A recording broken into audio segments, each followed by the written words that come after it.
theory creaking open, baby.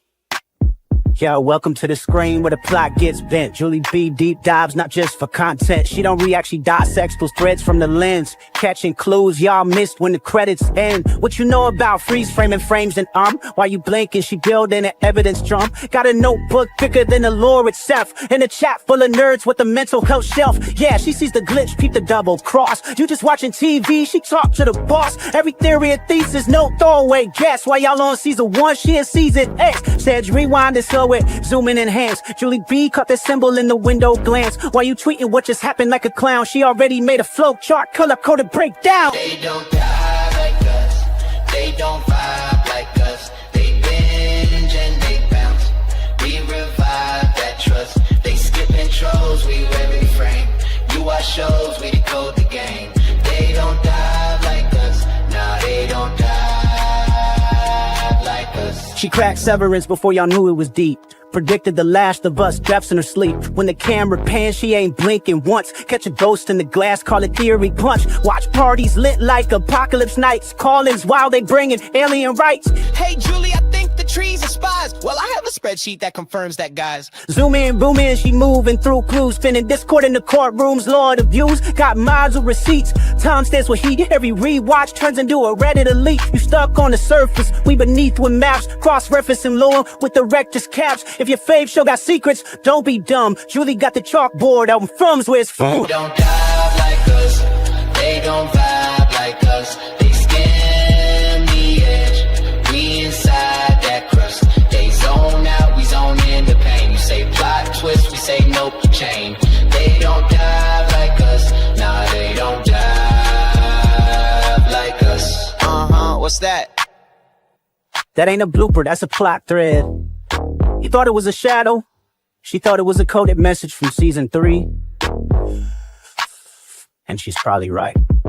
Step this way if your mind's unbent. Step that way if your theories pay rent. Say Julie B, deep dive queen. Now zoom, scroll, theorize, pull. Ain't no rabbit hole safe once she got the cloud.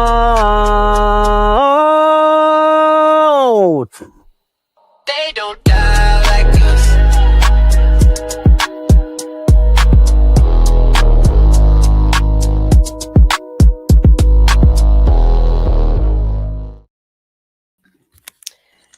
Hey guys, welcome. It is Julie B and Scarlet with Karl here as well. He's gonna sign in, but Karl is also here. Hola. And we're here to discuss from season 4 theories, the episode descriptions, the episode titles, and some new photos that got put on Rotten Tomatoes. So some interesting new photos to discuss since we last did a live. I don't know if the photos were there Saturday night when we were live. So I wonder why Rotten Tomatoes. Do you know? Of all places. Just water, please. I think like they did the same thing last time. Each photo corresponds to an episode. So they didn't just dump some photos there randomly. They have a photo to represent each episode, and they did that for season 3 as well. And I remember it being exciting before the season started because it gave us a little sneak peek with those photos. Yeah. So I was just wondering why Rotten Tomatoes as opposed to IMDb or other websites. Why that website specifically?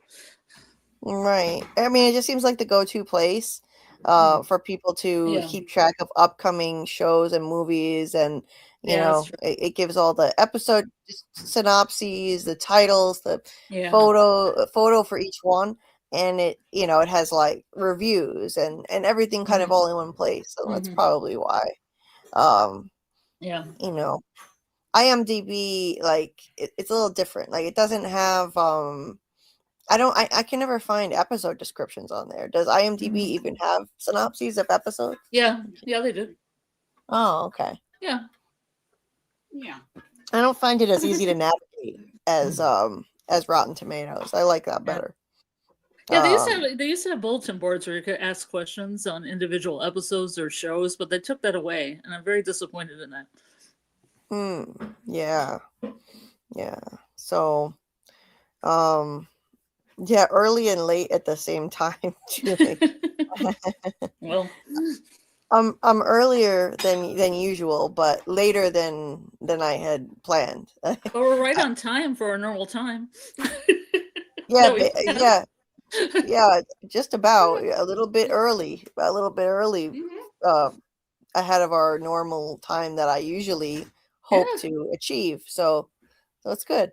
Uh, I decided I figured out a way that I could, instead of pushing the live to a really later time, I moved it earlier, and it worked out well. So I'm gonna try and do that from now on. If I have a choice between, okay, the live has to be earlier than I planned or late versus later, then I'm gonna go with earlier. So so that could mean starting at 9:30 p.m. Eastern. That could mean starting at 9 p.m. Eastern, depending on what's going on that day. It's basically just built around my pain management schedule every day and how I do my walks and rest periods. It's complicated, so that's why it's hard for me to stick to a set time. It's you know it's very hard for me to do that because my pain management always has to be number one, and I never know what I'm going to be dealing with and how bad it's going to be. So, but yeah, I was excited to just be able to start earlier tonight, and I see the chat. The chat was raring to go too. So I want to say hi to the chat. Uh, I very early. Here's Joyce. This was a while ago. Hey Joyce, I see she's still here too. No, Doug. And Doug was here early. There were some messages before this too, but YouTube cut them off. I know there were a few others. Um, but evening sports fans, evening to you, Doug. Hope you're doing well tonight. Always awesome to see Doug Hughes in the chat. Hey Debbie Ebby Bobebby. Thank you. Feel better, Julie. I'm trying, it's rough dealing with this pain condition, but this channel is good therapy. Doug was looking at the thumbnail I had up of for this stream, and it's the man in yellow looking very dejected and sad almost. And he said, "Man, look at that pic. I need a new hairdresser and a new tailor." I'm so glad YouTube didn't cut that one off. That was great. It's a really interesting picture. I'll pull it up and we'll look at that as I go through the chat. But yeah, the hair, yeah, it's pretty disheveled, and these photos are so high definition and clear compared to like screenshots that you take off of the show. So you really see like the full extent of how disheveled the man in yellow really is and how dirty. I didn't notice that his hair is also dirty before. It's not just his suit, his hair, I knew it's like his skin is all messed up too, but his hair is literally dirty as well. They did an amazing job, and he's looking awfully disheveled and sad in an odd way, and I was not expecting to see this kind of shot. That's interesting. Yeah, he looks like he's almost pitiful and melancholy. Like, that's very odd. He's enjoying himself in every other clip we've seen. He's saying, this is my favorite part, with a sinister grin on his face. That's the man in yellow watching Game 7 of the World Series. Oh. Well, Doug says in the chat that he just checked his library. I mean, sorry, I just checked my lottery numbers, which I thought was pretty funny. Oh, he did. I had just checked my lottery number. Yeah, sorry, yes. Kind of stumbled over that. Yeah, that's interesting. You see what he said? Yeah. Carl just nailed it. Yeah. Yes, indeed. Yeah, that was a rough one, the World Series for Doug. Well, let's keep on reading the chat though. Man in Black was here. Man in Yellow looks like he ran a marathon. Yeah, he's looking pretty rough. Look at that. It looks like he rolled around in the mud. He's got like dirt on his head and his hair. What in the world? Joyce says you have presumably just awoken from a dirt nap. It appears that way. And good night to Debbie. I'm sure she'll be listening on the replay. And so shout out to Debbie in the replay gang and everybody else who listened on the replay. Thank you so much. And we got Anon here. David Agiel. The combination of the dragon, the swan, and the winter solstice forms an ancient cosmological motif, particularly associated with megalithic sites. The dragon in the cave after Smiley. Okay. Sophia facilitates the intermarriage, sacred union between the masculine and feminine aspects of the self, allowing the individual to transcend projection and achieve inner wholeness. The goddess that will give the hero the elixir to return with. Interesting stuff that Sophia could represent. In Jungian psychology, Sophia represents the highest, most mature stage of the anima, the inner feminine guide within a man's psyche. Maybe Fatima was the anima as Eve. Well, she certainly does represent Eve in the show from the Bible. So interesting stuff, as always.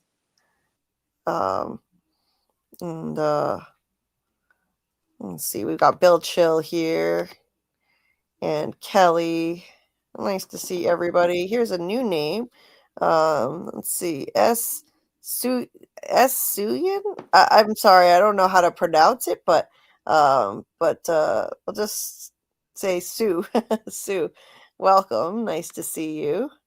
And if you have some easy thing for me to call you, please, by all means, let me know. I think Sophia and Randall won't get along. Yeah, I could totally see that. I could see that, you know. What in the same way that Randall doesn't get along with anybody? He really doesn't. Yes, he really doesn't get along with anybody, does he? What if he got along with her really well? That'd be like, oh, that was a weird turn. Yeah, indeed. You know, he's kind of a jerk to everybody.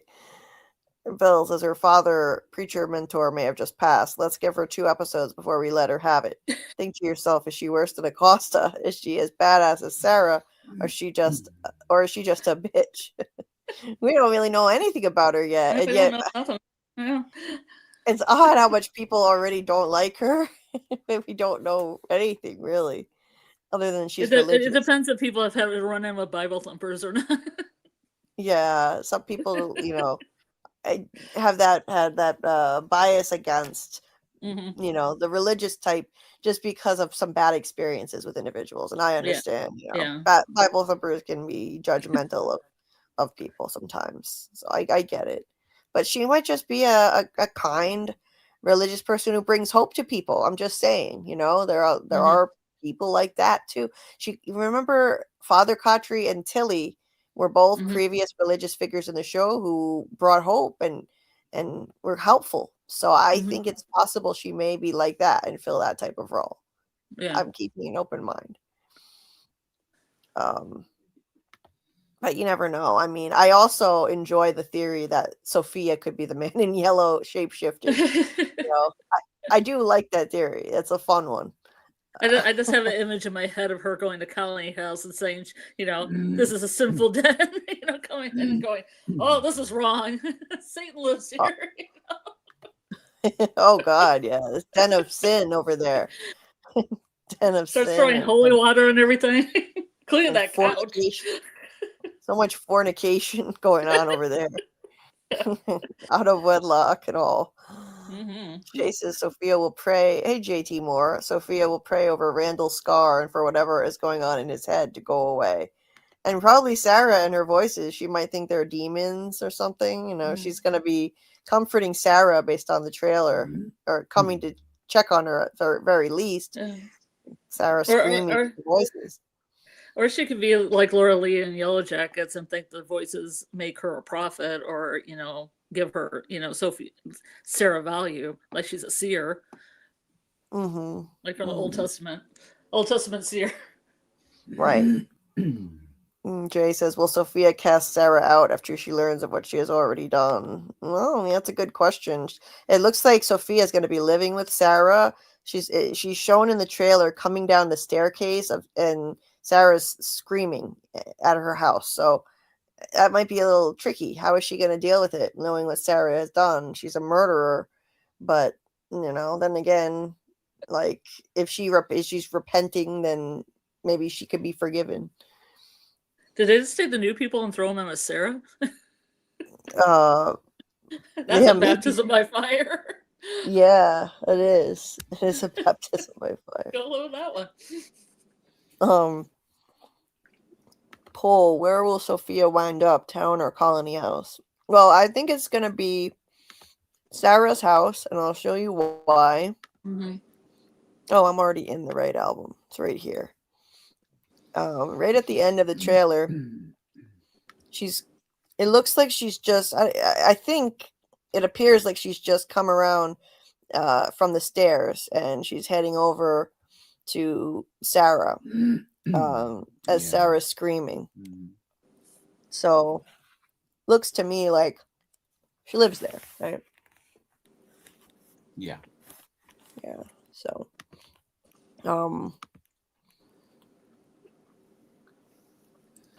hey Ash, I'm giving Sophie a chance, but those eyes, that's the man in yellow eyes.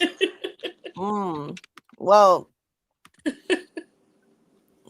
here's a new picture of her. She looks a little sinister here in this new I thought Jim as the angel Jim had dead eyes. Yeah. It's a little bit sinister, but Sophie. Yeah. Sophie will definitely choose the town, but I don't think they're doing choosing day anymore. Right, Bill. I'm not sure how they choose where people go anymore. They don't really say. Mm-hmm. They don't have that ritual anymore. Mm-hmm. Yeah, I needed a little bit more time to finish eating dinner. As it turned out, 10 minutes wasn't quite enough to eat dinner, so that's why I was running later than planned. Me too. What'd you have for dinner? I had leftovers from Easter, ham, mac and cheese, and corn. No. Yeah, it was good. It was good. Julie was getting food for herself. Maybe she had to go to Cannibal Village for cabbages. She'll be back soon. I didn't have to go that far. I was going to say, eat some cabbage straight from the Colonial Village. Sorry. Doug said maybe the Collie Patch Kids got her. That's great.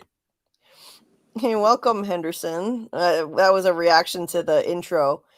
I'm sure that was the reaction to the channel intro, which is a song that was created for the channel, a song and a video made by Mr. Grant Gregory AI, friend of the channel. So I know it's pretty out there. All the cast of From singing in the style of Kendrick Lamar's "Not Like Us." That's all the credit to Grant for making that, and it's much appreciated. I love it. Hey there, Trace. Nice to see you. And Zap, welcome, Zap. And so Daryl said the photos were already there on Saturday on Rotten Tomatoes.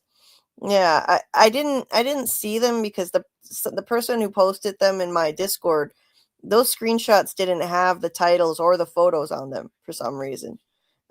So I got them straight from my Discord. Somebody posted screenshots that had no titles or pictures. So, and thank you, Joyce. You do what's best for you. Fromally will show up. Thank you so much. I appreciate everybody's flexibility and understanding that sometimes I'm going to be early or late or late for being early like I was tonight to take care of myself. Hey, Football Affinity. I've never seen The Boys, actually. I've heard it's a good show.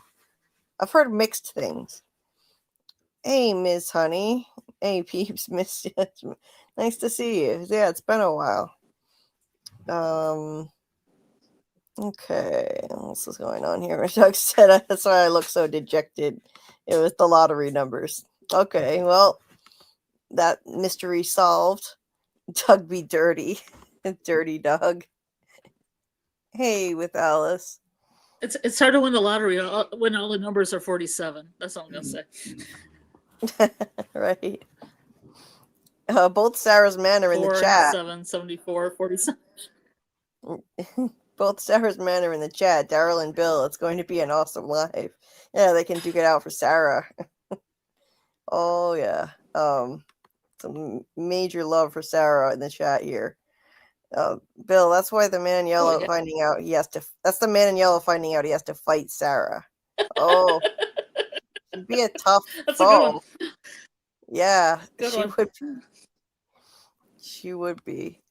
Man in yellow is upset about the lack of peaches. The man in yellow finding out he has to go in the box. Like, Should to have do just a- had. It should have do had a a poll. contest and said label this picture. Yeah, like label this picture, caption this. Yeah, caption this picture. Yeah. Hi, Jen. Nice to see you. Doug said, I don't know how to say S Suyun without sounding like that I'm stuttering. Yeah, man, me too. Me too. Too many Satanists in the fan base, I think. Oh, that's why we don't like people don't like Sophia already. I have no problem with her. I think Sophia is going to be good. Okay, Daryl thinks Sophia is going to be good. She will help people like Sarah and Elgin calling it. I think so too. That's what I'm thinking at this moment. I used to be one, Doug. A hellish life indeed. Oh, Satanist, huh? Okay. I hope Sophia sees the good in Sarah. It will be interesting to see how they interact.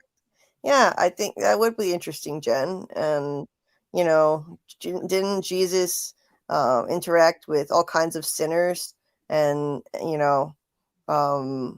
because people can be forgiven for their sins if they repent. That's the whole thing. So if Sophia is truly Christ-like and following Christ, then I think she would, listen to Sarah and her story, and Sarah truly repents and regrets what she did. So, and these are not normal circumstances at all. So I think she might accept Sarah.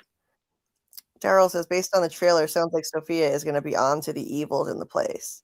Well, she says in the trailer, Lord, protect us from, Lord, protect us in this place where evil walked so freely. So she's definitely aware of the evil here. God knows the lessons aren't helping much. She looks pretty much school marmish in that shot. She does, doesn't she? It looks like she's literally in school, but it's the clinic. So it must be. I don't remember these tables in there, but she literally looks like she's in school. Isn't that the diner? Is that the diner? No, it doesn't look like it to me. I think it's probably. I don't know. Is it? Am I wrong? Does the diner have tables that are not booths? I can't remember now. Yeah, maybe I'm wrong. But I was assuming.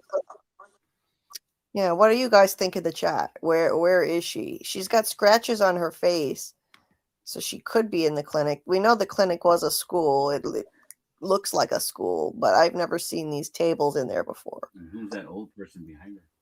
Yeah, there's a random red shirt old lady behind her. Daryl says Sarah will talk to Sophia about what happened to her and talk about Elgin. I believe Sophia won't go down a dark path. I think that's likely. Yes. I think it's likely. But again, I will keep an open mind to the theory that she's the man in yellow. I doubt it, but it would be a really cool twist if she were. If he somehow killed the real Sophia on the outskirts of town and then took on her form. That would be crazy, but maybe that's why Doug's so dejected in that picture. Oh, he's like, I'm gonna have to fit into this dress. Yeah, he's gonna have to wear her dress. I mean, it's an interesting thought. The first episode of the season is titled "The Arrival," and if that's referring to just another new person, Sophia, it seems kind of. I don't know, putting too much importance on her. titling the episode The Arrival unless it has more than one meaning. It's probably referring to the man in yellow's arrival in town. So when someone brought up the theory that he turns into her, that would definitely justify titling the episode The Arrival. But and it also would fulfill my old theory I had that the man in yellow could be the new arrival of this season, and no one would know it's him. But I thought that he could show up just looking like Doug, without all the weird monstrous looking stuff, the dirt and all that. Yeah. He would just I mean, show up. it could be a flashback to when he was more human. Right. It could be. But hey, Big Heck. Yeah, it's probably just so. Yeah, Sophia's probably not shapeshifted from Doug, but it's a cool theory, and I, I'm willing to keep an open mind to it. Daryl says, from the episodes with a synopsis, I'm most hyped for episode 5 with Boyd and Jade working together in the Scarecrow attack. Yeah, that's exciting. It says mind bending. They go on a mind bending search for answers. Boyd and Jade. I like that word. Little shrooms in the woods. Yeah. So they would maybe they're going to be tripping on shrooms. Wait, we have to wait all the way to episode 5 to see that ragdoll and that scarecrow? It's looking that way, yes. How's this for a caption? They elected him again. Yeah, that's a good one, Doug. That is a good one. Big Heck says, I'd let Sarah rip my eye out with a screwdriver. God, you and so many guys. What is it with guys and crazy chicks? Jeez, I don't get it. Oh, I was wondering about this, David. I just happened before the stream to be wondering. I've heard other shows title things The Heart is a Lonely Hunter, but I didn't know what it's referring to. So David says it's also a 1940s book, Carson McCullers. It's about profound loneliness and the human need for connection set in a 1930s George Mill town. Okay. Loneliness and the human need for connection. I think there's a movie version of it too, Julie. Oh, okay. I've seen other shows title episodes that now From is doing it. Hey, Tony Teflon TV here in the chat. Don Tony Teflon, nice to see you. He's been doing a lot of awesome lives too lately and churning out great content. The man in yellow getting ready to eat the rest of that hot chip. We should have had a contest with a prize. Yeah. After the next debate with Tony, is that what he's doing? That's his reaction. They had a great debate. It was really interesting, back and forth, Tony and Doug. Not losing any sleep over that, Tony T. That was great. It was cool to see friends, able to disagree and debate each other, and it's all in good fun. It's they all keep it friendly, and Tony and I have had our own back and forth in a kind of friendly debates on streams, and it's cool that we can do that, and there's no hard feelings. Hey Bruno, welcome. That's a new name. She have an evil look. Yeah, she kind of has a little bit of an evil vibe. Maybe look at those raised eyebrows, those arched eyebrows there, and that look in her eye. I could see it. 50 people. Wow, we just hit 50. Please hit the like button and help people find the stream. Hitting the like tells YouTube to show this stream to more people, and it helps especially a small channel like mine try to reach new people. So slowly but surely I'm increasing subscribers lately, but every little bit helps. So please hit the like button.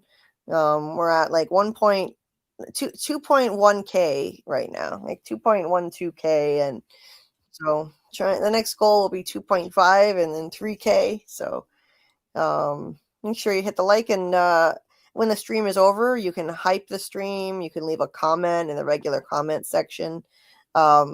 But But I would humbly ask if you have any hypes to spare, that you would maybe save one for my upcoming video that I'm going to be putting out.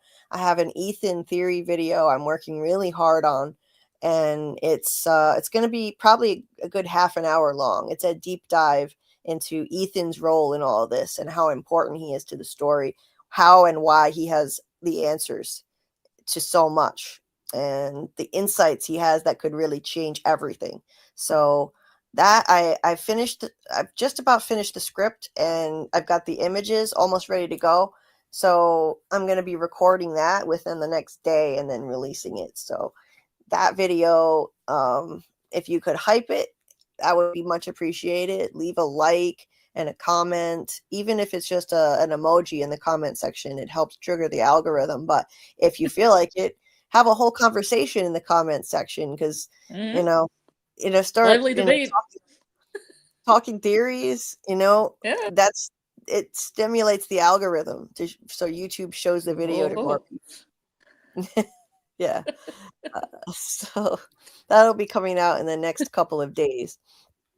And I have more videos that I want to make after that. I'm going to be making one on Julie's role in all of this, her story walking, what I think is going to come of that in season 4. And I started already making an outline for a video on theories and predictions for season 4. Somebody asked me last night or 2 nights ago if I was going to make a video on theories and predictions. And I thought, oh, yeah, I really should do one just on that. So that's on deck too. Got a lot going on. And then on Wednesday, we're going to be doing our rewatch, more of our rewatch, finishing season 2. So moving right along through that, the last 2 episodes of season 2, we're going to discuss the rewatch, episodes 9 and 10. Saturday, we'll dive into the beginning of season 3. So we'll cover the first 3 episodes. And then from there, we'll do 3 episodes per live next week. And that way we'll be able to finish season 3 quickly. So we're ready for season 4, which I think we can do. We can manage that. Season 3 is still fresh in our minds. So we're going to have to just, pick up the pace and go through that one quickly. But hopefully we can manage that without it winding up being 8 hours instead of 5 or 6. Anyway, back to the chat here. Doug thinks this is the diner. I think that's the washroom behind her. Oh, okay. Yeah, there is a bathroom back there. Sorry. Yeah, there's that weird scene. You remember the scene where the Len Corlin song starts playing on the jukebox of the diner, and they do that weird swing through where they go through all the tables and they almost go back and forth. And there is a table back there in that shot, I remember. Okay, they just don't usually feature it, so I forgot about it being there. Okay. Yeah, it could be. They always have. I'm not 100%, but it could be. They always have the characters sitting at the booths, So yeah. Okay. With Alice, the clinic or clinic basement. It probably is the diner though. Samuel said definitely the clinic/school. Yeah, I was just confused as to where the hell she is when I first saw it. Big Hex says Man in Yellow apparently came in a car. Definitely looks that way. It looks like he at one time came in a car and was a normal person, and then the evil entity killed him, broke him, killed him, and took on his form. That's what I think happened. There's the Man in Yellow, and it does appear there's a car right there behind him. So I think that did happen, and it's unclear whether it was in Victor's childhood or whether it happened in a previous timeline before that. Hey, welcome. Changing my name. Be right back. That's a funny handle. Welcome. Sophia looks like Mormon, but her dad is dressed like a Catholic priest. Yeah, she does have a Mormon kind of vibe, doesn't she? Like a sister wife. Sister wife kind vibe, of yeah. That very old fashioned dress. Secretly judging you vibe. Right. Big Hex said he might not be as ancient as we think.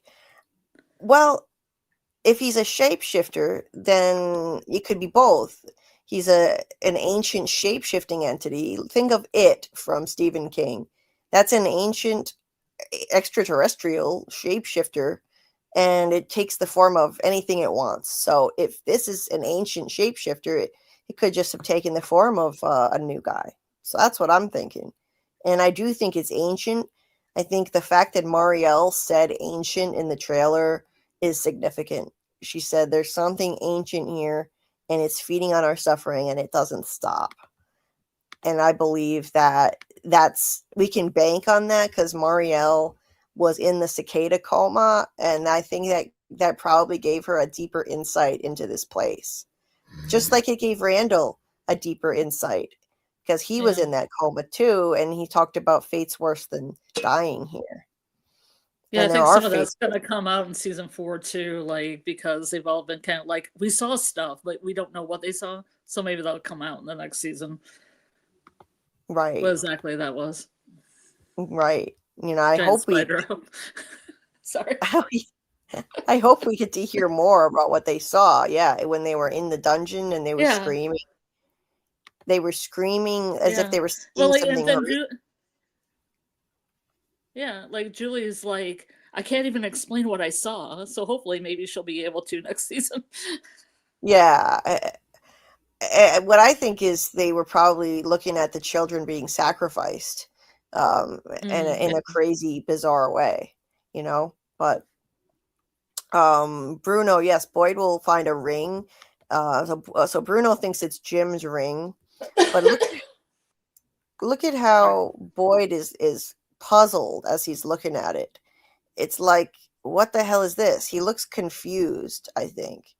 So I think this ring came off of this hand that was grabbing him from under the ground. And I think that's going to be a nightmare of Abby reaching up from the ground and grabbing Boyd. And then if you look, there's a ring on that hand. There's a ring in this shot right here. You can see it there. And it looks thick, too. It looks like a thick gold band. So I think he'll wake up and the ring will be laying on his bed. And he's looking at it puzzled because it came out of a dream. In season 2, physical things came out of dreams. Elgin woke up coughing up water after Kimono Lady tried to drown him. Kenny had a burn on his arm from the cicada dream. And Boyd was able to take a torch in and out of a dream state. So I think we're going to see stuff like that happening again, where stuff can come out of dreams and hurt you for real in dreams. I think those scarecrow monsters could be nightmare creatures that can actually kill you in your dreams. But yeah, this thing, I think this is going to be pulled out of that nightmare. And inside of it, you don't think the ring's gonna bounce down the stairs at Colony House like in that one shot? Oh, that too. Yeah, I think maybe Boyd is going to move into Colony House, and that's why it's there, because they might kick him out, like have take a vote and have Kenny and Acosta take over the sheriff's station, and maybe he stays at Colony House with Donna. Maybe he just spends the night. Either way, I thought he was going there because a car crashed through his normal sleeping area. Oh, well, that's a good reason too. Yes. So while that's being fixed, yes. You don't want to stay there at night, No. So he'll be sleeping there, and then this is definitely, I think, the stairs at Colony House, and the ring bounces. It winds up on the stairs somehow. It's got the infinity symbol in it, which I think is another hint that it probably came out of a dream. It's a weird supernatural thing that came out of a dream, and this symbolizes the endless cycle that they're trapped in. It's endless cycle of violence, the immortality of the monsters, and Tabitha and Jade coming back again and again, for infinity. So it's also in the cave mural, that symbol. In the cave mural. And somebody pointed out in our live on the artwork that it looks like the boy in white's shoes have infinity symbols on them, and it's in his shoelaces. The laces, his shoelaces they look like infinity symbols in the painting. The best laid plans of mice and men often go awry. Even the most careful plans can fail due to unforeseen circumstances. Right. So one of the episode titles is the best laid plans. Mhm. That's a common saying that people quote, and that it's often an episode title too. So things are definitely going to go wrong with least Sorry, Julie. At least that one's correct because they have heavy as the head, and that's not exactly a direct quote from Shakespeare, but I think that's what they're going for with that one. Right. Hey, Christine Jellybean. Sophia is the Cthulhu. Safulu. Pig said he might not be as ancient as There's we a long think. word thing. Sophia says ageism. I mean, Doug says ageism. He's like ageism. He might not be as ancient as we think. Exactly.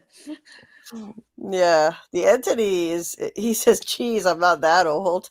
The entity may be thousands of years old if it's ancient. Mm-hmm.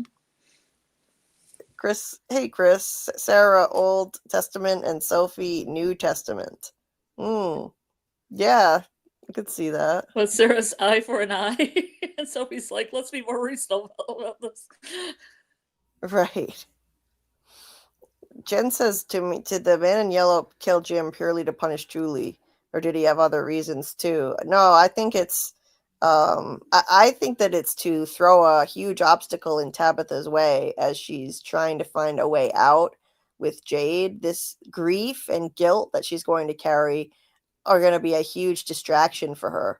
The guilt knowing that she left Jim alone in the woods when he got, he got ripped apart, and the grief that she'll feel losing her husband after they'd pretty much reconciled, and the father of her children. So that's why knowledge comes at a cost. Now she loses him, and it's going to, it's going to definitely be an obstacle, big time. Sophia does look a bit annoyed there, like someone farted. This is great. Doug said that was my first thought. Big Heck thinks that she looks like she's up to something. I bet Sophia is looking at Christy and Maury disapprovingly. Oh, like as in homophobic? That's possible. That's always possible. Sophia's like, the old man behind me smells bad. Again, should have had a caption contest. Yes. She looks like she found a target. But she might have also smelled Acosta's uniform because she never takes it off. Yeah. And then maybe someone finally says something because Acosta wears something else in the trailer too. Finally. Now we just have to get Smelgen to change his clothes. Maybe Victor has drawings of Sophie. That would be interesting, Chris. Is Scarlet giggling over the phrase, it stimulates the algorithm? Maybe the diner is serving beans. Sophia, these people are heathens. These all could have been winners, man. Yes. Sometimes you got to stimulate that algorithm. Doug, I can't remember the last time I had my algorithm stimulated. Oh, man. Daryl said maybe people are saying bad things about Sarah. If so, Sophia has my permission to attack. Oh, yeah. They're going to be besties living together, Yeah, an odd couple for sure. Although they both kind of look. Sarah has that Amish look, so they kind of look. They can trade clothes with each other. They can. They have the same style. Choices. I don't know. I'm cackling and my cat thinks I'm going crazy. Smiley looking for fresh blood now that he is reincarnated. Interesting, Chris. Charles said, I'm proud of myself for convincing Julie that Ellis ain't ever dying. I'm not 100% dead set on it, but you definitely made me think it's possible that honestly, it would be better writing. Daryl made a good case for why it would be better writing for Ellis not to be killed off. Mhm. He made a good case for that.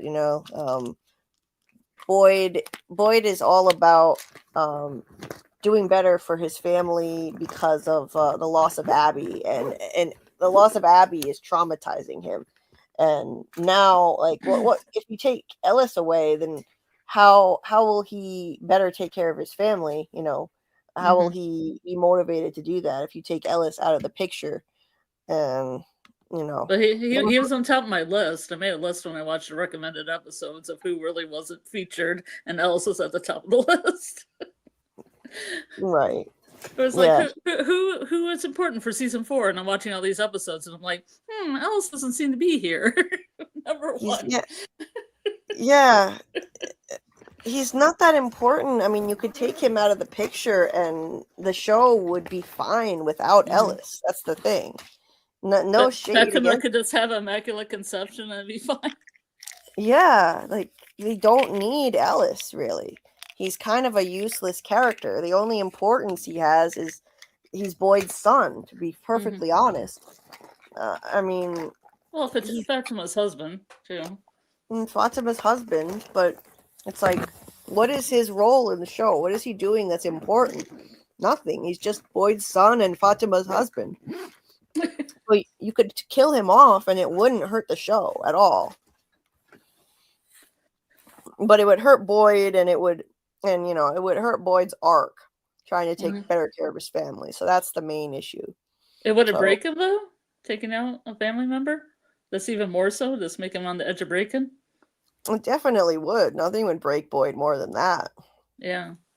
And Tony was saying the same things about Ellis on his live, that Ellis is pretty much useless and he's gonna be dead, in season 4. Tony thinks Ellis is dead, a dead man. So I know Tony understands what I'm talking about. And I just feel like Boyd's family has gotten off a little too easy for too long. Ellis and Fatima have both had too many near-death experiences, especially Ellis. In season 1, he almost got killed by Smiley and jumped out the window and broke his arm, escaped with his life in that massacre. Season 2, he got stabbed by Dale and had to be taken to the clinic at night and get a transfusion from Boyd to survive. And then Fatima has the near-death experience with the Smiley pod that could have killed her. And they keep surviving everything. It's like, I don't know. I think they're getting off a little easy, if you ask me. Big Hex said Marielle acts like an ancient shapeshifter. Carl, what do you think? Do you think Sophia is going to be a force for good, or is she going to be one of those creepy cultists that TV likes to show so much just to shit on people who are religious? Based on that look that you're showing right there, Seems like a loaded question. Very angry, like she wants to speak to the manager. So I'm gonna say that she's gonna be a force for evil. See that? Yeah, that face. She's like, I have my receipt. I need this return. You see that? Yeah. She has that face that looks a little evil. The gleam in her eye there doesn't look very, very friendly. David says the most ancient evil that feeds off our suffering. Yes, that's what Marielle was saying that they have there. Lloyd's Precious probably got it from a dream. Yeah, the ring, the thick ring. It is. I think they made that ring that so thick so that they could engrave an infinity symbol in it and show it on camera in a way that it would actually really show up on TV. Yeah, definitely. So that's why Abby's ring is unusually thick for a woman, I think.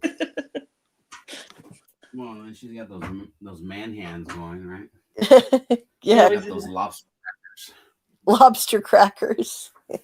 Yeah, we did talk about. She does have those lobster crackers. Yeah. I hope that ring gives him superpowers. The ring follows him around. Yeah. My precious. Yeah, while his place is being repaired, he does need a place to stay. That's true. That's true. I hadn't thought of that, but yeah. The ring is Abby dream killing and cock blocking. Donna and Bacta can't get no play / love. What? Donna and Bacta. Are we shipping Donna and Bacta now? Or maybe I was like, just on Parkland Media earlier, and we were like shipping Costin and Boyd together. oh, that's You know that like that's Kate, weird. he like throws her against the ambulance and then they make out. Oh, that trope. Yeah, Yeah, that trope. You got it. it's been done a lot. The hate to love trope. So I think Bill is saying that. I think Bill is saying that Boyd could get with Donna or Bacta, and the ring is Abby cock blocking that from happening. You know, because Boyd will be staying in the same house as them. Afterlife cock block. Yeah, I could see it. Hey, third shift lurker, nice to see you. Hello, everyone. Hopefully, I didn't miss too much. Just made it to work. No, we're just getting started. Nice to see you. Glad you could join us. Looks like Boyd is able to stay in the post office again by episode 4 based on the trailer. Oh yeah, because at the very least they're hanging out there in the daytime, having a meeting, you know, so that at the very least they can still do that even if he can't sleep there, because you see, where is it? They're drawing lots for the man in yellow's clothes, huh? Oh yeah, because they've got the man in yellow's jacket on the desk in there. I always have, oh, here it is. I always have trouble finding anything in here because it's jumbled up like crazy.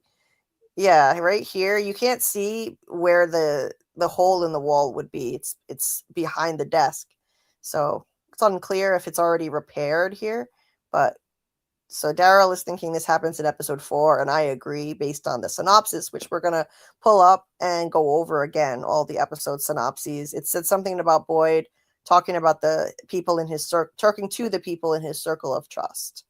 And this is his circle of trust minus Kenny. Kenny's the only one missing, conspicuously absent. So I don't know. Maybe he's turned on him at this point with Acosta. Maybe him and Acosta on the same side against him. Ellis ain't dying. Screenwriting 101. Yeah, I think that is the best for Boyd's arc, Daryl. I agree with that. We've been told Ellis is great, but he hasn't had a chance to prove it yet. That's true, Joyce. You know, we haven't really seen Ellis do anything of note yet. Ms. Honey says, and Ellis is great eye candy. He's needed. he's a handsome guy. I'll say that. Out of all the season 1 characters, Donna is most likely to die in season 4. What was that you just said? I said he's a handsome guy. Who's that? Ellis. Yeah. Because somebody said that he's eye candy. He's a handsome guy. Mm-hmm. Donna is most likely to die in season 4. No. That would be a big loss to the show. Mm-hmm. I mean, I could see it. She doesn't really serve a purpose in terms of finding a way out of this curse and finding a way home. She doesn't have any interactions with the weird occurrences. The only weird thing she was ever in on was hearing the voice on the radio. That was the only thing. That occurred to me just now. That's one weird thing she's experienced. But everything else she's not experiencing. And she's not part of it. It looks like she's going to go to the colonial village, though, and maybe experience something. So, yeah, that could be, you know, but that's just her getting attacked by some entity along with a big group of people. She's not having anything special happen to her, like Jade with his special visions, Tabitha with the Ankui kids, you know, like Victor and the boy in white, Sarah and her voices, Elgin and the kimono lady. People having special things like that happen to them, I think they're safer. You know, they're less expendable. Mm-hmm. Donna would be a huge loss to the show dramatically, though. I don't know if I could see them killing her off, but it's possible. She's an amazing character. She leads half of Fromville, so that would be a big loss there. I mean, maybe she's a late bloomer. Maybe she gets those visions later on. Right. Changing my name be right back. Says, Ellis, do you have any idea who my father is? That's basically his whole importance. Samuel, I also think his days are numbered. I like him though. Yes. Darryl says, my reason is that Boyd's baggage is what happened with Abby, and if they killed off Ellis, it would overshadow his baggage and it would be bad writing. In screenwriting, they give the main character the end of the story. They give the main character baggage that the main character overcomes at the end of the story. And if they killed off Ellis, that would become Boyd's baggage and it would take away the Abby baggage and make it way less important. Or, just hear me out, it could pile on more baggage and push him further to his breaking point, like what they did to Kenny. You know, Kenny, how they kill off his dad, and then they take Christy away from him, and then he loses his mom, and his, you know, like on and on. So it could just add to the load of baggage. We all know it's a Captain Planet ring. Maybe it has special powers. That scene where Boyd and Ellis reconcile in the woods was one of my faves. It was beautiful, Samuel. It was a beautiful scene. I think we were immediately biased against Ellis because he needed space from his dad. And he was mean to him, Joyce. Absolutely. He was mean, but eventually we learned why and we could understand. Ellis is still not nice enough to his dad, if you ask me, though. He's too hard on him. They were all too hard on him. Darryl says in season 1, episode 4, Khatri tells Boyd that what happened with Frank isn't what Boyd is really upset about, and he says it's about Abby. Then in season 2, Donna says Sarah isn't what it's about, and says it's about Sarah. And then in season 3, Donna brings up what happened with Abby again. Boyd's baggage is not letting go what happened with Abby and trying to fix it through other people. Killing Ellis just takes away the baggage of him saving Ellis and killing his wife to do so. Yeah, Darryl, when you really put it into that much detail and explain it that way, I understand. And I, once again, I agree with you that the best writing would be to keep Ellis for that reason. Yeah. Because piling on more baggage on Boyd in that regard would diminish that plot point that's been, you know, the biggest thing that has been weighing on Boyd all this time, and it was killing his wife to save Ellis and take Ellis away, and yeah, it would kind of make it pointless. So I hear you. It would be better writing to keep him for that reason, only for that reason. Otherwise, he's kind of just taking up space, if you ask me. Clara and Bacta are still around and they are both useless. Yeah, Anon. Bacta is not useless anymore, though. She cooks for the whole town now at the diner. So they've given her something to do, finally. Finally. Otherwise, she was useless. Tony's... I mean, Clara pointed at the storm and said, the storm's coming. That wasn't completely pointless. Yeah, and she came into the room when Jade was smoking his last joint and said, "You think we made this place angry?" You know? So she dropped a little insight in there. So, but yeah, mostly useless. Tony said, "Don't talk that blasphemy. She's taken." Wait, Acosta, I'm assuming. I'm just assuming Acosta. We all know she's Tony's girl. In his headcanon, anyway. Okay. Let's see. Ellis has had chances to be useful. Instead, he whines. Yes, thank you. Thank you. We just recently rewatched the episode where Boyd came back from the trek in the forest, and Ellis bitches at him for not finding answers. And it's like, Ellis, then get off your ass and go look for them yourself if you don't like how Boyd did it. Boyd went out there and risked his life and suffered with those worms, now bringing back those worms, and they're torturing him, and you're bitching at him for not finding answers. Like, do it yourself. You're a grown-ass man. Ellis's arms got bigger in season 3. Brother has been hitting the gym.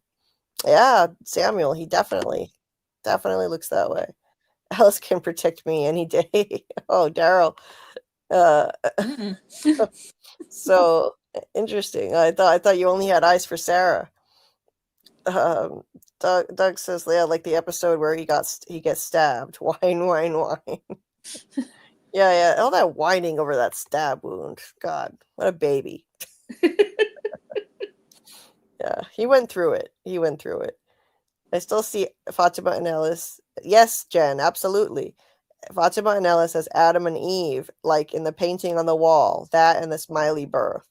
Right. It was like you know, in that moment it was kind of like immaculate conception. It was another biblical reference with the smiley birth and Adam and Eve. They're absolutely supposed to be Adam and Eve comparisons. They're in that tapestry on the wall depicted that way. And Fatima basically she partakes of the forbidden fruit of knowledge. She it's not her fault, but she gets this revelation as she's pregnant with the smiley pod that the monsters sacrifice their children for immortality. And the cost of that knowledge is going to be her suffering all this trauma that she had to go through, getting impregnated with that thing, getting kidnapped, that thing forcing her to kill somebody, to kill Tilly. And now she's going to be traumatized for life, thinking that she was pregnant with an actual baby at one point, and it was Smiley. So she didn't do anything wrong, but she got that revelation, and I think, now it's like paradise lost. She's never going to be the same, and there are all kinds of references. She's often, eating apples or offering apples to people, as in the forbidden fruit. um and Dale asks Ellis, trouble in paradise, when the two of them are seemingly not getting along, as in the Garden of Eden paradise. Yeah, like the references are just all over the place to the two of them being Adam and Eve figures. Absolutely. Hey, Rose, nice to see you. Hope you're doing well tonight. Hey, Ledness. And let's see. Hey, Susie, welcome. Please hit that like button and help people find the stream. Tell YouTube that people are interested in this, and YouTube then will show it to more people. It's very, very important if you do that. And I was going to try and set up a PayPal for donations by tonight, but I ran into some technical problems. So I still only have Cashapp and Venmo. There was somebody in the chat who asked last time if I had PayPal and wanted to donate. And I think it was, I forget who it was at the moment, but I'm working on it. I got to call and find out why I can't use my PayPal account for some reason. And once I get that straightened out, I'll have PayPal up here as another option, in addition to the Cash App and Venmo are scrolling at the bottom of the screen. They're also in the description of the live stream, and anything is helpful. Any amount, it doesn't matter how small. StreamYard is really expensive, and every little bit helps. So I spend a lot of money on the channel every month, and YouTube doesn't pay me anything for what I'm doing. So yeah, it's a struggle. I'm having a lot of issues with the costs of this at the moment, to be honest. But yeah, I'll try to get that PayPal fixed and ready to go by the next live. Hey, welcome, Heather TV. Nice to see you. I don't know if that's a channel, Heather, but let us know if you actually do have a channel, and we'll shout out your channel. Sounds like a channel name. Hey, so this says Bacta's main story in season 3 was getting closer with Boyd. It seemed like it. They had some scenes where they were talking. So yeah, I don't think they have any time. Boyd has any time for a romantic storyline, though. I don't think so. Jen says Toby was killed to hurt and throw off Jade so fast. I agree, Jen. I think Toby was probably killed because he would have been, I think it was because he would have been an impediment to Jade. I mean, well, you could look at it a different way. It could have been to hurt him, yes, or it could have been because he would have distracted Jade too much. And it's possible that a helpful entity told Sarah to kill him. I know it sounds ghoulish, but I think it's possible that the voices in her head are the spirits of the dead, and they know things, and they knew that Toby would be too helpful, not too helpful, too harmful to Jade, as you know, a distraction, and he needed to be isolated to motivate him to find answers and get out of this place. So I think that's probably why they killed him, and I think it's going to come up again. I have a theory video I put out, and thank you to everybody who watched that video. I can't thank everybody enough for liking the video, hyping the video when it came out, because it got like way more views than it would have gotten otherwise. It got up to 5,000 views, so I can't thank everybody enough for the support for my theory video on Jade, where I talked about how I think the identity of this corpse is Toby, and I firmly believe that it's Toby. It's got this blood on his chin, just like where Sarah stabbed Toby in the chin right through the tongue. And there's awfully Telltale sign, no tongue. No tongue. The mouse is right in there. there's an awfully big space in his mouth to fit that rat in there, isn't there? Mm-hmm. No tongue in there. I'm convinced it's him. And I know from other angles, like if you look at like the vertical version of this, the vertical version of the trailer, you can see a little more of like what looks like hair on him, but I still think it's Toby. You know, maybe it doesn't look like 100% a match, but it's dark, it's hard to see. And I think the little bit that we can see the best, the you know, the eyes, the chin with the blood on it, the giant space in his mouth fitting the rat perfectly, I think it's most likely to be Toby. And I think that would be the most, you know, shocking thing they could bring back. Like, you know, Tony put out a video, a really interesting video, saying it could be Brick, and it could be Brick. You know, he made a good case for that, and the face could match Brick, and the hair could match Brick. But I just personally think that for the value of the story itself, I think it would be more beneficial for it to be Toby's corpse, because Brick, he was just a nobody who helped Jim try to dig Tabitha out of the basement, and hardly anyone even had a chance to meet him. So why show us his corpse? That's how I feel about it. I think this would be a bigger bombshell to show. Yeah, and the showrunner said they weren't done with Toby yet as well. They did, and I wish I knew what interview they said that in. But I'm going to watch a bunch of the old interviews and see if I can find where they said that. I'll try to remember, because I did remember the Scott McCord. I sent you that link because he talks about how he didn't think his character was going to last long in that What is Brumcast interview. Yeah. Right. So yeah, I just have to remember. If I remember, I can remember the right interview and go there. Do you recall hearing that somewhere? Yeah, before? I do. Okay. Yeah. That's what my friend Justin White told me. That the showrunner said they weren't done with Toby yet. Don't worry, we're going to revisit that.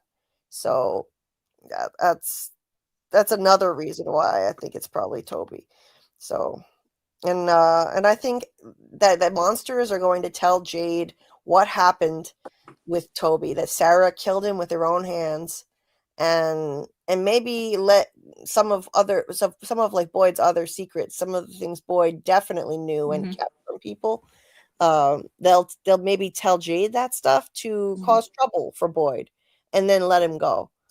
Or at the very least, they're just going to do this to cause trauma to Jade, and then let him go, to throw an obstacle in his path and distract him, like the way the Man in Yellow is weaponizing grief against Tabitha, by killing Jim and that's going to be a big distraction for her. I think it's in a similar way. The evil entity is weaponizing grief in this way. Showing this to Jade is a distraction. He may not talk about it much, but Jade was his childhood best friend from the time he was in 4th grade. And he lost him in a tragic way here. He was one of the only people he was close to in life. So I think that's another way of weaponizing grief against him. And that's, anyway, I get into that in the Jade theory video in more detail. So if anybody hasn't watched it, it's linked in the description of this live stream. So you can still check that out. It's only 10 minutes long. It's a short one compared to my usual videos. Let's see. Al says, other than the Matthews family, we see Boyd and Fatima having the harsh reactions in the trailer. Ellis and Donna are the the closest to those two. Yeah, Boyd is shoving Acosta against an ambulance, and Fatima's smashing cars. So that's true. It's a good point, Al. So they're kind of spinning out. Boyd and Fatima are getting closer to their breaking points. Jay says right after Boyd killed Abby, From should have let Boyd and Ellis leave, and then they would have to live with the aftermath. Oh, that would be crazy. But then we wouldn't have much of a show without Boyd. Bruno says Ellis's special ability is to grab flowers for Fatima. Yeah, that's his purpose. He's got special welding abilities too. He made some sculptures early on. Right. Yeah, that's true. He's an artist. Mm-hmm. Daryl said Ellis can protect me, was not implying more, I swear. Okay. It just sounded a little flirty. Mm. It sounded a little flirty. Hey, no judgment. No judgment here. I mean, if you want to have both Sarah and Ellis come over for a 3-way, that's not mine. You know, none of my business. No business of mine. Changing my name says I hope they don't just drop the Ellis painting from the plot. If Victor and Miranda draw stuff they see, then I think they should have Ellis get visions too. It would be a way. It would give him a way to be useful. That's a great point, and it is fascinating. You know, some of his artwork is really interesting, and they don't highlight it enough. You know, they don't. It's implied that he painted the tapestry because it's in his room. And sorry, I went way past where I was supposed to be. Where is it? The first episode is what I'm looking for. So, because there's a picture of the tapestry in here. But yeah, so it's, why don't they explore why he painted this? And you know, what is the deal with it? What makes him paint things like a floating eyeball above an Adam and Eve figure?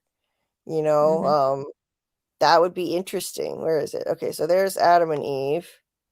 Like, what made him paint this stuff? That would be interesting.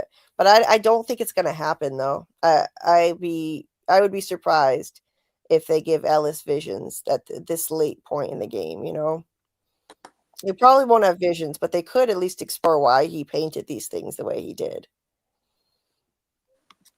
Susie says, I've been thinking about something, y'all, regarding Julie and story walking. She really has no constant. It seems like her constant is saving her dad, which she clearly can't do, and that is a real problem. Yeah. Yeah, I mean, so, and how does this work? How does she's just going to story walk and end up in random places. She's not going to be able to control where she's going. So how does that work? How does she even get to the place where she tries to save her dad? That'll be an interesting thing to see how that works. There was no umbilical cord when Smiley was born. Yeah, that's true, Jay. That was a weird thing. I forgot about that whole thing. It's just unnatural. Tony says Toby was killed to get Jade on the right track. Yeah, so you're thinking more like me too, that Toby was killed actually to put Jade on the right track, not to hurt him actually. Obviously it hurt him emotionally, but to get him on the right track, he had to be isolated so that he would focus enough. That's what I think. So I honestly, I don't even think it was the evil entity. I know that's a kind of a weird thing to think, that it wasn't something evil that told Sarah to kill Toby, but it's kind of like the ends justify the means sort of thing. I'm not saying it's a good thing, but I'm saying this entity did it for the greater good, to try to get everybody home, put Jade on the right track. So this And entity likes a little makeout section before and likes the tongue totally taken out. That kind of sounds sinister. oh, okay. Yeah. And Han says, I think Toby was killed as practice for Sarah. It's a lot easier to kill someone she didn't know than a little boy. And that could be. I could see that. Daryl says that Bacta could take over Donna's role of being the person who Boyd talks to about stuff. And yeah, and they were talking in season 3. That's a good point.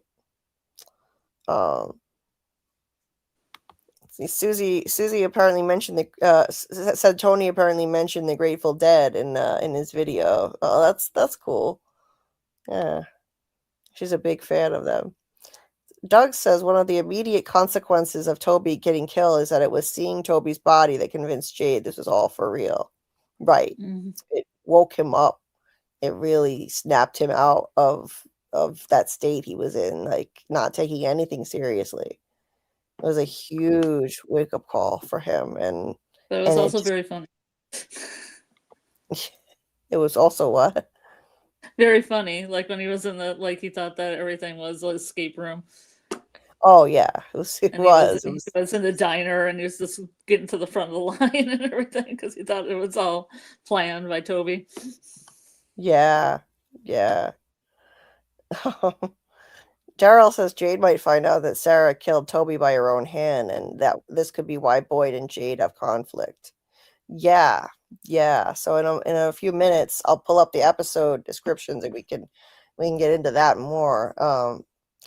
Boyd and Jade, but it looks like they're going to be working together though. So I'm starting to wonder a little bit, about that whole deal. Like, I don't think Jade is going to turn against Boyd since they're going to be working together so much, but they are going to clash a little bit on whether they can trust Jade's visions based on the episode descriptions.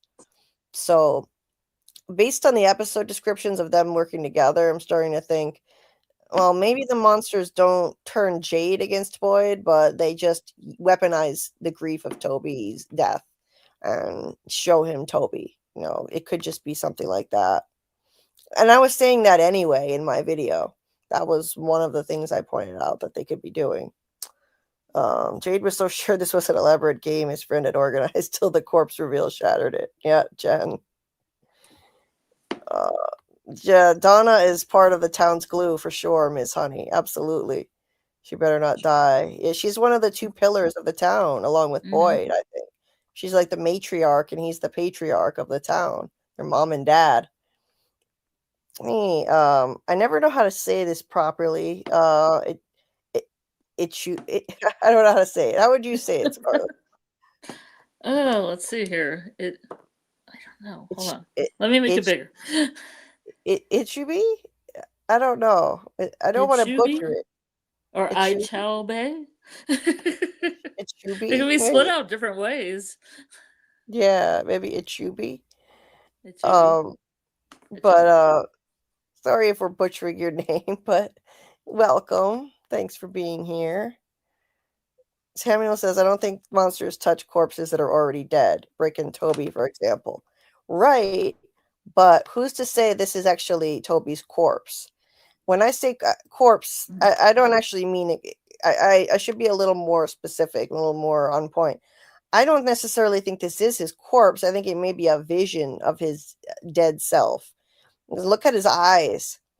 His eyes are glassy, just like the other people Jade has visions about. They often have glassy eyes, like the guy under the boulder Jade saw. He had those white eyes. Yeah. The Civil War soldier, I think one of his eyes was like that, and the other one, I forget. He had at least one eye like this. Yeah. Then the Puritan guy, one of his eyes was missing, and I can't remember if the other one looked like this, but But he tends to have visions of dead people who have glassy white eyes. So if this is Toby, like I think it is, I think it's probably a vision, not his actual corpse. He was buried in the ground, and they would have had to dig him up, and that seems unlikely. So I think it's likely that this is a vision of his corpse, not the actual thing. So I don't think they dug him up on. No, that seems out there. Ellis says it seems as if the bad entity deemed Toby as a threat or snitch because it cut out his tongue and put a rat in his mouth. Yes, excellent point. Excellent point. Samuel, they pulled Tom out of the rubble, but not Brick. Yes, they just left Brick under there. So that's a good point, Samuel. It's like, why didn't they pull Brick out from under the house?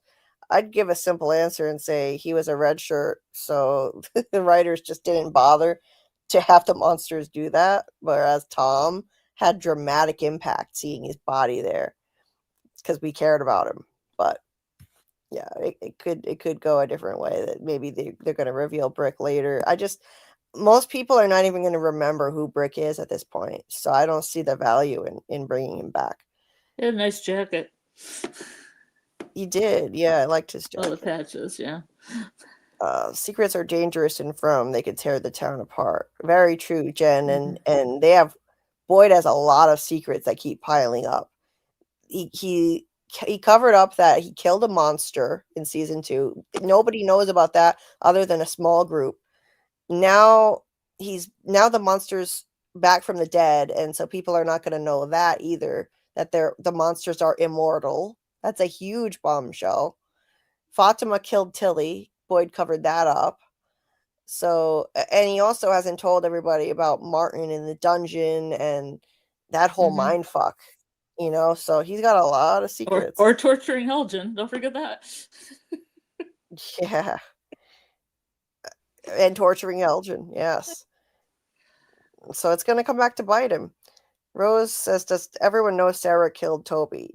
No. Mm-hmm. And it's unclear how much Boyd knows about how much Boyd and Kenny know about like how Sarah did this. Like, she may have confessed to Boyd off screen that she killed Toby with her own hands, but we don't know.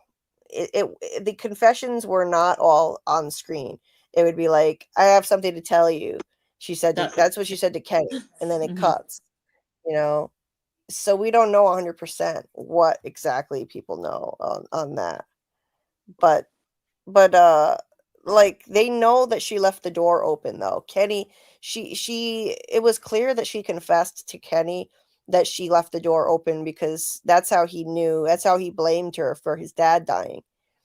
Yeah. And then everybody else found out. Everybody else found out, like even Paula and Reggie, those nobodies, they knew, and they were nasty to Sarah and wouldn't let her have her brother's shirt back.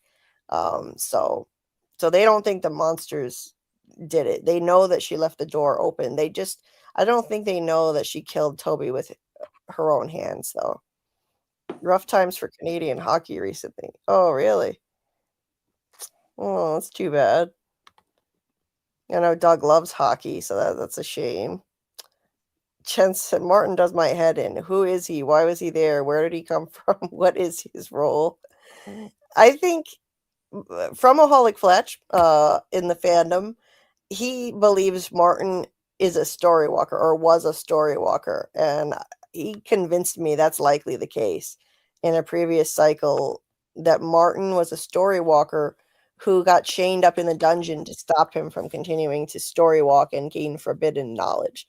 That's what Fletch thinks, and I think that's a great theory. Because I think everything seems to happen in cycles and recur, so it's likely that there was the cicada entity at some point in the past, or a similar entity, a similar plague, and Martin was a victim of that. So hopefully we find out a little more about that later on. Hey, Gabrielle. Nice to see you. And Chuby says, I feel that an eye above Adam and Eve suggests observing an experiment. Well, I don't think it's an experiment, but I do think it suggests observing everyone. We know there's somebody watching everyone.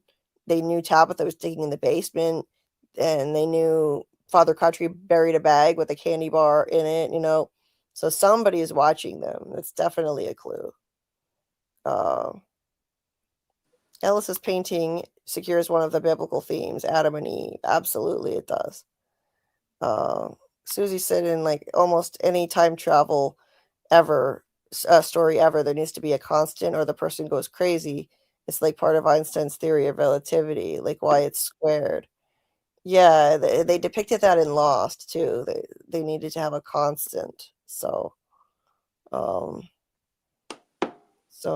yeah, it's gonna be tricky for Julie not having a constant. Oh, Rose. Yeah, I need to do that. I need to do the book giveaway for Tony's book. I don't know if Tony is still in the chat, but I'll message him now that we're getting closer to and likely to collaborate anyway. I've just been waiting for a time when we're both on a stream together, and then we can do the giveaway when Tony's here. But if our schedules don't line up enough to do it soon, then I'll thank you for reminding me, Rose. I haven't forgotten. I promise I haven't forgotten about that. Rose kindly donated money to do a giveaway of Tony's book.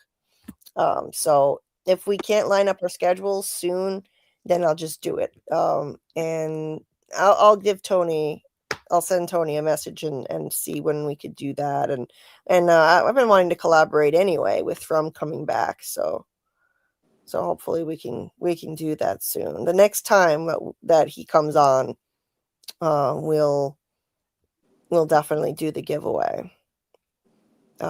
See, Samuel said Sarah and Jade have to talk to Toby at some point. I'll be disappointed if they don't, or talk about Toby at some point, rather.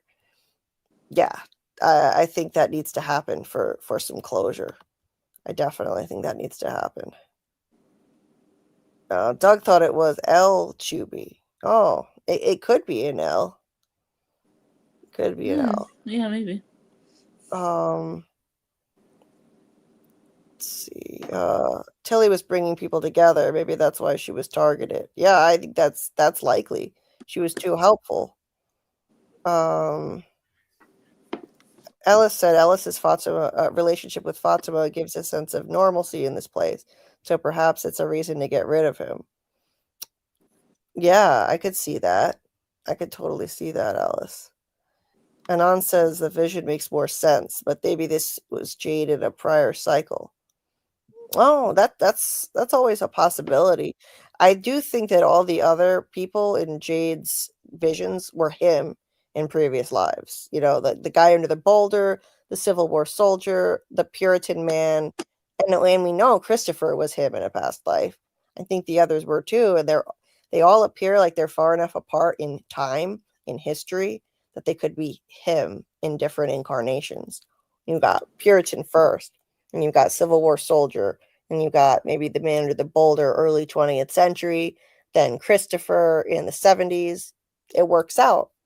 So you never know. This guy could just be another one of Jade in a past life, but I gotta go with Toby still. Let's see. Hey, Incognito. Nice to see you. Okay, so my name is Leisha. Thank you. Okay, Leisha. Okay. So it is an L. It is an L. So we're calling her Ichubi. I'm so glad you explained that, so now we won't butcher the hell out of it. Lisa Chobe. Is that it? Chobe? Yeah. Chobe. It looks like that. So Chobe. So Leisha. I'll try to remember to just call you Leisha. We'll do that.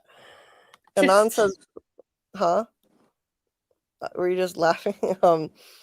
Anon says Brick died from internal bleeding and an inability to breathe. The monsters killed Tom. Yes, that's right. That's right. So that's right. So the monsters wouldn't have bothered dragging Brick out of there. He died naturally.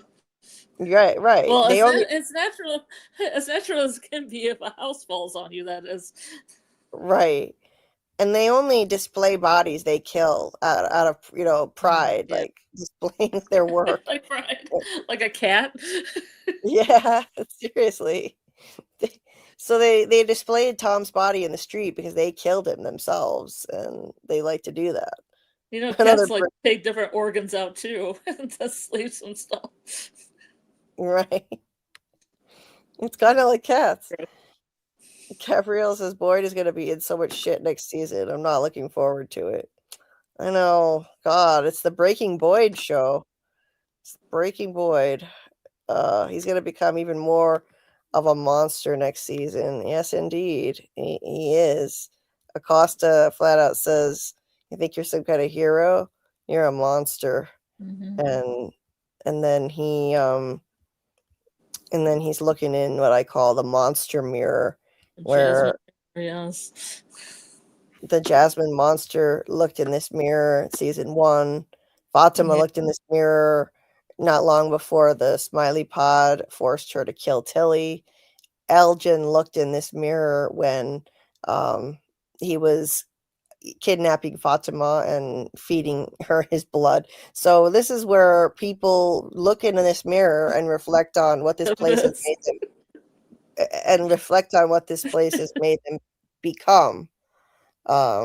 It's an ongoing theme, and in the trailer it says become what you fear, and then fear what you become, and it's all about breaking helpful good people like Boyd and Fatima and Elgin, and Sarah. It's about breaking good helpful people and turning them into figurative monsters, just like in the original story, the origin story.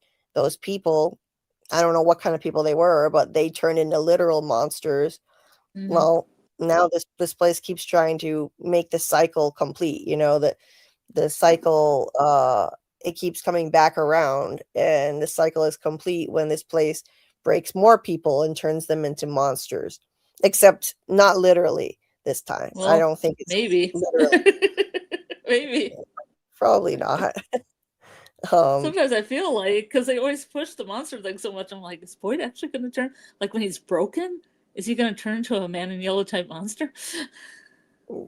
I mean, you never know. I don't think it could do that to him unless it killed him, Yeah, maybe. Because I think the Man in Yellow, that's the evil shape-shifting entity taking on the shape of someone it killed. Someone it killed in a previous timeline. So, and I don't see Boyd dying. I don't think Boyd's gonna die, but that's my opinion. Could change into a monster though. Yeah, I doubt it. I don't know, because I don't know if there's second level monsters, because you got the monsters that kill their kids, and then maybe there's a second way you become a monster just through being broken and turning. I guess would be the word, turning. Yeah, but if you look at the others, Sarah, she's a broken person, and they're following a certain theme, taking helpful people and breaking them, making them do horrible things that they wouldn't have done otherwise, and they didn't turn into monsters. Sarah, Fatima, Elgin, they're not turning into anything. They're just. But they also didn't taunt the monsters either, with the Boyd saying, "You can't break me, motherfucker," or whatever he said. Yeah. One of the beautiful scenes of Harold's. Yeah. Yeah, that was hilarious. I love when he, cusses out this place and anything in it. Blazin says, how does Victor know exactly how many graves to dig? Has he seen the scenario play out in a previous cycle? Well, he didn't quite know how many graves. He was just trying to get a head start, like he said. He dug 6 graves in season 1 when he realized that the boy in white was back and bad things were going to start happening. Not because the boy in white is evil, which I don't think he is, but just that's when the boy in white shows up. Is when a new cycle has begun, and the last time he showed up, that's when things were starting to change the last time for him, and eventually everybody died. So he was like, okay, things are starting over again because I saw the boy in white. Ethan saw the boy in white. So he started digging graves, saying, I just want to get a head start this time. And they wound up in the Colony House Massacre around like 20 to 23 people died, according to Donna. So Victor didn't actually know exactly how many graves to dig. He was just getting started. Because when he was a kid, he couldn't he couldn't bury all the bodies right away. He was just one little kid. Hey there, Jason. Welcome. Thank you for the kind words. Hope you have a good stream. Well, thank you so much. Please hit the like button and consider subscribing if you're new to the channel. I'm trying to work my way next to 2.5k subscribers, and always cool to see new people in the chat and finding the channel, and it's always from is what made my channel take off, thanks to this amazing fan base. It's unlike anything else. I cover other shows and it's not like this at all. It really, it's just not.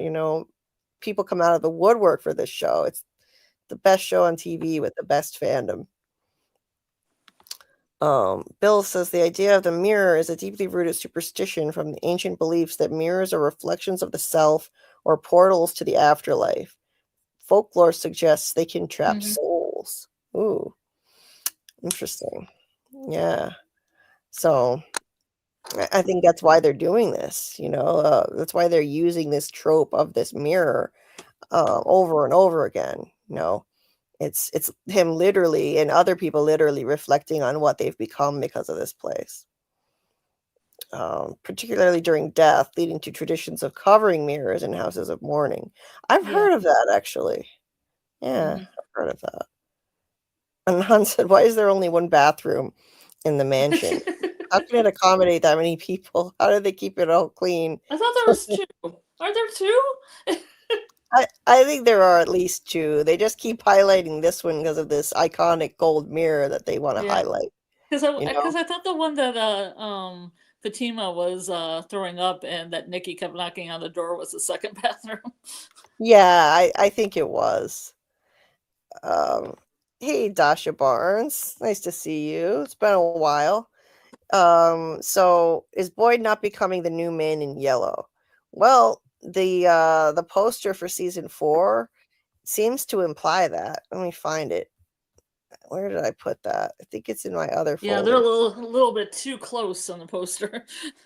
Yeah. I have it in one of these. We all have roles to play. We all have roles to play. Yeah. Right here. And Boyd has the man in yellow right behind him in this. Look at the way that he's centered with the man in yellow looming behind him. So it does kind of suggest a connection there. And you said Scarlet Boyd's name means yellow. Yeah. It's interesting. And I have to Debbie Bobevi told me that. Right. And I have to hope I have to hope that this poster is not as simplistic as it seems, and that there's a deeper meaning to it, because it's just Boyd with the Ankui kids behind him, only 6 out of the 7, incidentally, I guess for symmetry, maybe to make it look better. 3 on each side of him, and then behind them, the man in yellow's picture in this painting. I mean, it's so simplistic compared to the really intricate one for season 3 with so much of the cast in there, and the different threats that they were going to face that season. But this could have a deeper meaning. From this, I surmise, or I theorize, that maybe in a previous timeline, the man in yellow was the leader of the town, like Boyd, and full of hope, and then the place wound up breaking him. Yeah. and he died, and then Or did he? and then the evil can I finish? And then the evil shapeshifter takes its place. The evil shapeshifter takes on his appearance. So yeah, I think that based on the other evidence we've seen with Victor digging up that drawing of the man in yellow, looking happy and with a clean suit, with a car behind him, it's highly likely that he used to be a regular guy. And put that together with this, I think he was the previous one of the previous leaders of the town. It may have been in Victor's timeline, and it may have been the timeline before that. It depends on what you believe Miranda was able to do. If you believe Miranda was able to have premonitions that she painted, then it could have been, it could have been like her anticipating that the man in yellow was going to come to town when it hadn't happened yet. Otherwise, he would have had to be a leader or a resident of the town in a previous cycle before Miranda, because Miranda painted him before she got to town. So I think it's possible it could have been a premonition, and then he got to town after her, became the town leader. I mean, how did Victor draw him? That's the Smiling. thing. Yeah. Like how did Victor draw him if Victor never got to see him? If Miranda, let's say Miranda can't have premonitions and she was painting something from a past life when she painted the man in yellow. Well, then how did Victor draw a picture of him? That's the quandary. So from that, I have to surmise that he was the leader in the 70s. Victor saw him arrive, and Miranda had a premonition and painted him. It wouldn't be unprecedented for a premonition to happen on the show because Tabitha had a premonition dream in season 1, remember? So, Tabitha had that dream of the lighthouse and Jim hanging upside down in distress, foreshadowing his death. So, she also had a toy ambulance on the steps, and an ambulance wound up coming to town later. So that dream was 100% a premonition dream. And so if Tabitha can do that, I'd say Miranda probably had that ability. So she probably painted the man in yellow, and then he actually came to town in a short period of time, became leader like Boyd. Remember, Boyd just took charge the minute he came to town. He was a really special kind of person in that he was so resourceful and immediately took charge and had so many ideas on how to help people. So maybe the man in yellow was maybe not as effective as Boyd, but he came to town and had a lot of ideas. So he became leader right away. And it played out like that. And then Victor saw him, drew him. The other possibility is that Miranda was painting a memory of the man in yellow from a past life, and Victor was drawing a vision from the past.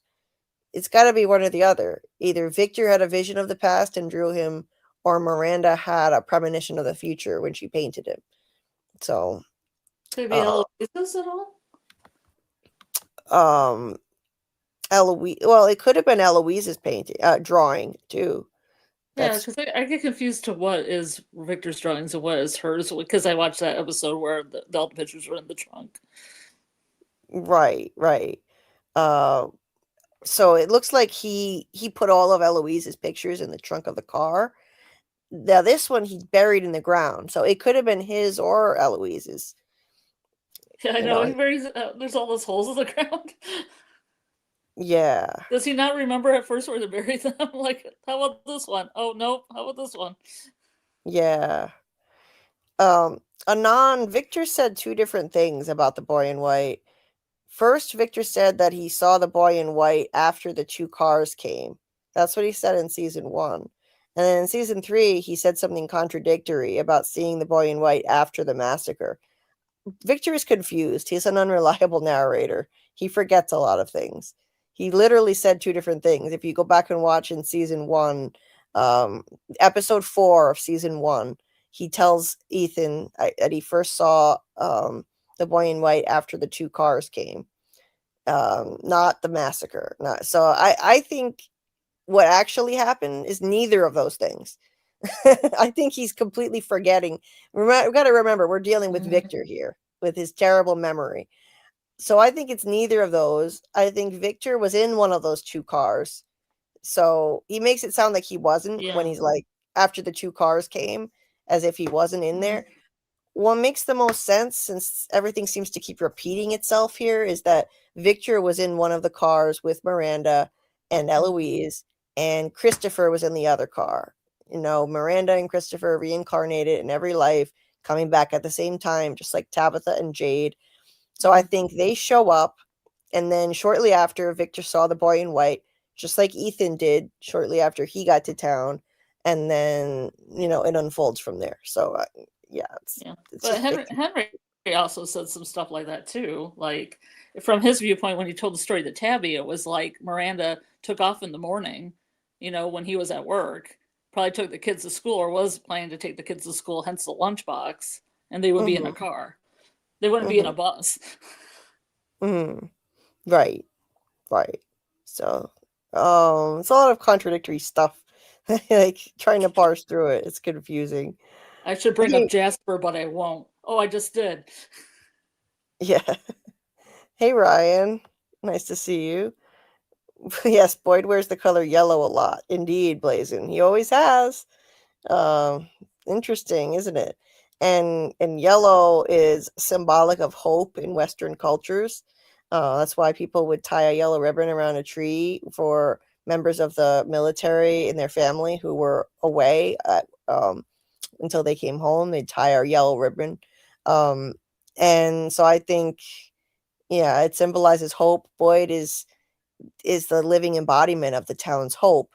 And the man in yellow, maybe he was once the town's hope when he led the town. But then that suit is now filthy because that hope was corrupted. He was probably broken and killed. And then, you know, the rest is history. The entity just started shifting into him. Still interesting that one of the monsters, yes, right, Gabrielle, like that one of the monsters used the mirror and looked at herself in it as if she was looking with sadness in that one moment at what she had become. You know, that she used to be human, and she said, it wasn't my choice to be this way. And it was like there was a little vestige of humanity in her just for a moment, looking sad at what she's become when she looked in that mirror. I thought that was so interesting. The man in yellow is looming and behind him, so he can't see the threat. Right, Anon? Yes. Doug said, Dasha, haven't you heard? The man in yellow is everybody. Boyd, Randall, Ethan, Victor, Donna. Don't forget Jim. Don't forget Jim, Doug. And Jim, too. And Sophia. now he's Sophia. Yeah. No, and Acosta, because she's blonde. Yes.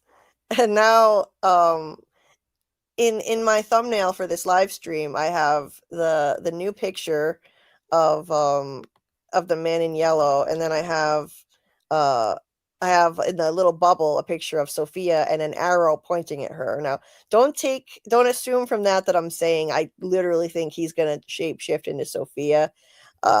I just use those arrows all the time to highlight the image that I put in the little bubble. That's all. And I am intrigued by the theory that Sophia is the man in yellow, but I think it's more likely that Sophia is just going to be Sophia. It's fun to think about different theories, though. It is. It's fun. It's fun to entertain different theories. Ms. Honey says there's a face just above Boyd's badge. Could that be the 7th kid? Wait a minute. Yeah, Let me go back. I thought I saw 7 kids in that too, but then I couldn't find it when I saw a better resolution picture of it. Yeah. And then I thought, well, maybe they saved their daughter. Maybe they have to save each kid one at a time, which would be hard and time consuming, but right. So if you zoom in here, it almost looks like a face there, but I think it's just kind of an optical illusion from the marks on his shirt. If that's Oh, what I you didn't mean. even see it there. I Yeah. didn't even see it there. I saw it up in like where the three are on the right side. I thought there's an extra face, but it's the kid's shoulder. From far away, it looks like another head, but when you get up close, it's just part of the kid that's in front on the right. Ms. Honey said on his white shirt just above the badge. Yeah, I don't really see it, Ms. Honey. I think it may just be kind of an optical illusion above his belt, she was saying. It's kind of like a Rorschach test, you know. Let's see. Leisha says, "What do you guys think of the conversation with Julie, Ethan, and Tabitha about Norman, fairies, and the Lake of Tears, monsters not being real? I think Jim is Norman. I posted more about this on Discord. This is so crazy how people in the fandom have such synchronicity, and we come to the same theories. We use the same, we take the same information and we wind up with the same conclusions, just completely on the same wavelength. I literally have a video called Jim is Norman, can Julie save him? Yeah. Yeah, thank you for posting on Discord. I'll definitely check it out. And you and I think alike, because I agree. I think Jim represents Norman. I made a whole video about it like a little over a year ago. And I think that Julie can't save him based on that whole conversation. The way that, she said that Norman is dead, and when you're dead, you're gone. And Ethan was saying, bring him back, Julie, bring him back. She said, no, when you're dead, you're gone. And I don't think anybody can save him once he's dead. I think Jim represents Norman. And later, Julie does, relent and say the secret fairies came from the Lake of Tears and saved him because she feels bad. But Ethan doesn't look convinced at all. At that point, Ethan is already kind of connected with the boy in white for the first time. He saw him outside, and he had that seizure in the RV where he saw a vision of the Lake of Tears. And I think that kind of, connected Ethan to this place in a deeper way. So at that point, Ethan didn't believe that you could bring someone back from the dead like that. He didn't believe her anymore. And I actually mentioned that a bit in my video that I'm going to be putting out in the next couple of days on Ethan, my theory video. I did touch on that conversation with Julie. So it's really interesting stuff, and I think they absolutely put that in the show with a deeper meaning for a reason. In the very first scene in which we saw the Matthews, I don't think it was just a throwaway scene like you might think on the surface. Just a kid, a girl teasing her little brother, bullying her little brother with some finger puppets. It's deeper than that if you really listen to the language being used. And then if you go back, if you go watch the scene where they talk about story walking, now Ethan has changed and he no longer thinks you can bring someone back from the dead. He's wiser now. He has insight since he's been brought to this place, and he's connected with the boy in white. And he says, you can't change a story that's already been told. So Julie is now the one who wants to bring people back from the dead. Julie says she wants to try to save Thomas by story walking and Mrs. Lou. And Ethan says, no, you can't. You can only visit chapters, but you can't change a story that's already been told. He's grown up. He understands how this place works. He also told Julie at the end of season 1 with his finger puppets, he said, I tell my own stories now. So he's changed. It started with that seizure that he had when he connected with the place, just like Sarah and Elgin had seizures because they had deep connections with the place and it was communicating with them. Ethan had a seizure and a vision, and ever since then he understands this whole place. And so I don't think that Jim can be saved by Julie or anything else changed that has already happened without her intervention. So those are my thoughts on that. But for more on that and a lot more on Ethan's insight, check out my video. It's going to be coming out in the next couple days, all about Ethan's role and how he knows what he knows and the significance of his words that we need to pay more attention to. He has the answers. Ethan has the answers. Listen to Ethan. Blazin one says, what do you think about when Tabby found the bracelet in Henry's car and began to think she was still in the From universe? Did she really escape to the real world? I think she did. There's always the possibility that that was a level 2 of a simulation. I'm not going to lie, say that it's not possible, but I think it would be lazy, redundant writing that's been done before. And I don't think they're going to go that route. I think the bracelet, I know it stretches, the bounds of disbelief. We have to suspend our disbelief a bit. But what we're supposed to believe is that Tabitha just kept making the same bracelet in every incarnation of her life as she's been born again. In a new lifetime, she makes the same bootstrap bracelet, even with the same unique flaw in it. It's hard to believe, but she says she just kept making them. And some part of her knew who she was still. So that's what I think. Scarlet, don't you think that Yeah. I mean, I think that she, like somebody who is an artist, that could be just the design, and Tabby could be thinking the flaw is a flaw, but it's actually just the design. right? Because Could if somebody be. asked me to make two of one thing, I can make two of one thing that looks like has a flaw, but it's just part of the design. Yeah. Heather says, do we think Victor ever saw Miranda's drawings in the basement? Could be. Yeah, he might have seen them. Daryl thinks Jim might be Norman. Aside from that, it does seem to show Julie can change the story when she brings Norman back to life. But Ethan doesn't believe her. He doesn't look the least bit. If you look at his face, he doesn't look the least bit reassured. Trust Ethan. Go by what he says and his instincts. And when she says that, he does not look reassured at all. So I don't think so, but we'll see. Doug says, I think there are a lot of important elements in that exchange, Leisha, but I'm still not sure what they all mean. Victor could have drawn a picture of Miranda's paintings in the basement. That's true, Jay, when he draws the man in yellow, but he draws what he sees. And I think that would be kind of weird if he came to Fromville and drew a picture of a painting he saw back at home of the man in yellow. And, and why was he there with a car in the background? As if he just arrived in town. Just doesn't make sense to me. It looks like someone he just observed arriving in town. The massacre could have happened after the two cars showed up. Well, it definitely did eventually after the two cars showed up, Anon, for sure. Doug says, I'm not sure about Julie being able to change the story, since it's Tabitha who actually comes up with the idea that Norman can't be dead because there are no monsters. Right, exactly. So I agree with that, Doug. And we're assuming, hey, Mike Light, we're assuming the man in yellow is human in Victor's drawing and not already evil. I mean, he could be, but look how Victor draws things that are actually evil, just for comparison's sake. Look at how Victor draws evil things. Here.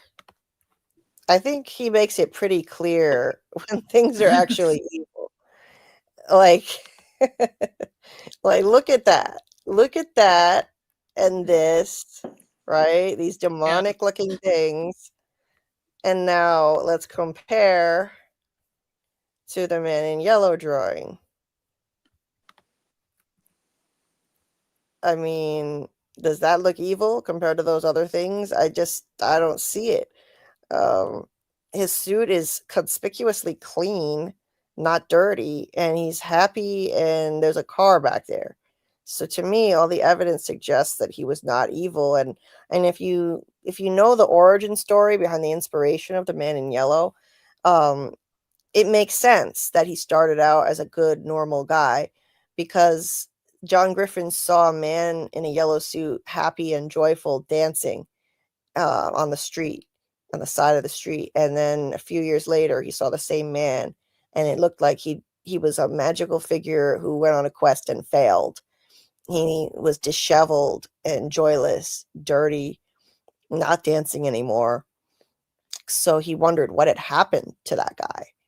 So I think it makes sense that based on his inspiration, this this figure used to be happy and good and a normal person, and he didn't start off evil. So that's what I think. Incognito says, I wonder what exactly are the new abilities of Julie. Yeah, I mean, I think it'll be interesting to see how she does the story walking. Like, does she figure out a way to control where she goes, and if so, how? I mean, when she goes, where and when. That's going to be interesting and tricky for her. Hey, Chris. Miranda and Christopher's car is not wrecked when we see them in the car graveyard, but they supposedly collided. Did they, though? I don't know if they said. I don't think they said they crashed. I don't think they said they crashed, but I do think they came at the same time. Just because they came at the same time doesn't mean they crashed into each other. But I think they I think it's very poetic if these soulmates, these literal soulmates, figuratively collide with each other at the same time, arriving together in every timeline. So Doug says, but that only happens, Daryl, after Tabitha establishes that Norman can't have died because monsters don't exist. So in that sense, that part of the story has already been told before Julie revisits. Right. And I trust Ethan. I go to Ethan, and his reaction is he's not reassured by Julie when she changes that part of the story. Jay says, instead of hope, I have always known yellow to mean scared. The man in yellow is scared, threatened, and that is why he killed Jim. Oh, it's an interesting take, an alternative take. Yeah, I do know, yellow is a, slang for chicken, coward, or you're yellow, So that's true. He's scared or threatened. That's an interesting thought. And Anan says, Doug deserves everyone's paycheck since he is all of them. Right. Yeah, it was to make Ethan feel better, Daryl, right? So that might be all that it is. When she says that Norman came back from the dead. Sophie is Sophia. Sophia is Sophia, not Abby or anyone else. She will just show up as her. Ryan, I think that's the most likely thing too. I do. Sophia is in for some culture and nasal shock when she arrives in Fromville. That's true, Jen. I'm not sure what you mean by nasal, but yeah, culture shock, absolutely. Even Boyd had a seizure. I don't recall when exactly, but it seems like a way to be connected deeper to this Fukin place. Well, that's definitely true. I'm not sure if he did have a seizure. No, I don't think he did, actually. Heather says, I think that the new arrival that throws the town into chaos in season 4, episode 1 is referring to the man in yellow, not Sophia. Or perhaps the unpopular opinion that they're one and the same is correct. It could be a double meaning too, that it's the arrival of the man in yellow and Sophia at the same time. They often do double meanings with the titles. Okay, I'm going to zip through the rest of the comments section really quick, and then we're going to pull up the episode descriptions and go through them again. Smash the like button or go in the box. Yes, please. Thank you so much, Jen. And when the new season starts, in the Discord, I'm going to be streaming every new episode at midnight, Saturday nights into Sunday morning when the new episode drops. So if you want to join our watch parties, come join the Discord, and we have a nice time. It's not a gigantic, overstuffed watch party. There, in some cases when there are so many people, it has to be extremely organized and controlled, where you have to raise your hand to talk and stuff. I mean, I personally like it if it's a little bit more chill. It's more chill with me. So if you want a more chill environment, we're gonna stream the episodes every week, and it'll be not as big of a crowd. And then afterward, we'll have what I mean is, in terms of chill, I mean when we talk, because after the stream, we'll do a voice chat and we'll talk about the episode, and we had a great time with those conversations last season. So if you want to join the Discord, the link is in the description of the video. And I'll grab the link to the Discord right now also and just drop it in the chat.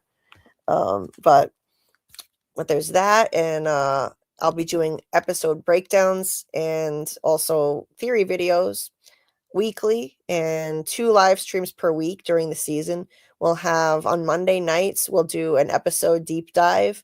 So the Monday night will be for that. And then either Wednesday or maybe Thursday night, we'll do another live stream where we talk theories and predictions for the next episode. And that one I'll do call-ins on, and we'll let people join the panel and share your theories and ideas. So that'll be for season 4. And for now, we're doing rewatch streams Wednesdays and Saturdays. And we're going to be doing season 2, episodes 9 and 10 on Wednesday. And Saturday night, we're going to dive into the first 3 episodes of season 3. And Mondays are for what we're doing now, season 4 theories and overall theories and predictions for From right now on Monday nights. And I'm going to try to keep doing these earlier and make it more like 10 or 10:30 p.m. Eastern for these live streams. And I'll be putting out that Ethan video in the next few days too. Let's see. Ethan knows what he's talking about. Meanwhile, Jim talking about government experiment is off the mark, but that's a theory people subscribe to. It is too. It is, Daryl. But I think at this point, there's way too much lore they built up in the show for them to just say, psych, it was all just an experiment. There's no way. Not after all the stuff about reincarnation and the sacrifice of the children, making these townspeople into monsters. And I can't see it becoming an experiment. That would be really poor writing if they do that. And Jen, I think the numbers in the lighthouse are dates. They're all in 4s, and they're far enough apart that they could mark the different timelines when everybody got massacred and it started over. So they're far enough apart that those could be all the dates when Tabitha and Jade got reincarnated and came back.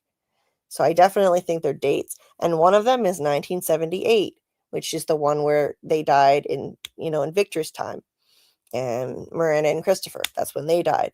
And then there's one that says 1864. There's the oldest one is 1506. So that's the first one. That's the origin story date, I think. Joyce said, anyone think that Ethan saying I'm writing my own stories now feels kind of ominous? It does sound a little ominous, and he looked a little creepy when he said it too, to be honest. He looked a little bit creepy as he was saying it, but I don't think he's any kind of evil force who's hurting everybody in town and causing all this. I don't think. Chris says, I'm starting to believe that Tabitha will be able to change the stories based on the Norman story and her digging the hole. Oh, that's an interesting take. You never know. Blazin says the figure puppets show up on the stairs in Tabby's tower vision. I need to rewatch that part again. Yes, they do they though? Let me double check. I don't think they do, but let me go look. I don't think they actually show up in the tower. I think they're in her dream. They're in her dream, but they're not in the actual tower when she goes there. Let's investigate. Season 2, episode 10. Episode 10. Okay. I'm pulling it up right now. And just see. Because by my recollection, the finger puppets were not there. But let's take a look. I'm going to pull it up and show it when I get to that part because I don't want the stream to get taken down for copyright. Okay, I see you're going up the stairs. I see you're going up. Okay, there's the dump truck and some playing cards. Nope, no finger puppets. Yeah, so I'll show the still in a second of what it looks like. This is her going up the real lighthouse steps. Season 2, episode 10. there's the ambulance on the stairs, a toy ambulance, just to kind of remind us that that was in her dream, and that was a premonition that the ambulance was going to come to town and she would be in it. She was going to come back in an ambulance, like in season 3. So cool how they did that. Is the toy ambulance. And so it wasn't actually there. It wasn't actually there. It was only there in her dream. Just like the shoelace bracelet, has someone been making the talismans over and over again? Jay, probably not. I think they probably have just been able to reuse them. They look really old. Maybe maybe they keep getting put back, somebody puts them back for another person to find. Or it's possible that no one's ever used them before. Well, maybe no one's ever found them before. Let's see. Daryl says, I heard that Jack Bender said they have enough lore for 20 seasons. Obviously, they aren't doing that, just saying they have a lot to work with. Yes, indeed. They definitely have a lot to work with. I wish that they had enough. God damn, I wish they had more episodes then. They don't have a long enough season. They have so much they could explore if they had more time. And they're probably only going to get 5 seasons. We'll be lucky if we get 6. Really lucky. And Samuel, yes, Miranda's painting of Man in Yellow seems like a serious younger guy being dirtied. Seems like he's being splashed. That's true. Only half of his suit is dirty in that one. So if we look at the artwork, let me see. I think I have it. No, is it in here? No, it's in it is in this episode. When we go. So it's taking forever to load. Okay.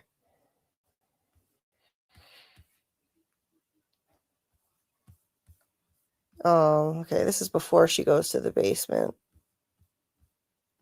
I gotta just put this in my main folder because this is one that we should have access to easily. Yeah, so half of his suit, I'm gonna download it from my own album. Half of his suit is dirty. The other half is clean. So it's almost like, I think this might be kind of an in-between point where he wasn't fully corrupted yet, but he was breaking. And he was younger then too. His hair wasn't white yet. So I think this probably is him in the process of being broken and becoming corrupted by the evil entity. So the way Boyd is kind of turning into a monster slowly, being broken, doing things he never would have done before, like torturing Elgin. So Boyd is starting to get sullied like this too. Doug showing the pic of the real Man in Yellow was awesome. Yeah, that was cool, Doug. That was really cool. That was Doug's real Man in Yellow. It wasn't the same guy John Griffin saw in LA. That's right. Doug saw a guy in New Orleans who kind of reminded him of the Man in Yellow. Sophia is Doug. Do you think so, Chris? I find that theory really interesting, I have to say. Really interesting.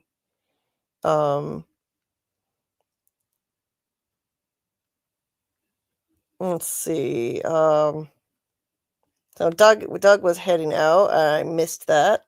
Belated good night to Doug. It seems I've turned into a pumpkin, so I guess it's time to bounce. Good night, Doug. Wow, we're 2 hours in already. I think we should just start diving into the episode descriptions. So good night to Doug. I'm about 10 minutes behind the chat right now, but I'm skimming through really quick to catch up. Hey, Jeff. Nice to see you. Thanks for the support. Smash the like button. Thank you so much. Yes, please do hit the like.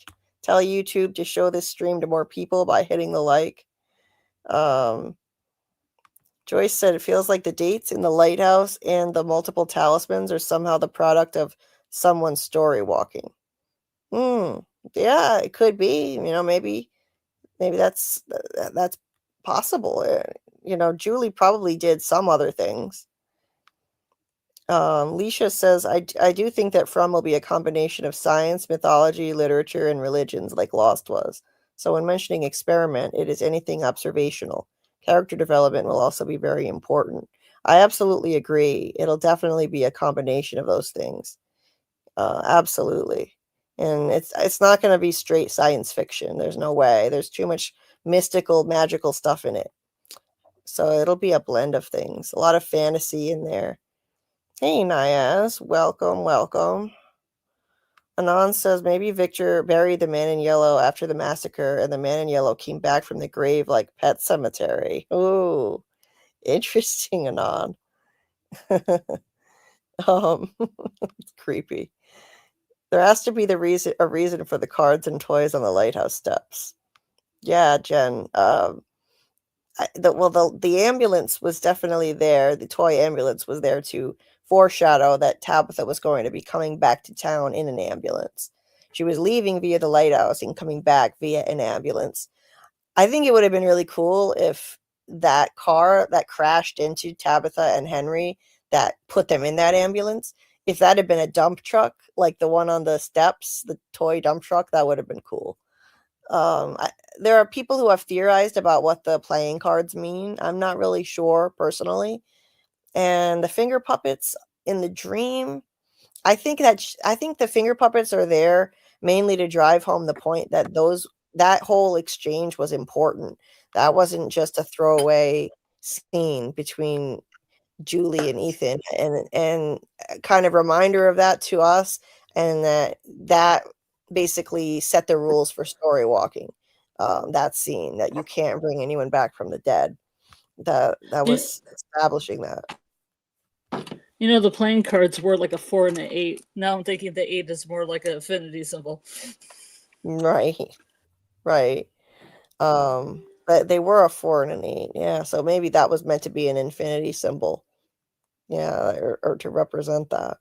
So let's look at these new pictures. I didn't realize we've already been going for like 2 hours and we haven't even looked at the other pictures yet or the episodes. But we did start the last stream by diving into the episode descriptions, but I want to go over them again now that I've had a little time to actually think about them. I was essentially just live reacting. We were live reacting to them because we hadn't had a chance to read them before Saturday's stream. So we'll go back through the episode descriptions and titles again, but let's look at these first. So I mean, what do we actually think let's take this one first just to finish this. Why do we think he's looking this dejected? We joked about it earlier, but this is very strange. He just had a huge victory and he's grinning from ear to ear, telling Julie, "This is my favorite part." So why does he look dejected in this picture? And this is, incidentally, this picture is from episode 1, The Arrival, via Rotten Tomatoes. So let me know in the chat why you guys think. What are your ideas? Why you guys think he's looking dejected like this? This is odd, and this is the dirtiest I've ever seen him. It looks like he's been mud wrestling future Julie. So, I mean, yeah, I don't know. I'm going to have to think more about this before I really make up my mind. I've had a lot going on lately and working hard on my Ethan video, so I haven't had time to really put a lot of thought into what's going on with these pictures. I just saw these last night. I had a thought. Maybe he has a little. Okay, you think he's dead and became a monster. I think he's broken and become a monster, but maybe he's having like a Jasmine moment where he's reflecting on the little tiny bit of humanity he still has left. Mm-hmm. And my cat agrees. My cat agrees. Yeah, your cat has a lot of opinions. Yep. Yeah, he could be reflecting, having a Jasmine monster moment, reflecting on what he's become. This is the last we see of him in this form before he shifts into something else. I hope not. I really hope not. I don't want to see Doug, leave the show after just one episode, A minute Uh, in a minute and a half of him transforming, and then he's just a giant spider for all the rest of the episodes. yeah. I mean, with a giant spider with Doug's face on it. At least that would still be Doug in the show. Like, I Sweet, could I'm do all for it. I'm all for it. uh Daryl said Doug doesn't look dejected to me. Well, what do you think, Daryl? I mean, he doesn't look happy. And he doesn't look evil. He normally, is looking like creepily happy about things, joking and smiling and smirking. So this is odd. Jeff says, I still think the man in yellow transforms to Donna.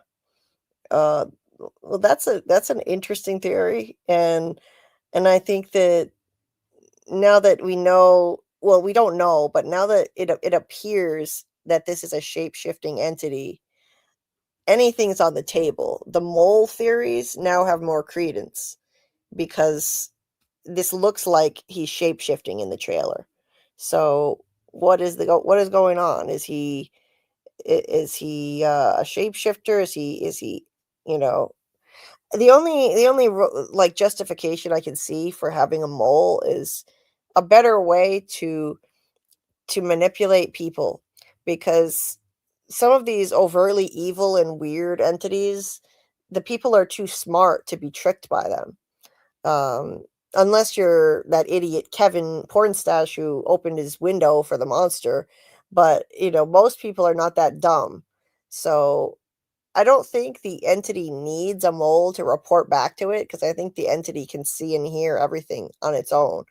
Um, but I do see the value in having somebody there to just manipulate people's behavior more effectively than one of the monsters could, or some weird apparition like Ghost Abby. She wasn't able to convince Boyd, not to smash the music box. So, this could be more effective if he transforms into someone and then acts like a mole in town, like Sophia, for example. So I can definitely um entertain those theories a bit more now. Oh, Niaz is Decipher. Cool. Long time no see indeed. Cool. Nice to see you. Nice to see you. I didn't know who you were, so I'm glad you let us know. Let's see. So Jen says the red behind the man in yellow painting looks like he might be the big red bad. Yes, Jen, I think that he is the big bad of the whole show. And the red symbolizes the evil entity, the big bad, like the red in the cave mural. So I think that he is the big bad, definitely. He's over 40 and he's crouching. He's in pain. Good point, Joyce. He's probably in pain. Alicia says, I agree. He doesn't let's see. He doesn't look egotistical as he did earlier when killing Jim. Right. Susie said maybe he switches with Jim. Darrell says the image is just making you think he's dejected. He's not.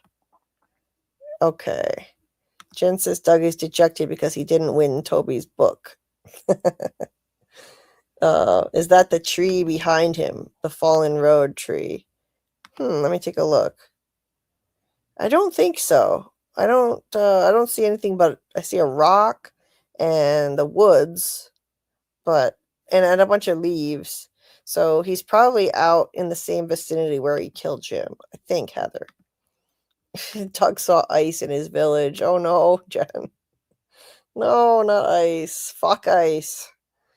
Daryl says he just isn't smiling and grinning in that moment. That's all. He's not dejected. Okay. Let's see. But he looks like he's reflecting and like he's disappointed in something. Incognito says, I don't think Man in Yellow is turning into Sophia, but if it is, that's going to be wild. Agree. Joyce says, I think this is the moment right after he kills Jim. He's looking down at him with pity. Oh, that's an interesting take, Joyce. Interesting. Could be, maybe. Daryl says in a moment he's going to crack a smile like he does in the trailer. Just because he isn't smiling constantly doesn't mean he's dejected. Yeah, that's a good point. A brief still can be deceiving. Blazin says to me he just looks intent on what he's looking at there. Okay, gotcha. I can see that. Chris says it's probably a still of Man in Yellow in the middle of speaking. You can catch weird facial expressions in still shots. Oh, okay. Good point, Chris. You can get all kinds of weird facial expressions. That's very true. Ms. Honey says, I think he's crouching down and talking to someone. Yeah, and in the trailer, it looks like he's crouching when he talks to Julie. Was it in the trailer or the teaser? It was in the teaser. Let's go to the teaser. It looks like he's crouching. Well, we don't know who he's talking to, but I think he's talking to future Julie. It looks like it because at the end of the season 3 finale, she was laying on the ground screaming. And here, it looks like he's crouching right here. It looks like he's crouching down. And he tells Julie, what happens next is my favorite part. So he could still be crouching. I think he's talking to future Julie since when we last left them, she was laying on the ground screaming and he had just killed Jim. So yeah, what do you think happens to Julie? Does she just time loop back, or is she just here, or is she totally here, or is it just her soul that's here, or her spirit that's here? I think she'll. Sorry. I think she'll. Based on the way we saw it working with her throwing the rope, I think she's gonna have to go back. She'll be pulled back to her time where she'll be in a seizure, laying in the ruins. So I think there'll be a close, an almost encounter with her present self, because time travel shows love to use that trope, where you almost run into your future or past self. But they probably won't cross paths. She probably won't see anybody and nobody will see her. She'll go back to her time and we won't see her again till much later in the season. And it's kind of open question as to how they're going to bring that into play. We do know with some degree of certainty that future Julie will be seen in season 4, because there was a behind the scenes little clip of her in her new bob haircut with Ethan on the set that was released recently in their social media. So future Julie will be back, but probably not till later in the season. Daryl says, I see no pity, just staring. Okay. Incognito, it looks like he's catching with memories, just totally absorbed by those. Let's see. Alicia says, and why release this photo? He isn't capable of feeling the emotion he is portraying in this image. Right, Alicia? It does seem that way. He shouldn't be capable of feeling what we're seeing in this. Yeah. Anon says, Kevin experienced toxic positivity. That's true. This is a bloody Rorschach test. Yes, Joyce, it is. So much of this stuff is. We see what, our own personal experience makes us biased to see. Susie says, I think he could also be like laughing sinisterly there. Okay. Daryl says they just chose a pic of him not smiling. That's it. He'll be smiling in a second. Yeah, he very well could be. Just like in the trailer, at first he looked serious. I mean, in the teaser. And then his face twisted into a smile, a sinister smile. Jen said Kenny experienced toxic virginity. He's like, see, I told you, and here we go again for a ride. Yes. Well, Daryl, we all overthink, don't we? We all overthink and pick everything apart in this fandom. So what else is new? Overthinking. Like, this is what we do. We're the Fromaholics. We spend all night overthinking on here. We spend 6 hours talking about a 50-minute episode. Let's see. The man in yellow is pre-snarling. Oh yeah, Jay, definitely. Daryl says we most likely catch up to Julie trying to save Jim at the end of season 4. I think so too. Looks like Man in Yellow is talking to Jim. You can see part of Jim's coat on the bottom right corner. Oh yeah, it does kind of look like his coat is down there. Yeah. Most likely talking to Jim's dead body. Okay. Now let's go to one we haven't discussed yet. Let's go to Julie next. Julie is here talking to Randall.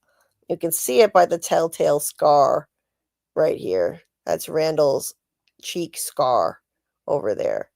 So she looks pretty down. I mean, understandably so. Now, well, let's go in order. Which number does this go? Does this correspond to?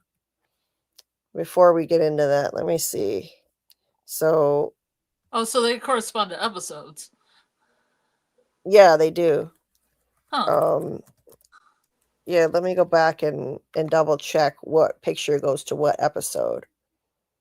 The first one, the Man in Yellow, goes to the arrival, and let me see. We'll go episode by episode. Hold on. Season 4. I have the screenshots of the episode titles, but they don't have the pictures on them. So, okay, here it is. Episode titles. Okay, so I'll just share this tab and show you what I'm looking at here for a second. The next one is Frey, and it has Boyd and Ethan on it. Sophia is on Merrily We Go, episode 3, and Julie is on episode 4 of Myths and Monsters. And after that, there are no more pictures. They're just old season 3 poster pictures. So we'll go to Boyd and Ethan next then, because that's episode 2. Frey. So what do we know about that episode? Well, we have the description of it. So Boyd, this appears to be part of that scene where Ethan runs out of the house and Again. goes straight at the motel sign, and the bag of whatever is there in the bag. yes, and Boyd has to grab him. He literally grabs him mid-jump.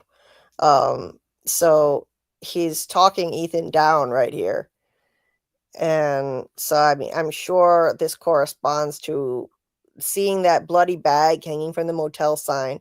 Jim is missing. So everyone's going to assume Jim is in that bloody bag. And Ethan goes running at it, and Boyd doesn't want him to see whatever's in there. That's what makes the most sense. If we look up here, the motel sign. Let's see, where is it?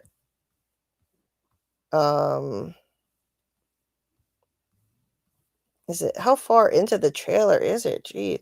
Oh wait, I think I went by it. Trying to find anything in here. Oh my god, it's annoying. So there's the dream, and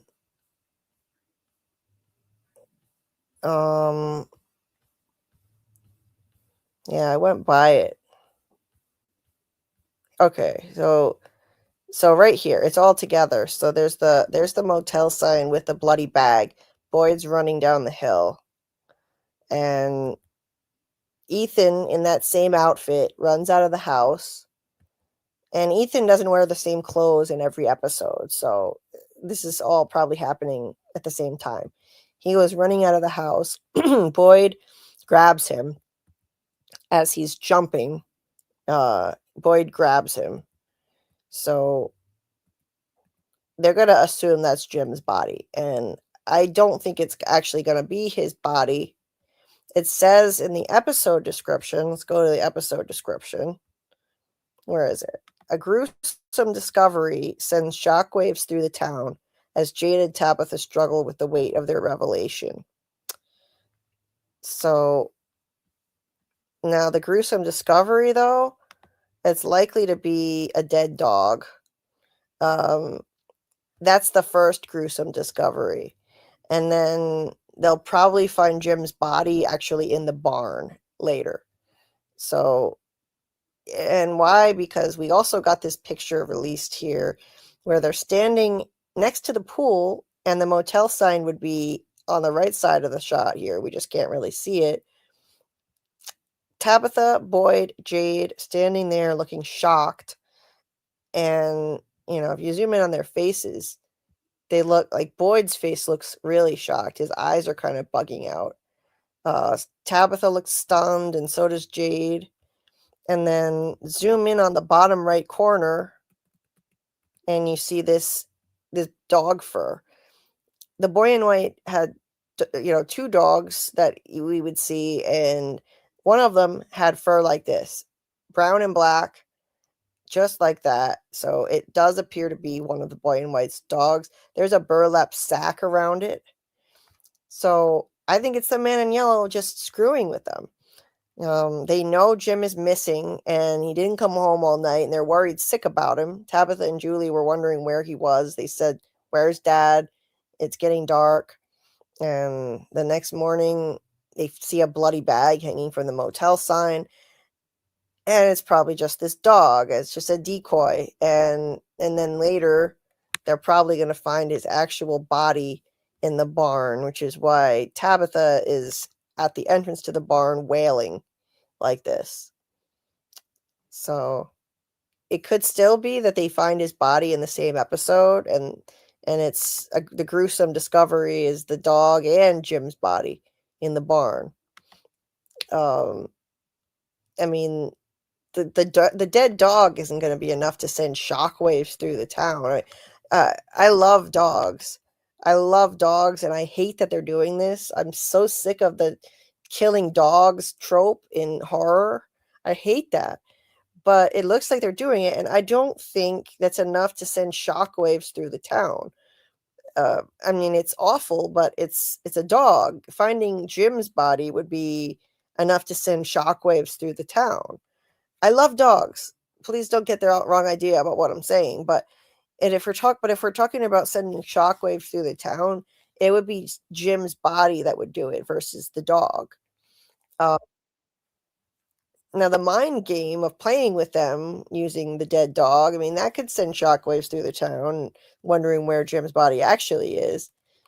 But I think they could easily find, and probably will find, both of those things in the same episode. And so Jade and Tabitha, you know, they're dealing with knowledge coming at a cost here, struggling with the weight of their revelation.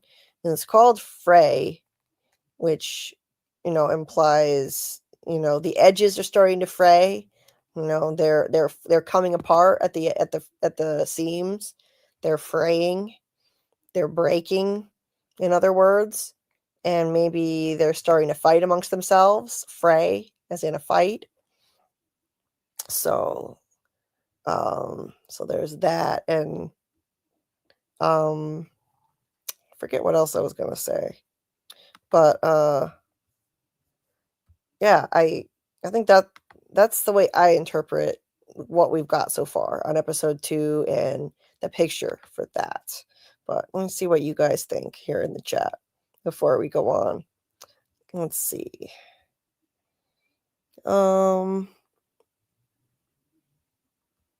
Man in Yellow is sad the game is over. Jim was too easy to kill. That makes sense. Jen, gee, not enough to kill Jim. Man in Yellow telling him off after, right? Jen, God, leave him alone. Why is he talking to a dead body? Because he's Dirty Doug. Yes, Daryl. Daryl said Sophia's episode 3. Yes, that's right. That's going to be when Boyd grabs Ethan in the trailer. Yes.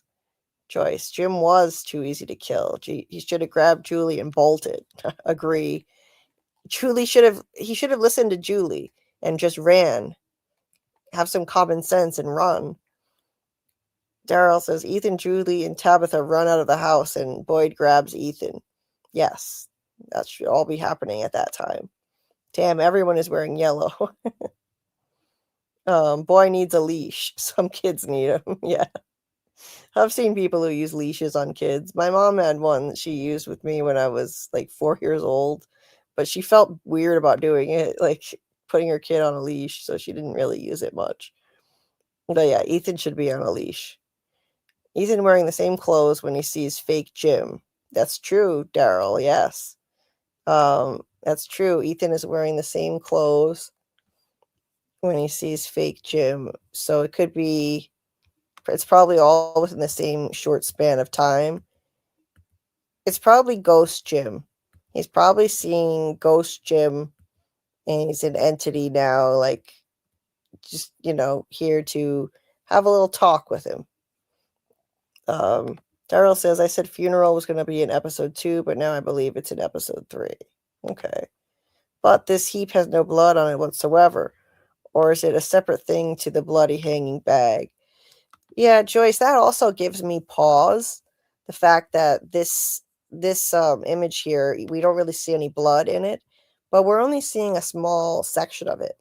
The blood could be underneath, like this is only the top of the bag, and the blood could be under it, right? And it could be under the dog. On the bag, like the top part of it didn't have blood on it, so maybe we're just looking at the top of the bag. Not the doggy. No, I hate this trope of killing dogs in horror and in sci-fi. Enough already. Why do they always have to kill the dogs? To be fair, isn't Boyd the only one who has even seen the dog? So it might also trip them out that there is even a dog. That's true, Susie. Boyd is the only one. Boyd and Victor have both seen the dog. Tabby has seen him because there was a dog in the woods when they were in the woods, right? When he had the gun. Tabitha, yes, Tabitha has seen him too, because she and Jim got confronted by those 2 barking dogs when Victor had the gun, and Jim came to accost him for taking Ethan out there. So that's true. They've seen the dogs. Yeah, it's gonna trip people out though in general. That they, there's this dead dog, and I think the dogs belong to the boy in white, who's in opposition to the man in yellow. So that's why he picks the dog. I think the dogs are helpers. The dog helped Boyd find his way back to town after he got out of the dungeon dream state. A dog appeared and led him back to town. A dog seemed to help lead him in the direction of the talismans, and he called him Gus. The dog got him kind of lost, but that led him to stumble into the talisman hut. And the dogs also protected Victor from Jim, who was probably going to attack Victor. So I think the dogs are helpful and belong to the boy in white. They're probably real dogs that the boy in white pulls out of the real world, because how could you kill the dogs if they're an entity that's been around all this time? So dogs that are purebreds look alike, so these could just be different dogs. They don't have to be the same. It doesn't have to be the same dog that you see in 1978 that the boy in white uses. He could just take new dogs and use them. Dogs that are like typically helper dogs, who can be trained. He could just take them from the real world, and there could be a breeder out there. It's a pretty expensive breed of dog, the Belgian Shepherd. Yeah, like a $3,000 dog. Right. Yeah, Daryl also noted that Tabitha saw both of the dogs. Hey, welcome, Neo Blue. I really think that that is Alma and not the dog, because what would hurt them the most, especially Ethan, killing a dog that only some people have seen, or Ethan's favorite goat. Yeah, I agree that would be better, but I don't think I'll show you what his goat looks like, and I don't think it matches what it looks like. My goats are in an uproar, Julie. Yeah. See those one skips. Yeah. That's the one that's dying. Yeah. I have, let's see, where is it? I downloaded a bunch of Ethan pictures to use in a video.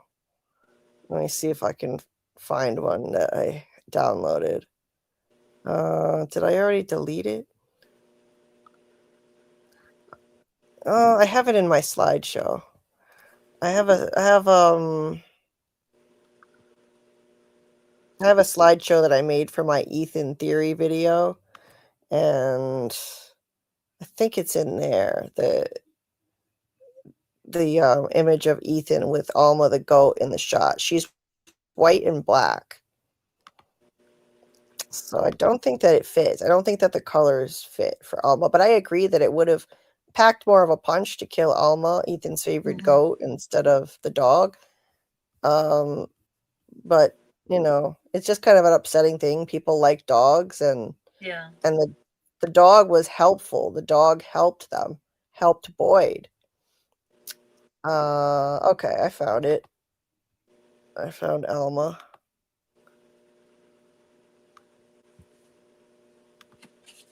Right here. That's Ethan and Alma. Where are the kids?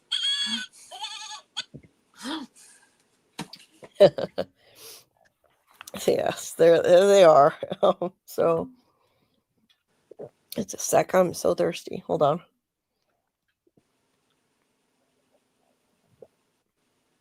I don't know the names of any of the other goats.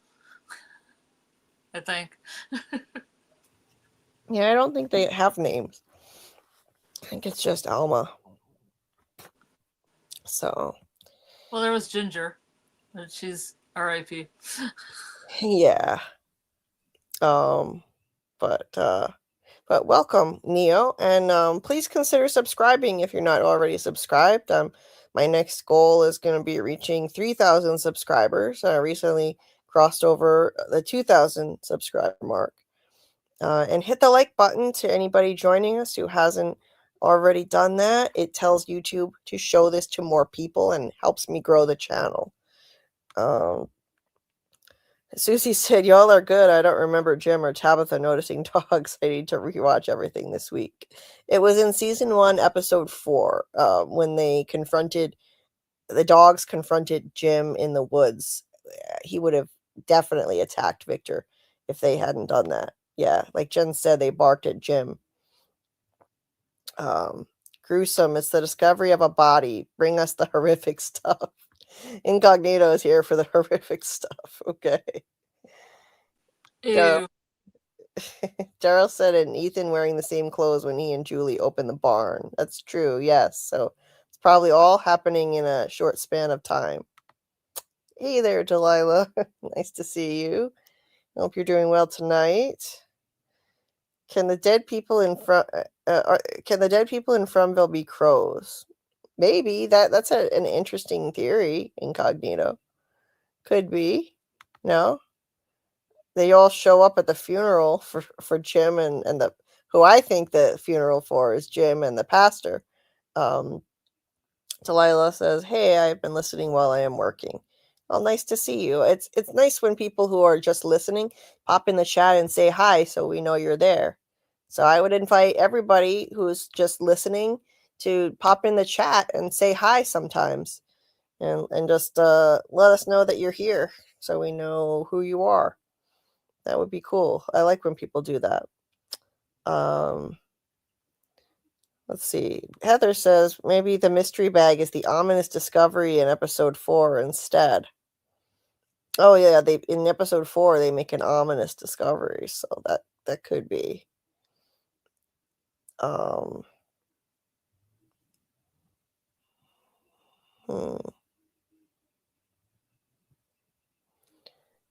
Yeah, these words are kind of vague, like gruesome, discovery, ominous, discovery. It could be a whole list of things. Right. It could be.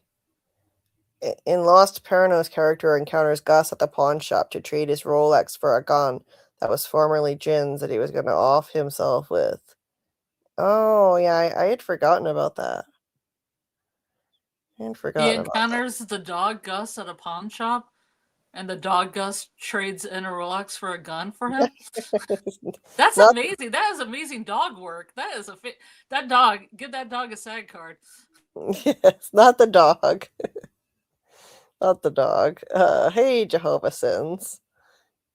Thanks for popping in and saying hi. And shout out to the replay gang listening to this later. Incognito says, Julie, I'm not a great fan of horror movies, but with From I accept it because it serves the story. Crazy stuff. Yeah, me too. I mean, I'm not a big fan of gore. I don't really like gory stuff, but I accept it if it's a really great horror story. If it's great psychological horror to go with it. Hey there, Jehovah Sins. Nice to see you. Thanks for popping in and saying hi. Hey there. There's another one who's listening. Kimber DX. Welcome. Hello, Fromily. Always here, just in the bushes. Well, awesome. Thank you for saying hi. Nice to see you. See, that's cool. I like to just hear from people enough to know they're there. It's awesome, and I appreciate each and every one of you who just like to listen and are not into chatting. That's totally cool, and I appreciate all of you. Thank you so much for being here. And Karl actually used to be a lurker. He started off as a lurker on this channel, and it's crazy where things went from there. But he started off that way. Jehovah Sin said you wouldn't like Terrifier. Yeah, that's too much for me. From what I've heard, that's too much for me too. I've heard that's way over the top with the gore. Like I can't deal with that level of gore, and they handed the one theater that played that was local to me handed up vomit bags. Oh my god, yeah. I heard people were throwing up in the theater. Oh my god. I don't even want to know why. Like what caused it. What was making people do that. So episode 3 has this picture of Sophia. And so let's go to we've already looked at this a lot. She looks pretty sinister. She looks like she has a very intense look on her face. She could just be, like really intense because she's upset. Being in this place, her father just died in the car accident. She's going through it. So what could be what looks kind of sinister could just be the look of somebody who just went through a horrible trauma. She's trapped in this place and her father died and she's injured. It looks like she may be holding a rosary. I see a string around her fingers. Yeah, I thought about that too. I thought there was a rosary as well. Either that or that maybe the cross. Let me look at back at the cross that was hanging in the window of the car, the rear view mirror. The rear view mirror. Yeah, it could be. It definitely could be that. That's like a little prayer cross. Like I think it has a little packet by it. Yeah, it may be this that she's holding. Yeah. Possible she could have taken this off of the rear view mirror. Whatever it is, it's probably religious. So yeah, she looks like she's just gone through a serious trauma. She looks shell shocked to me. Yeah. And okay, so she's in the diner, and so the episode is Merrily We Go. What a weird title for this show. Merrily We Go. Nobody's married. Nobody's married. We go along, merrily we go along into Fromville. Nobody's married in Fromville. Nobody. What the hell's hanging from the sign? From the sign? What is hey from the sign? Oh God! Oh my god. Fair lady. Oh my god. If they ever actually could go and get out of here, maybe they'd be going merrily, but no. So the description is Boyd tries to save Acosta from herself as Julie digs deeper into her newfound Sorry, that ability. always makes me laugh. Yeah, it just sounds so condescending and like kind of misogynistic in a way. You could read it that way. I Because just wonder what the hell Acosta's up to that they have to defend her from herself. I know, yeah. I guess she's just, I mean, she's spinning out if she's stealing the ambulance and driving off with it. She's got to be. She's definitely got to be spinning out. She slams something down here in the diner. It's unclear what it is, but she slams something. And like it looks like the ambulance is driving fast. Where was the ambulance? Is it up here? No. It was further down. Like when it's driving. Yeah, right here. It's driving fast. And you can see a close-up of the wheels going really quick, and it's headed for the spike strip. And when Boyd is confronting her and he shoves her against the ambulance, the spike strip is right there in the background. So she definitely snaps and steals that. And it's like she wants to finally see for herself that there's no way out of there because she's never gotten a chance to actually see that. Yeah. The ambulance didn't drive around. Yeah, she just wants to get out of Dodge, man. Yeah. Because the ambulance didn't drive around in circles. It stopped because a monster pretended that she was injured, and the EMTs got out, and RIP to those EMTs. Yeah, we can't get into that. Yeah. So she never got to see that there's physically no way out of there. So I can understand just wanting to see for yourself because I'm also a skeptical person, and but after everything else she's seen in this place with the monsters, after she kept shooting at them, they didn't die, nothing happened to them, they didn't fall. I mean, she could pretty much take their word for it that there's no way out of here. So it's kind of weird that she would do this now. Boyd is yelling at her, he shoves her. That's very unlike Boyd to shove a woman. He has these issues with anger and violence, but to shove her, I mean, that's taking it really far. That's not acceptable. And clearly Christy and Marielle are here confronting him about it, and they're looking like, what the fuck is wrong with you? It's all over Christy's face. So trying to save her from herself. That's not the way to go about it, Boyd. That's the wrong way to do it. And could be part of him turning into a monster. Figurative or literal. I definitely think that's what that's about. She tells him, you think you're some kind of hero, you're a monster. And then we segue right into him looking in the monster mirror, and that was shortly after this part in the trailer. So and obviously this isn't all sequential. This isn't all like in order, but that fits. The whole narrative fits. So let's go back to the description here. Where did it go? It's down at the bottom, of course. So Julie digs deeper into her newfound abilities. So story walking. She's going to try story walking again. And so that's Julie stepping into the ruins with Randall, with her story walking buddy, Randall, because somebody has got to pull her out when she's having a seizure in the ruins. So I think it'll probably be him. He's agreed to go there with her after he said he'd never go back there again.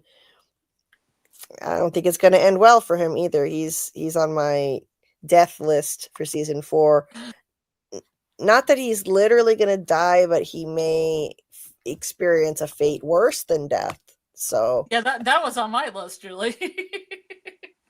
My Yeah. experience of fate worse than death. Randall and Marty. Yes. Yes.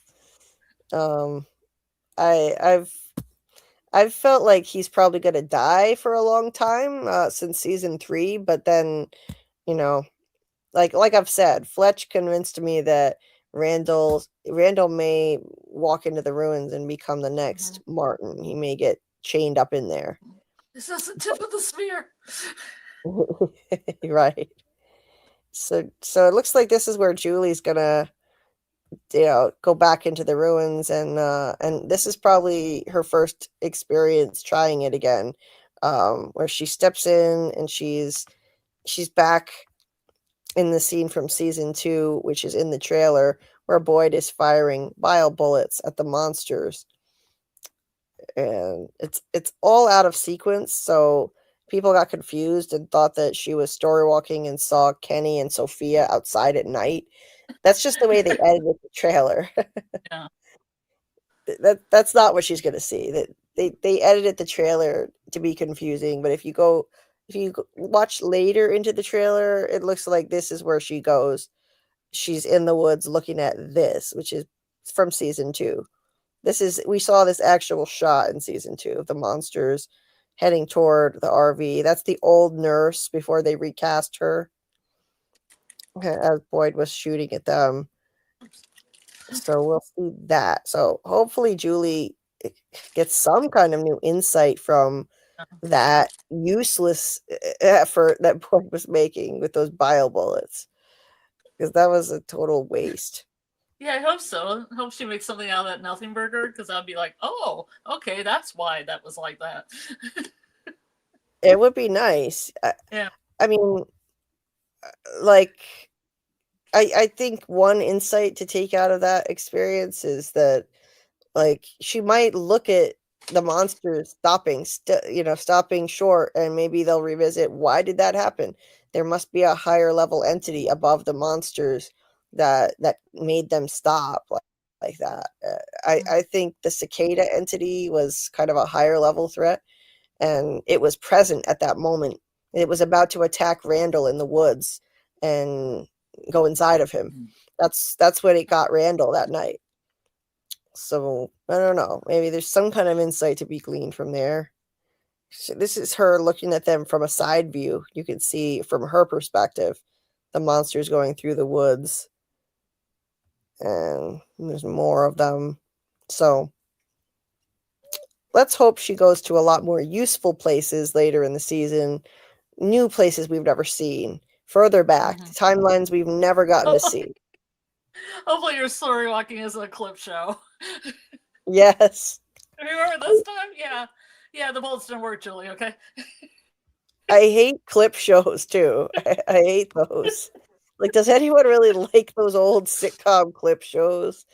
They're like, that's when they have extra episode slots to fill and not enough scripts, and they're just like, oh, fuck it, let's just do a clip show. It's just laziness. You never see that anymore now that we have limited episode seasons. No time for that nonsense. So there's also Tabitha embarks on a desperate gamble, and Victor joins Ethan in a quest for answers. So the Victor and Ethan thing, that's got to be Victor, Ethan, and there's a shot of Victor, Ethan, and Jade in the woods finding the man in yellow's jacket and a torch. So I think that will be in that episode. Let me see. Where are they? Here. You see Victor. That's Victor's sweater in the foreground. There's Ethan, Jade. They see the man in yellow's jacket and torch, and there's Victor reacting to it. So I like that. Victor and Ethan on a quest for answers. That's awesome. The two of them teaming up. They both have insight into this place on a deep level, a deep understanding of it. And the fact that they're teaming up is good news for the show. I guess he got over the marker, the orange marker. Yeah, the bad gift. I guess Victor got over that. So they're gonna be looking into things together. That's great. I want to see more of Yeah. that. I liked when Victor and Ethan in season 1, episode 4, when they went off into the woods looking for the boy in white. And we haven't really seen them team up much other than that. And now and then they'll talk, but this is them searching for answers. I think that's great. Ethan needs to be involved. I'm glad, and that's one of the points that I make in my Ethan video that I'm working on getting released in the next couple of days. Ethan is an important player, and the adults need to involve Ethan. I think he's essential, and they have to take him seriously and involve him, because I think that they're going to need him to defeat the evil entity in the end. They're going to need his insight into how this place works and how quests work. So, and then the other thing was Tabitha. Tabitha takes a desperate gamble. That one is harder to predict. I mean, she could tell Henry that she's Miranda reincarnated and take him to the bottle tree, but to me that just looks like them likely reminiscing over the fact that they were married in her past life, and they went to her bottle tree that she made in Camden and did LSD under it and stuff. Desperate gamble. Goes for a tree. I mean, that would be a really desperate gamble. I feel like Yeah. I feel like it would take a life or death situation to make her take a gamble like that. That's extreme. After what happened to Dale, winding up in the wall of the pool, that's out there. Why can't I find it? Jeez. Come on. This trailer drives me nuts. Everything is so twisted up. I should put it all in a logical order. For the next stream, that's what I'll do. I'll put it all in a more logical order, and then I'll actually be able to talk about like the same groups of people, more easily. I'll put all of their images close together. Well, I can't find it now, but Tabitha and Henry walk to the bottle tree, and so they're going to reminisce about that. And so, yeah, faraway tree. I think it would have to be a life or death thing. And this looks like a casual stroll, This looks like kind of a casual deal. They're just kind of walking slowly and talking through their shared history. So, but I'll go over to the chat and see what you guys have to say about this episode description.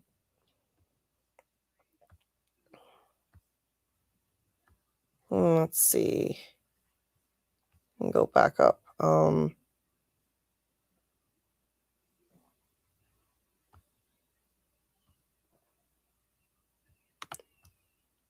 Hey, adorned by Charisse. Oh, I need to plug in my Chromebook. Adorned by Charisse is in the bushes too. Hey, nice to see you. Love you too, Jen. Have to go for real this time. We love you dearly too.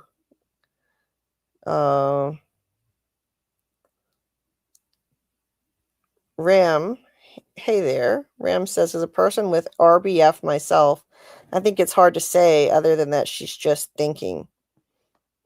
RBF. What's RBF? RBF. RBF. Oh, resting bitch face. Okay, yes. I've been accused of having that too, actually. People think I'm mad when I'm not sometimes. So yes, sometimes it can be hard to say other than that she's just thinking. That's too funny, Ram. Yes. Here, I was thinking it was like a serious, like a legit, condition. Daryl says episode 3 is probably where Kenny suggests to Sophia that she move in with Sarah. Yes, I think that's probably going to happen. Neo says, "Me too. I'm always here, but I never comment. Hi, everyone." Well, nice. So it's really cool to hear from you, and and there's nothing to be nervous about. Everyone is really nice here. I wouldn't tolerate anything less, but I haven't had to do any kind of policing to make people be nice to each other. They just are, which is great. And if there were any bullying, I wouldn't tolerate it. So you never have to feel intimidated to talk here. And it's so great to hear from you. Yes, Sophia just lost her dad. She's definitely going to be sad. Susie says, "I fear for her because it seems like any spiritual influence person is just ousted quick." Kashri, Tilly, Sophia. Very well could be, yes. But she's listed as a series regular, so she's definitely going to be around a lot. Daryl said Matthew's going on their adventure in this episode. Yes, definitely. Both Tabitha and Ethan have something going on. Christy in the ambulance. That's why Marielle is at the spike strip with Kenny. Okay, Christy in the ambulance. Oh, so maybe she's inside of it with Acosta? Interesting, Daryl. Marielle wants her sugar back. And he needs to shake some sense into her. I think it's excessive, though. He shoves her into a hard object. That looks like it would hurt. So I don't know. A shove is one thing, but shoving her into something hard is that's too much for me. Can Storywalkers walk 2 times before they got to Fromville? Can they even get out and re-enter? They'll be listening in the shower. Okay, Jen. That's a good question. Can they story walk 2 times before they got there? I would say yes. Yes, I think they can get 2 times before they got there. And I think they're going to use this as a device to show us past timelines. It's a perfect storytelling device to show us stuff without having to reveal it through a bunch of clunky exposition. Like, oh, I had an epiphany and that something else.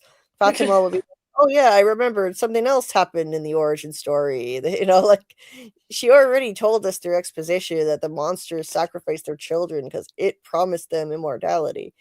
How much more of that do we want? Yeah, I definitely want her to either see Smiley in a pilgrim hat or that old colonial lady that was on the call sheet for the casting. Yeah, we want to see some of these things for ourselves. So I think they're not going to waste this opportunity. This would be a perfect storytelling device to show us past stuff, past timelines through Julie's eyes. Can they even get out and re-enter?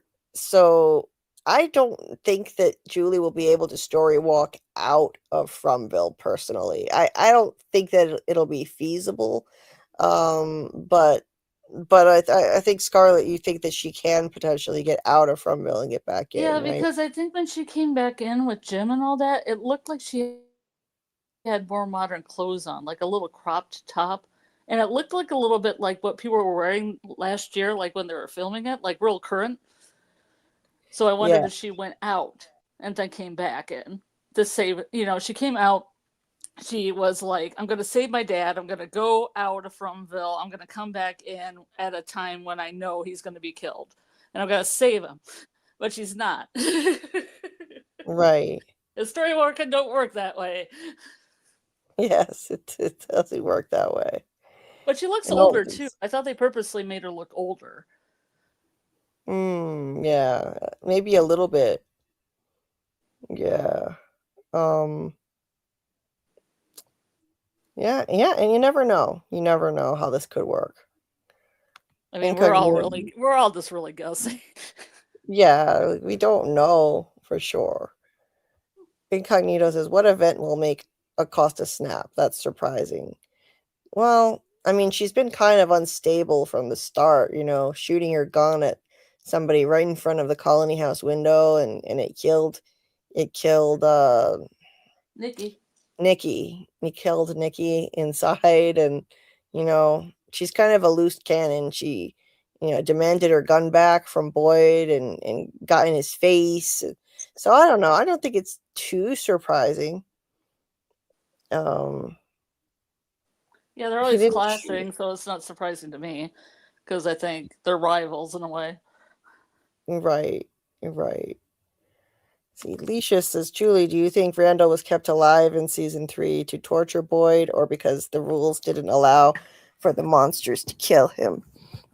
I think it was mainly to torture Boyd because it forced him to choose, who he was going to save and then leave a man behind, which is, it goes against what he believes in as someone who was married to a Marine and he was in the military himself, and it goes against what he believes in. And Boyd said that he thinks the monsters left Randall alive with a scar to remind them, even in the daytime. Or maybe it was Kenny who said it, to remind them, even in the daytime, that they're not really safe. That they're, the monsters are going to be waiting for them after dark. And I think that that's true. Randall will be a living, breathing reminder of the monsters in the daytime.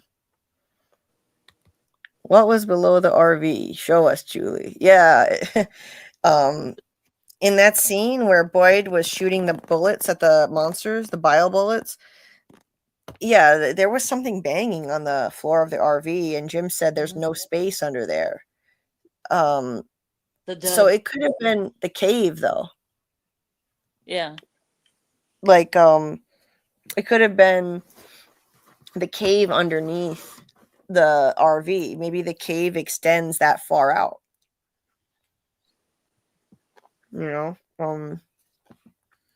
So I think it could easily be something in the cave that was banging on the RV. Because remember, at that time, well, yeah, we don't know how far the caves go out. I was gonna say, wait, not before we found out about the cave. It was after, so never mind. But, Could be a spider. you Tap, tap, tap. want your spider so bad. Yes. Maybe Randall is tainted because of the cicadas, and they don't want to eat him. It was funny.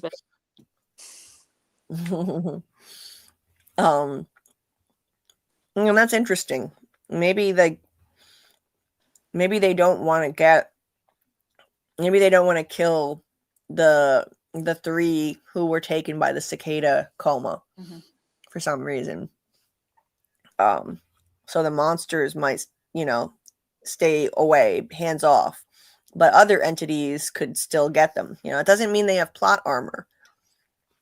There are things worse than the monsters here. Oops. I'm like highlighting old stuff by accident. It's like plot armor, but plot armor that extends past death. Right. They lose their armor. They're still there, but it's not good. They rather die, Yeah.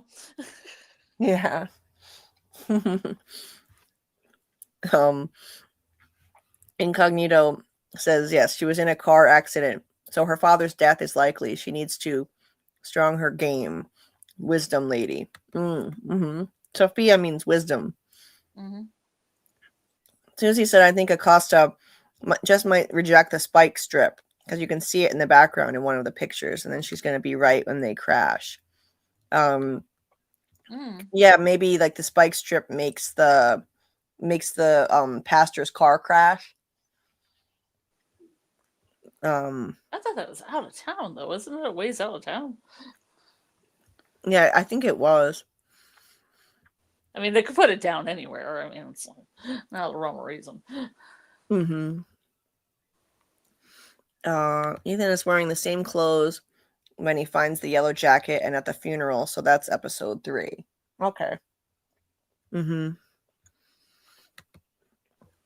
Okay. Y'all should do a poll if Man in Yellow is going to shapeshift into Jim. Yeah, I can do a poll. But Victor seems to have changed his clothes, or he dropped his jacket. Yeah, he might have just taken off his jacket incognito. Maybe Acosta believes Boyd is trying to keep people there. Maybe you should do a poll of people who believe that, like, will the men in yellow shapeshift into 1, Jim. 2, Sophie. 3, other. You know, Yeah, I'll do that. or who else is popular? What else? Giant spider. Mm. Like something that's not a person. Maybe that could be an option. Like something that's not human. Okay. Yes, Daryl, I'd be with you. I'm never going through a tree. Yeah, no way. There is one in a graveyard that I thought about going through. Oh, really? Well, I thought, you gotta do responses to cameos, and I wanted that David Alpay cameo. I thought it'd be funny to do a response video where I'm just talking and it's in my POV. And I'm like, I'm just gonna go in this tree, and then the sound and everything just drops out. Hmm. And that's the end. Oh, that would End be cool. scene. That And would there be- is one in a graveyard that's big enough that I could literally like almost put half my body in it, and then I could just drop it out at the end, the audio and everything, as it goes into darkness. Mm. That would be awesome. You should do that. Incognito thinks it could be dope if we saw past events from a different POV. Yeah, it could be. Sure, if like they show us stuff that we didn't get to see at that time, like other things going on, that could be interesting. Daryl says Julie can story walk to when she got Thomas killed, so yes, she can. That's what Daryl believes. Hmm. Yeah, that's a great theory. That's another poll. Like, did Julie cause Thomas's death? Run in front of the cars in Toby's car? Meet Jade at the airport? Right. All of the above. Yeah. Right. We don't know who called the Matthews home. And in the season 3 finale, Julie talks about wanting to go back and save Thomas. Julie will call the Matthews home, which distracts Jim and results in Thomas falling off the changing table and dying. That would be ironic. If she wants to save him and she gets him killed instead. I mean, that's a time travel trope. Yeah. Mm-hmm.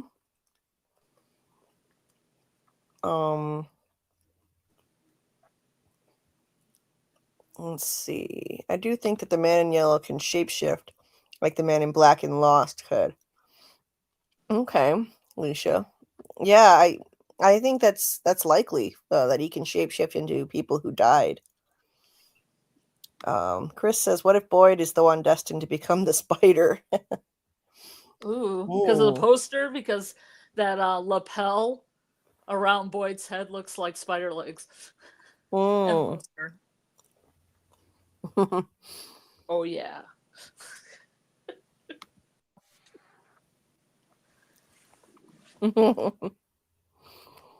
Okay, I'm gonna make a poll on whether the man in yellow can shapeshift and do who and to whom, and let's see. What? Oh, Elma. what? Yeah. Alma. Yeah. Okay.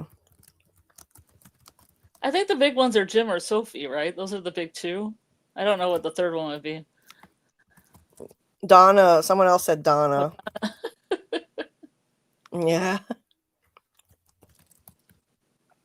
Okay. Let's see. Oh, and then there were crows. Someone else said crows.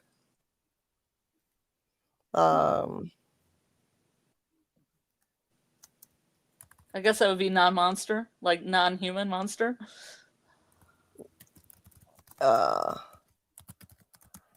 Right. Okay, so I said Jim, Sophia, Spider, or other specify in chat. Very good. Let's see, other or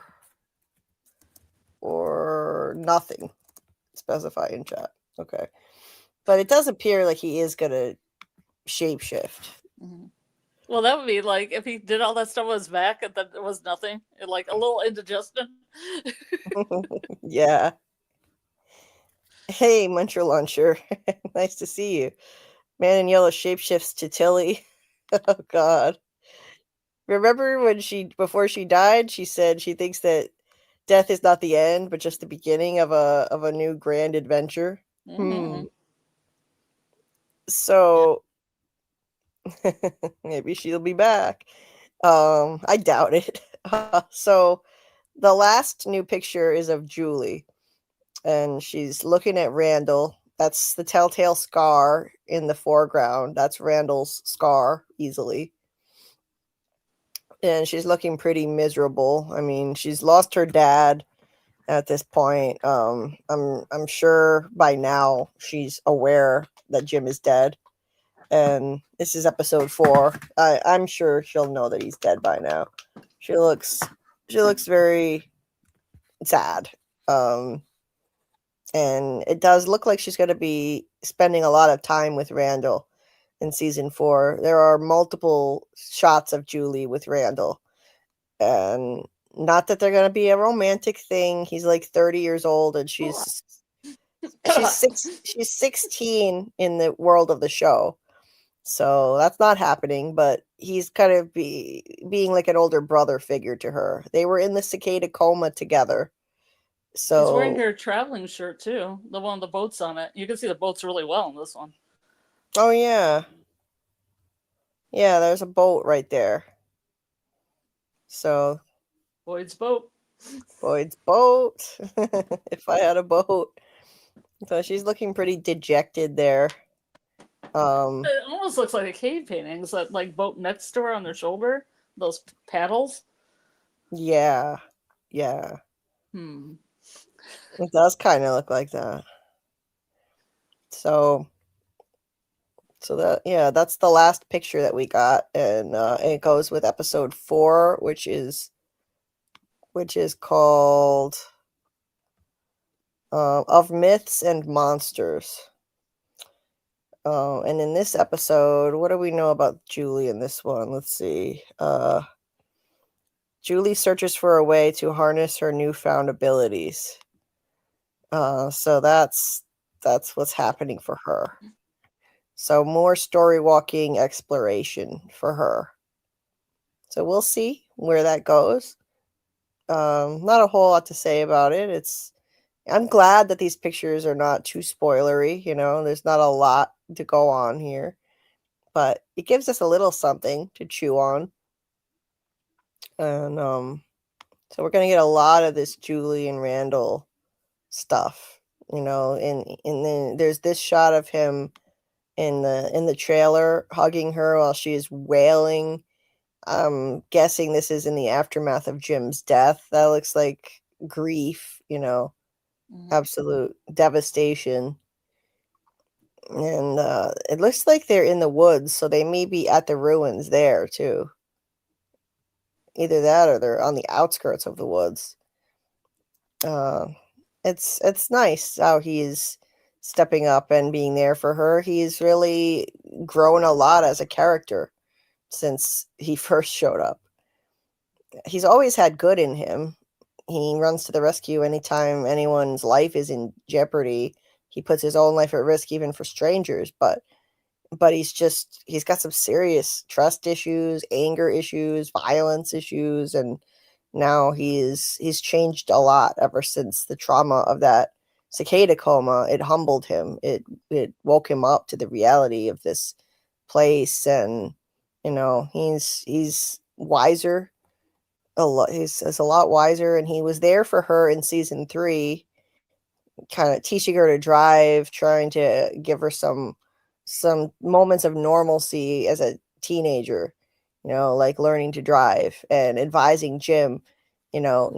He has a very bleak outlook on this place. He said he doesn't think there is a way out, and Jim should stop trying and just teach Julie to drive if he wants to help her. Just be her dad, teach her to drive. In a way, it wound up being good advice that Jim should just stop trying to find a way out and teach her to drive, because then he'd probably still be alive. But he needed to play his part and help Tabitha and Jade. But yeah, Randall took her to drive, to teach her to drive. They went to the ruins together. They talked about their experience in the dungeon, and they bonded over that a bit. She said that she confided in him that she hears screaming in her head all the time, and the screaming only gets quiet when she smokes weed. And he tells her, well, she knows about the cicadas. Like, he doesn't really tell her. It's not really a two-way thing where they're really both confiding in each other, but because he tries to cover up the cicadas, the cicada issues he's having. As they're driving, the phantom cicadas attack him again, and he freaks out and pulls over and runs out of the car, and Julie asks him why, and he won't admit the reason for it. Then they wind up at the ruins, and she feels this pull, like this irresistible pull to go there, and he said it felt wrong being there, and he wants to get the hell out of there immediately. So, they're gonna go back together, even though he said he never wanted to go back again, and he felt this deep dread about it. I really think that that's gonna pay off in a bad way for him. He'll step up and be there for her, be her story walking buddy, pull her out of the ruins when she's ready to be pulled out, and eventually I think he may story walk with her into the ruins to help her try to save her dad, and he won't get out. He'll get chained up in there like Martin, and stuck in there with the worms. Potentially, I think that could be his fate, or some other fate worse than death for him, since he was so worried about it and full of dread. Remember who else was full of dread and how things worked out for her?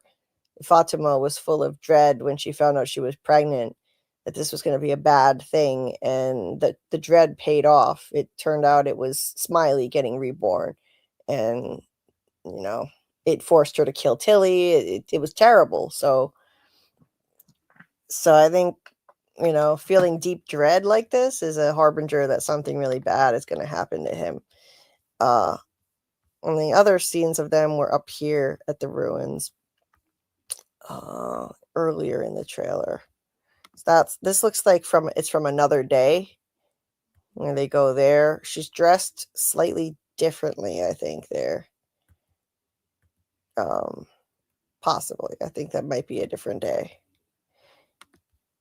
So that's that part of episode 4. And then the rest of the description says an ominous discovery puts Boyd and his trusted circle on high alert.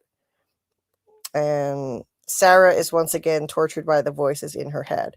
So that part is pretty straightforward. We saw Sarah screaming in the trailer again.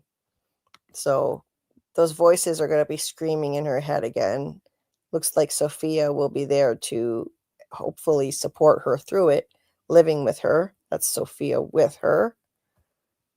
It'll be interesting. I really find that storyline fascinating. It'll be interesting to see what the voices say to Sarah next. And I think those are the voices of the dead screaming in her head. Now, the other part was Boyd. What was that? Boyd talks to his boy. An ominous discovery puts Boyd and his trusted circle on high alert. So that, I think, is going to be this scene of Boyd. Where is it? Boyd and these people in the sheriff's station. I think it's down here.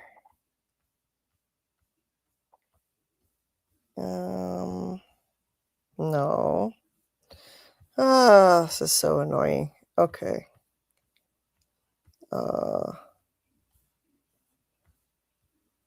There's the crash.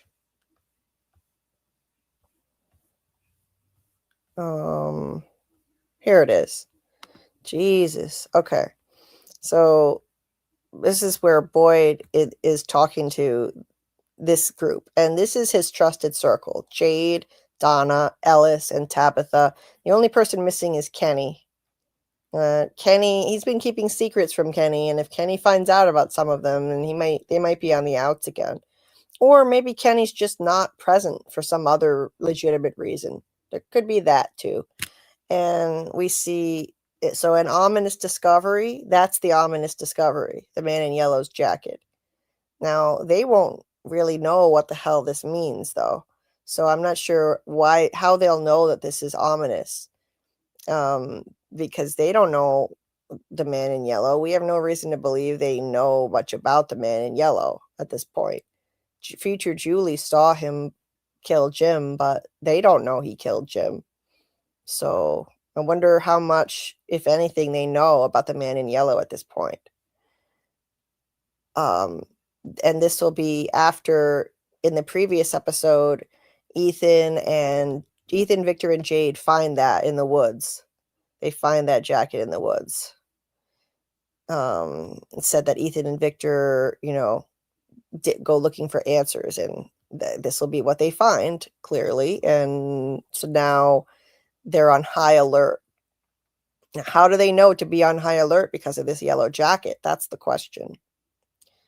And Boyd in this scene says, we're losing. We're running out of time, and we still don't even know the goddamn rules.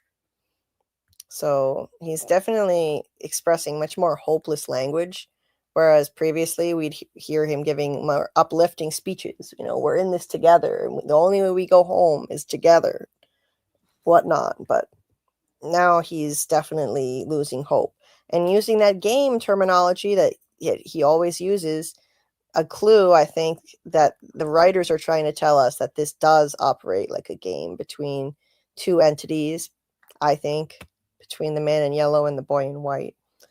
But how do they know to be on alert because of this yellow jacket is a question that I'm asking and that I'm wondering. Let's see what you guys think in the chat before we move on to episode 5 here. Let's see. Luncher said, man in yellow shapeshifts to Joel from The Joke of Us. Oh, that's good. That was a terrible show. Oh, God. Bad memories. I so regretted covering that show. Heather says, man in yellow shapeshifting is someone's hallucination and doesn't actually happen. Oh, okay. It could be. It could be that, we're all just jumping on that, thinking that it's legit, and trailers are known to be misleading, so we could be getting misled over that. That's a good point. Incognito says the credits song is a lot about telling a story, a happy one, a link with the one that was told to the children. Yeah, that's a good point about Que Sera Sera, a child being told a story. Will I be pretty? Will I be rich? As when I grow up, essentially. Could be a connection there. Let's see. Yeah, episode 4, the funeral has definitely happened already. I agree, Daryl. Tilly was man in yellow the whole time. Susie. Anon says Randall is more like a big cousin. I agree. That fits too. Say Boyd's boat 3 times fast. Boyd's boat, Boyd's boat, Boyd's boat. I don't know, what is that supposed to sound like? Oh, maybe I'm missing it. Boyd's boat, Boyd's boat, Boyd's boat. Oh, I guess it's not a trick. It's not one of those tricks. It's just a tongue twister, I think. Of Myths and Monsters is a video game from the 90s on Nintendo of Kid Icarus / Pit, where he has to fight the Orcos. Oh, Susie, I didn't know that. Okay, cool. And I think in this episode, maybe they might explore a little more about the mythos of the monsters and what's going on with their history, perhaps. Julie is exploring more story walking in that episode, so maybe she finds out a little more about the mythos behind the monsters in the past. I hope. I really hope. Incognito says, Julie, about the poll, I guess Miranda. Ooh. So maybe the man in yellow shapeshifts into Miranda. Talk about cruel. That would be really cruel. Heather thinks at least one of Sarah's voices is Julie. Could be.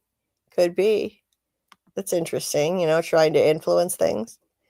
Oh, and I can see why you're saying Miranda, Incognito, because there's a wedding dress, a white dress in the suitcase that the man in yellow has, and he's shape-shifting, so maybe he's turning into Miranda if that was her dress, or whatever woman owned that dress before. Interesting stuff. I like it. Incidentally, I have a live highlight video that talks about that very idea. I pulled it out of our From Season 4 live stream from last week, and it's Carl and I talking about this drawing that Victor has in his bedroom from Season 3, and it's a woman or a girl in a white dress. So since it was highlighted pretty prominently in 2 episodes of Season 3, I think it could potentially have been foreshadowing an actual entity that's a girl or a woman in white. And there is a white dress in that suitcase. So Man in Yellow maybe could be shape-shifting into a woman in white. That very well could be incognito. So if you guys haven't checked that out, if you didn't see that part of our live stream this week, because it was late in the live stream, I have that linked in the description of this live stream right here. You can see it in the list. It's called Woman in White Incoming. It's only like a 10-minute long highlight clip from that live. And I'm going to regularly pull little highlight videos out of live streams just to give people a taste of what we talk about in these really long streams, since a lot of people can't be here for the whole thing or listen to the whole replay. I'm going to try to do that on a regular basis. So check that out if you haven't seen it. Carl and I are joking around a lot in that clip, but I'm serious when I say I do think that could actually be a real entity, the girl or the woman in white. I actually am serious about that. I could make a serious video about it too. Oh, Scarlet, you're back. Yeah, I had to post the lyrics of London Bridge because I totally completely forgotten. There was a bunch of theories around this because Mari was humming that song in a prior episode, in a prior season. Oh, okay. Okay. And a cool. variant of it goes merrily we go along, go along. But there's also ones I found lyrics that say that iron bars will bend and break, bend and break, bend and break. Iron bars will bend and break, my fair lady. Who does that sound like? Oh. Interesting. But I remember people were like analyzing the song because somebody realized that Mari was humming My Fair Lady or London Bridge, and so they were analyzing these lyrics like this. Right. Oh, cool. Hey, Tamika's Den. Nice to see you. Okay. Anon says Randall will end up like Martin, so you think he will. Daryl says Randall ending up like Martin would be tragic. Yes, it sure would. Julie was feeling dread, then she found pot and story walking. That's true, Joy. That helped a lot. That helps, man. Yes.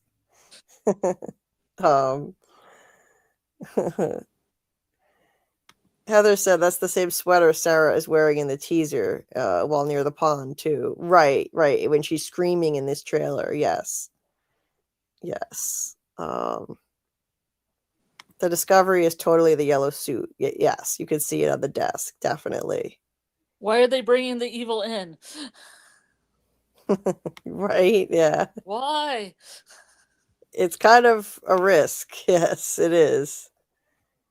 They didn't learn by bringing Smiley inside. Joyce said, "Wait, is that underwear? Where? What? I just see the suit." Maybe he goes commando. Maybe he's running around in the buff now. Man in buff. MIB. It's not man and tidy white. Right. Maybe what they're seeing is like the shiny inside of the suit jacket. No. Tamika says, I really hope they're all staring, having conversations. Is that supposed to be staring? I don't know. I think it's starting. To have conversations. Finally. Oh, starting, yeah, that would be great if they would do that. Yes. Uh-huh. Okay. Just kind of. Oh, hey, G-Mex. What if the man in yellow turns into one of those darn Ankui children? Ooh, there's a thought. Yikes. You never know. Um. Hey, Heidely Ho from Marinos. Hey, Michael. Nice to see you. Hope you're doing well tonight. There were theories that the man in yellow being on the poster of only 6 kids means that the man in yellow has some relationship with the 7th Akui child. I don't know. So I think this is what Joyce is looking at. Like it almost looks like underwear on top of the suit. Oh, yeah. Michael says it's a white shirt under the yellow jacket, not undies per se. Maybe They're it's his dirty shirt. undies. Sorry. It's okay. Maybe it's Dirty his shirt. undies. You know, it could be his shirt. It's probably that nasty, dirty undershirt that we saw him wearing under his jacket. Hey, Recon. Nasty, dirty undies. Nice to see you, Recon. What else here? I starred a few more comments. Incognito says Julie is going to need a lot of weed to catch a break between story walks, right? Right. Daryl, Randall ending up like Martin would be tragic. Oh yeah, I said that one already. Changing my name says Sarah and Sophia look like they could have come from the same town originally. Farm girls. Yeah, they definitely do. They have that same very old-fashioned look. I had highlighted one from Daryl that said like oh no, was it Daryl or somebody else? I saw somebody saying like Kenny's off somewhere trying to get into Sophia's chastity belt right now. I don't remember the combination. Oh, it was Anon who said that. That was funny. Daryl said Kenny's probably doing deputy stuff outside. Yeah, probably. Boyd is losing hope. Yes, he's going to reach his lowest point yet in season 4. Agree. Samuel says Man in Yellow either morphs into Jim or he's morphing into attack mode and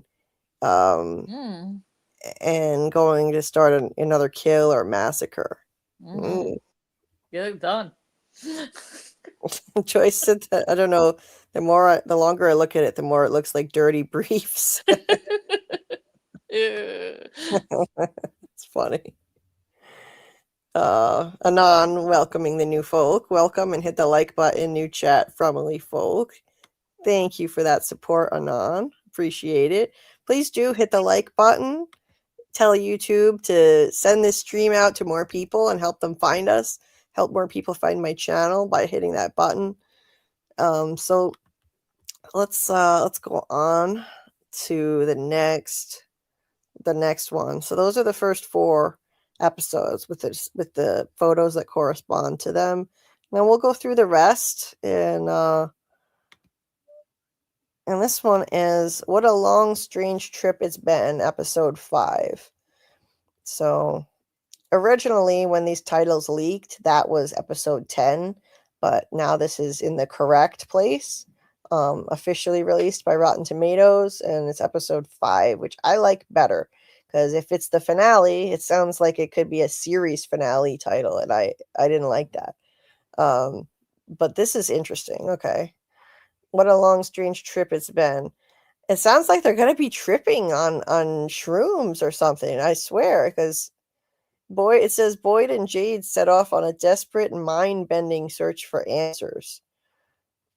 Maybe they're actually gonna get some of those psychedelic mushrooms Randall was talking about. He was joking, but in season 3. But I mean, I wonder what a long, strange trip it's been, like a drug trip.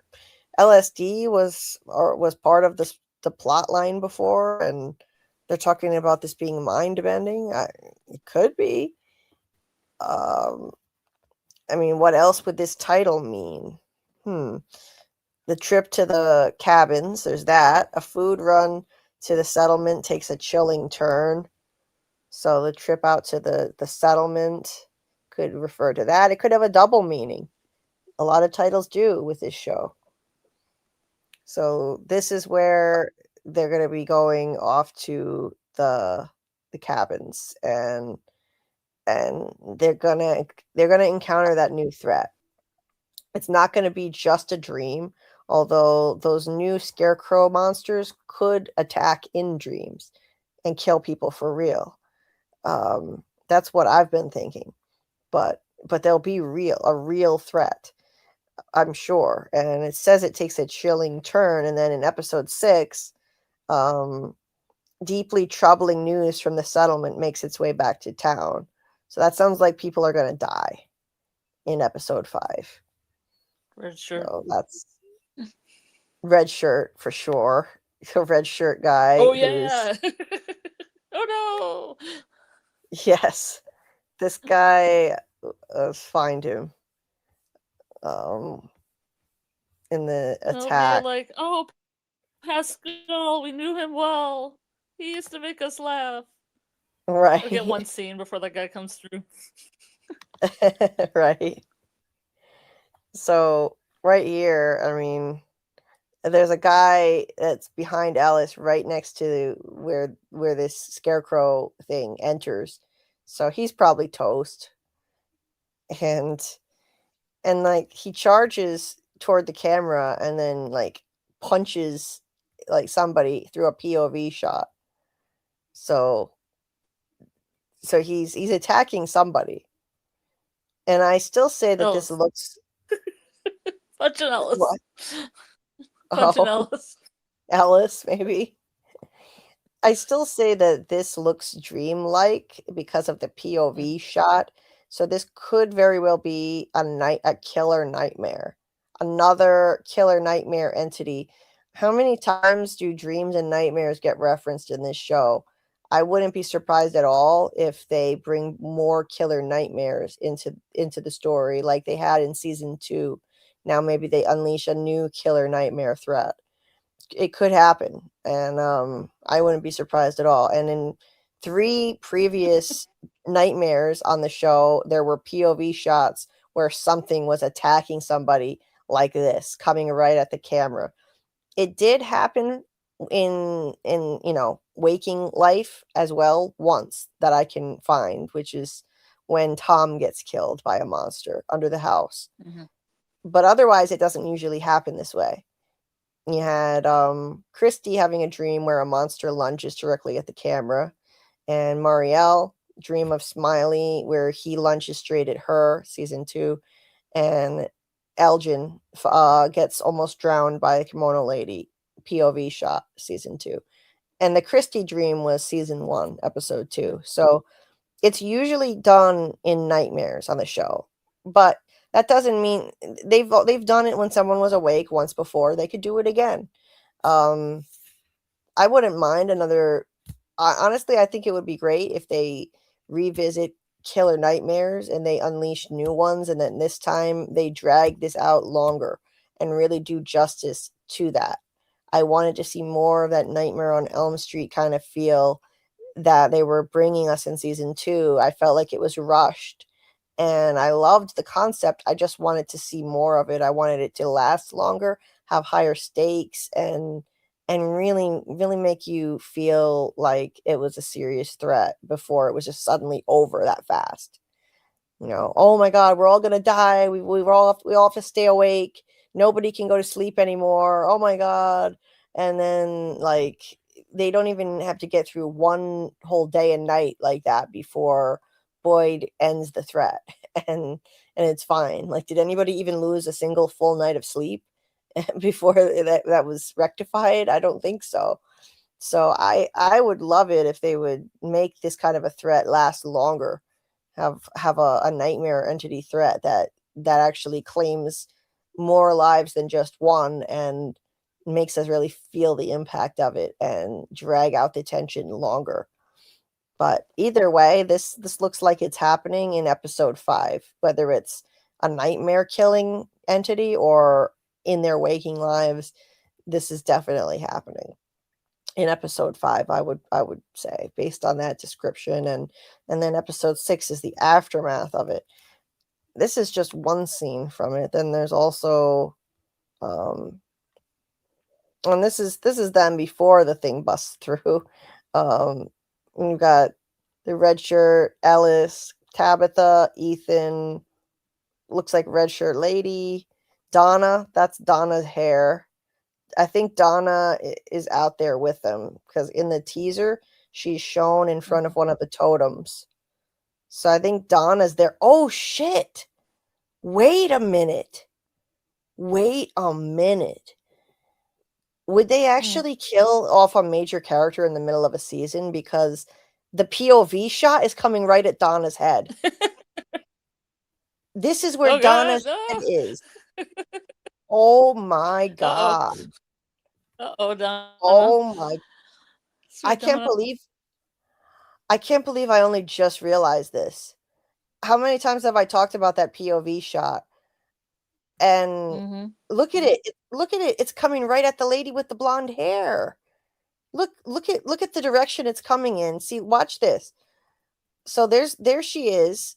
She's right there. It's busting in. You see her hands go up. Coming at her. She goes slightly to the right, and then it comes in that direction. It comes in that direction. You can see the roof over his head. So he's not going to the left. I think he's going to be going right at Donna. Puncher? Gonna punch Donna? He's gonna, yes, maybe it's the spirit of Dale come back to take his revenge after Donna socked him in the face. He's come back as a scarecrow. He's come back as a scarecrow monster. I think it's Donna getting attacked.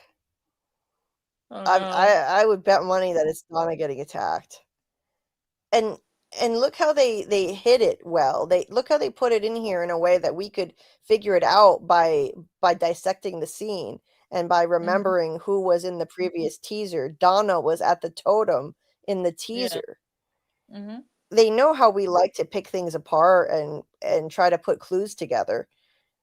Well, they put her in front of a totem in the teaser, and then in this, we see blonde hair in the foreground. This thing busts through, and then there's a POV shot, and we can't see who this thing is attacking, but that's what it is. I guarantee you it's Donna getting attacked. Yeah, because everybody else has gotten some. Like, Ellis has gotten stabbed. Ethan's got a table leg through his leg. Who else is in this? Tabby's been through a lot. It's about time Donna's gotten something from this. Yeah. A little bit of monster pain headed her way. Yeah, I think it's Donna getting attacked. And you plus never know. Ellis shows his kryptonite, which is his booty at the monster, as it's Daryl said in the chat. So he deflected it. Yeah. Yeah. So I think Donna could be on the chopping block in this season. She could be. Yeah. Like she Hopefully could be. she'll just get injured. Hopefully she'll be injured and not dead. Yeah, she could just be injured. It's hard to imagine them killing her off. It would be really hard to imagine, but it's not out of the realm of possibility. And I think that they're gonna want to drive home the stakes more. I think we may see more deaths in season 4 than what we're used to. The man in yellow is here. It's time for people to pay. It's, they're gonna ramp up the horror. So that could mean more deaths. I don't want to see that. I really don't. I don't want more people to die. I do think that they need at least some deaths to keep the stakes real, but I don't want to see a lot more people die. Maybe if they have to, I would rather see them kill off, sorry, bus people, but some of the bus people, because I think the season one You got a characters, vendetta against the most people. I get it. the season one characters are by far the best, I think. And when the bus people came, I guess I'm with Dale. The bus people are in the way, and they're taking screen time away from the much better, more interesting season one characters. So, like, I'd like to see Bacta go and Elgin, get But rid who's of gonna run the Bacta. diner, Julie? Well, I don't know. Give the job to Donna or something, Well, like, Donna's gonna die in this scene, and now I know that the man in yellow is gonna change it to Donna. So these people in the poll are correct then. Whoever said oh, Donna, the man in yellow will change it to Donna. yeah. Imagine if if he changes into Donna, if they kill the real Donna here, and he changes into Donna. I mean, this would be a way to do it out in the middle of nowhere. That would be interesting. The scarecrow just grabs her and drags her off into the woods, and then they just see her later, and she's like, "I'm fine. It's good. Yeah. Yeah, it's time to get rid of some of the excess. They need to get rid of some of these people who they don't have enough screen time for everybody. They didn't even have enough time to flesh out Marielle's storyline in season 3. After she was one of the Cicada 3, we hardly got to see what the hell was going on with her. She seemed fine until the very end. They finally started to get into the fact that she's not fine. She's like, I'm not fine, and I don't think I ever will be. I'm not okay. Okay, well, what the hell's wrong with you then? We have no idea. Elaborate, please. We have no idea because they didn't have enough screen time to throw to Marielle. They don't have enough screen time for this many characters. And it's time for them to take a few people out, and I vote for the bus people. Get rid of all of them. I wouldn't miss any one of them. I'm sorry. I wouldn't miss any of them. Delilah says, I can't take those walking scarecrows seriously. I hope it's a dream. I hope it doesn't turn into something goofy. You make a good point. It could wind up being a little bit silly. That's a good point. When I saw the Ragdoll, I thought that. I was like, what is this Ragdoll thing? And the way they're like, this thing is punching someone. It's punching. I'm going to punch you. It's punching someone. That's nowhere near as bad as getting ripped apart by claws, And then there's this where's the other scarecrow? It was up here. Hold on. It's right here. Yeah, this one is creepy. This one is creepier than the other one. I like this one better. This is creepier. So you'd buy that as merch? Like if there was a doll form of that, you'd buy as merch? Oh, sure. Yeah, I totally would. Have that on your bed, looking at you. Yes. I hope they make a glow in the dark version so it just stares at me like its eyes. Just stares at me. Yes. Incidentally, I altered the color of this one. I turned up the saturation, and so that's why the blue is so vibrant. The blue doesn't stand out as much as that. I made it more vibrant to make it look better for content. But it would be cool if they had one that had like glow in the dark blue eyes. Yeah. Buy them as a set. Yes. This is another POV shot, actually, where she's lunging at the camera too. It's odd that they used this twice. I wonder what she's going after. Yeah, this one is outside. Donna again. It's just Donna again. She runs away from the scarecrow, and then this one comes and jumps on it. Donna. Donna can't catch a break. No, she can't. And then there's this one, and this is probably also in episode 5, I think. I think they'll probably unearth these things. Like, they're here harvesting the crops. This is how I think they'll trigger the threat. I think they'll find these. I think the crops were bait. They were the bait. The crops, I've said it before, they were always too good to be true. They shouldn't be there. Someone would have had to plant them, and they just appeared right when everyone was starving. magically overnight, literally, they appeared there, and they weren't there before because Jim and Kenny were out in that area looking for Tabitha, and they were not there. And then the next morning, they woke up and the crops had appeared literally overnight. They were too good to be true, and I think they were bait, and all of it was set up. It always seemed kind of like, you know, like a trap. And we wondered if people should even have eaten the stuff so without hesitation, is the stuff even safe to eat? Well, it was, but I think this is the catch. It was just a delayed thing. They were making us wait for it. They set it up and they made it a slow burn, and now it's going to pay off. Well, it was also Jade knocking over that totem though and pissing on the sacred tree. Yes. So that was the other setup. They had somebody walking around the cabins and knocking at the cabins at night. So that was setting up that there's something else out there, and nothing came of it. We kept waiting for some big attack to happen over at Cannibal Village. Nothing happened. And something has to come from all that setup. There's got to be something out there, and something really bad has to happen out there. And it's going to happen now. And the other thing was of course, the ancient tower of holy scary shit that they should not have disturbed. This is a really bad idea. There's nothing else strong enough to pry that trap open. You really want to start pulling apart the ancient tower of holy scary shit? I'm sure whoever built it won't mind. Oh, Jesus. Fuck.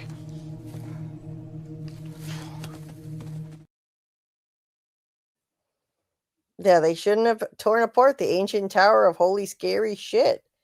They shouldn't have. It's going to come back to bite them now. I think that was the protection against this entity. And now step one was they got rid of the protection against it, taking apart the totems that looked like they were protecting in the same way talismans protect them. They even have the same kind of design with the 4 totems arranged in a diamond shape, with crisscrosses, a lot like the totem, a lot like the talismans. And now the other thing was pulling apart that thing and now unearthing these things from the ground. I think this will unleash the next threat. That they were lured in by the crops as bait. Now they'll unearth them and they won't have protection against these things. And now maybe these things will come after them in their nightmares and kill people for real in their nightmares, or in their waking life. It could go that way too, but I tend to think killer nightmare. Dale is all of us. Yeah, Joyce, R.I.P. Love that Dale. They look pretty gnarly, these figures here. Yeah, they do. Like this is some nightmare fuel. Ooh. Yeah.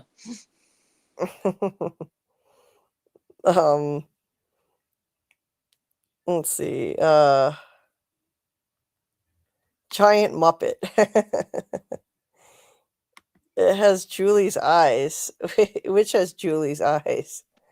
It's time to hit the music. It's time to strike the lights. The scarecrows are pissed that these people stole their harvest. Oh, maybe.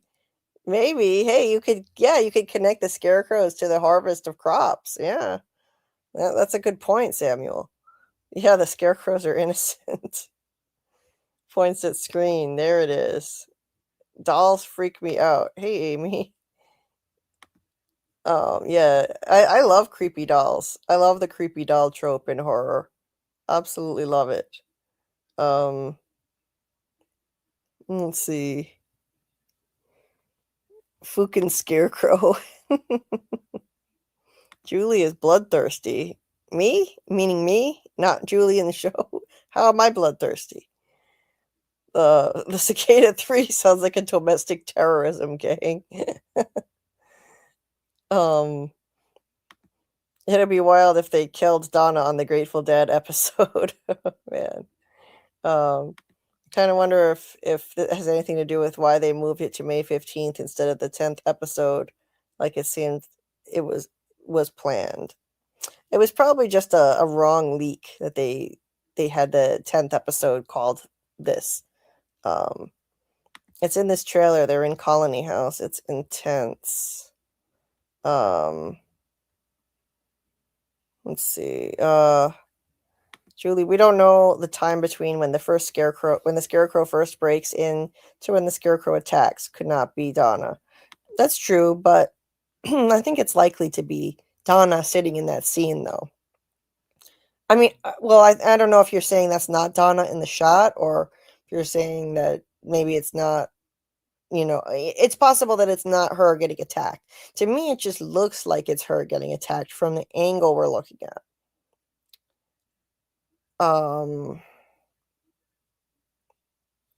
Let's see. What else are you guys saying here?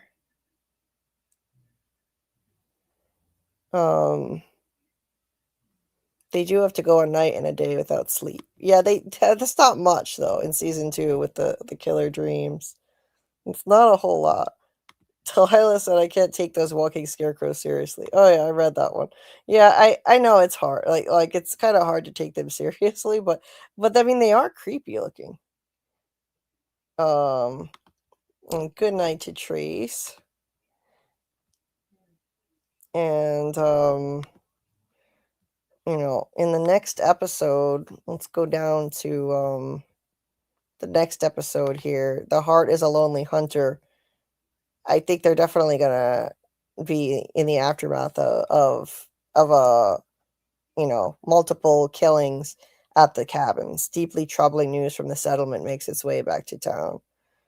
So something big's gonna happen down there at the cabins. Something big, and it's about time.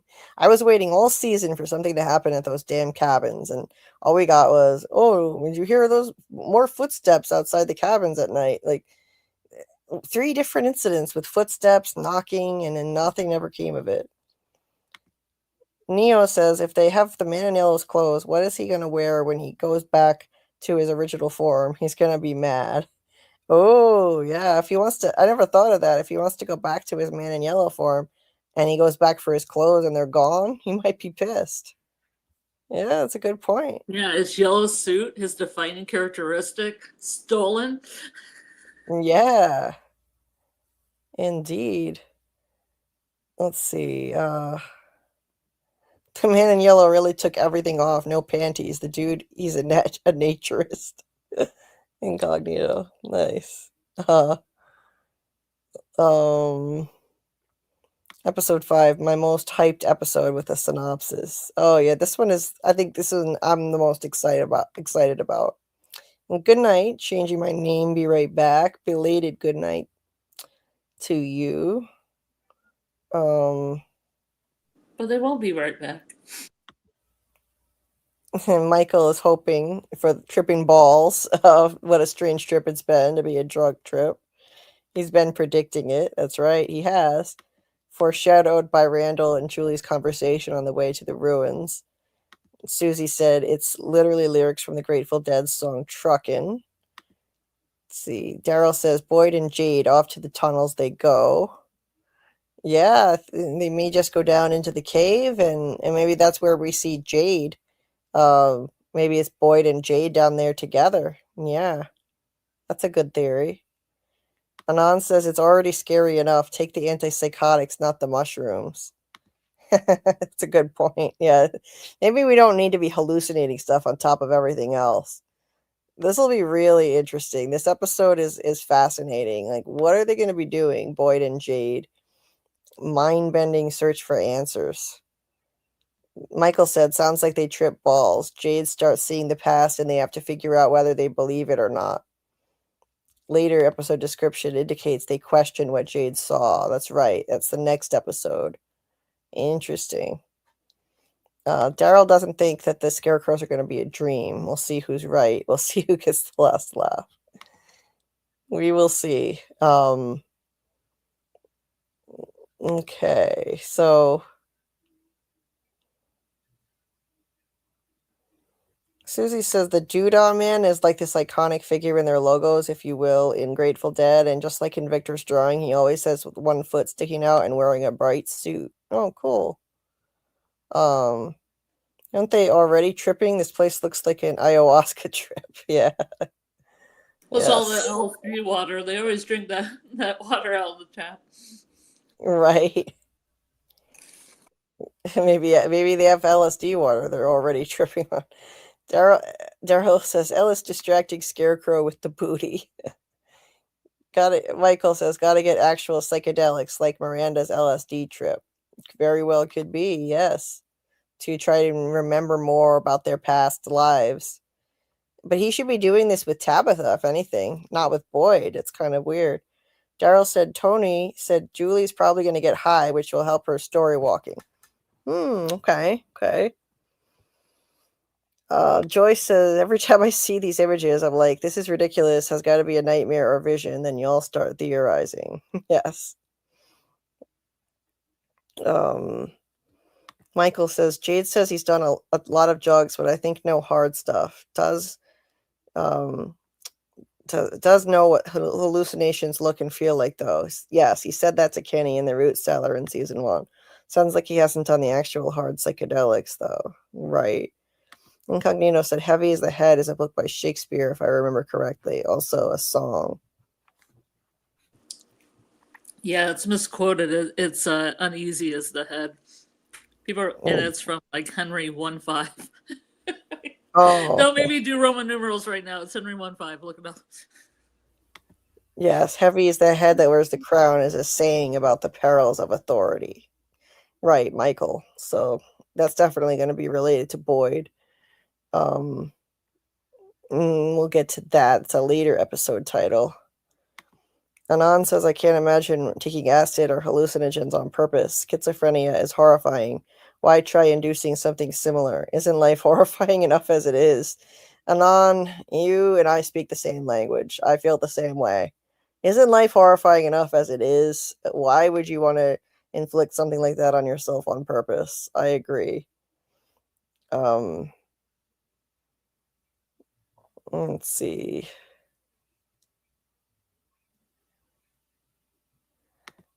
Tamika's Den said, I think Donna's time may be up. I don't want that to happen, but I can definitely see it. Yeah, I can see it too. Joyce says Donna's death here helps explain the emotional hug between Boyd and Alice. Yes. So we go and look up here. That could be, Boyd was close friends with Donna, and it looks like Alice comforting Boyd in this hug. Because Alice is stoic here, and Boyd is crying. Boyd's forehead is all, like scrunched up, and the veins are bulging, and he's crying. And Ellis looks like he's being strong and comforting him. That could be Donna's death. That could very well be Donna's death reaction right there. The aftermath of that. Like Ellis comes back and he relays the news. He was there when it happened. Yeah, oh, he could tell Boyd about it. It's looking more and more like it could be Donna and she's dead. Wow, that would be a really emotional death. Let's see. Kimber says maybe it's Donna's sister. She said, LOL. She said she only heard her sister die. You never know with this show. That's true. You never know. You never know with this show. You only heard her sister die. So that's true, Kim. But what a way to go. Yeah. Incognito says, where does the Your sister's a ragdoll? Her sister's a ragdoll? Yeah, I don't know. Where do... Donna's sister's a ragdoll. What? Is she the ragdoll? Oh. Yeah. Oh, I just was making a joke. Donna's sister's the ragdoll? Yeah, you And just the cut cop as out while well. it was while your voice was saying that. It cut out like there was a big gap in between. So I was like, "What?" But I heard you. Um, yeah, that's funny. But this is the hug right here, incognito, right here. Happens in the trailer. Ellis is about to get violated by that scarecrow. Oh, that's hilarious. I'm just seeing that now, Recon. He's about to get violated by the scarecrow. Oh, that's too funny. Yes, Joyce. That was an intense hug between Ellis and Boyd. Absolutely. That would be a brutal death. Yes. Daryl says, I don't know if a main season 1 character will die in the cabin attack. Right. I mean, it would be a big deal to do that, especially in the middle of the season. But you could look at it that as like the mid-season finale. You know, it's a Oh, midpoint. yeah, it would be high stakes. I'll say that. Right. Episode 5, halfway through. I could see it happening. Okay, trying to catch up with the chat now. Dale is all of us. Okay, almost back to where I left off. The scarecrow that just wants a hug has a resemblance to Julie.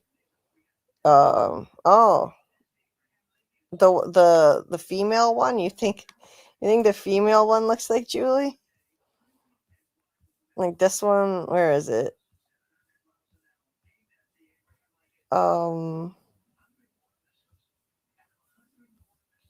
It was right here. Yeah, I guess I could see it. I guess I could see it. Neo says after Jade took that thing, they spent one night there and nothing happened. I think they just heard some noises, but nothing else. Well, Neo, that's why I think that something else had to happen for them to unleash the threat. So I think taking the totems down just removed the protection for the future threat that they could unleash. And what unleashes the threat, I think, is possibly when they find the scarecrow monster dolls in the ground. And once they find them, the crops draw them there, and then they find them there. Then they unleash that threat. And now they don't have protection for it because they took apart the totems. That's why I think it's kind of a 2-step process. They look like a potato head. They do. Truly, you said you didn't care if bus people died. You want blood. I'm not. I was joking, and they're just TV characters. But I think they do need to get rid of some of these excess characters. There are too many of them. And if you look back at season 1, the cast was smaller and the scenes could breathe a little more. They had enough screen time for everybody to go around, and now they don't, and that's frustrating. If they're going to bring in that many new people, then they need to kill some people off just so that there's enough screen time to go around and it's not rushed and everybody has time for their storylines to be fleshed out. Delilah says the scarecrow's job is to protect the harvest, so maybe, yes. Daryl was saying it might not be attacking Donna. Yes, but I think it is. I'm saying Donna. Let's see. Ellis may die saving Donna. Potentially Delilah. Yeah, maybe he will die saving Donna. Is this implicating the man in yellow is streaking for the entire season? Yeah, he's just running around with Oh, no yeah. clothes on. Oh, yeah. Running around. Man in buff. Mhm. Yes. Yeah. Sweet potato head. Daryl says Maybe he does have to put on that. Sorry, Julie. Maybe he has to put on the wedding dress that's in the suitcase because they take his suit. oh, yeah, maybe he's just going skinny dipping, and then they take his suit and he comes back in there on no clothes, left for him, so he's got to put the dress on and cross dress. Terrell says, I wasn't surprised we didn't see something attack the cabin in season 3. The show introduces stuff in a season and does a reveal in a later season. Yeah, I just felt like that they did way too much setup and too long of a wait for a payoff for some. They should have just did one last reference to footsteps or sounds at the cabins. It was getting annoying. First, they had two different scenes where in one scene there was knocking at the cabins, and then in another episode there were footsteps at the cabin, and then in another episode the colony house red shirts were talking about noises outside the cabin. And it was just like, okay, this is getting ridiculous. Something needs to actually happen there. I'm tired of hearing about all of these noises at the cabins. I feel like that was too much. It was too much setup, and they're taking too long to pay it off. Hey, the King of Crank. Scarecrows without weapons are basically walking pillows. Yeah, it's not that threatening. I mean, it's creepy, but in terms of when you actually think about what they're going to do to them, their hands, they don't even have fingers. Their hands are just balled up lumps. Like all they can do is just punch somebody with a big soft cushy fist. Like how much there's like hay in there. There's some hay in there in their hand. Yeah, how much damage could that do? A punch with a big soft fist, and they don't have any fingers to actually hold a weapon. So how would that work? So when you stop to think about it, it is kind of problematic. Daryl says in one of the shots in the trailer, we see Boyd going into the back room of the cellar, probably when he and Jade go into the tunnels. Yeah.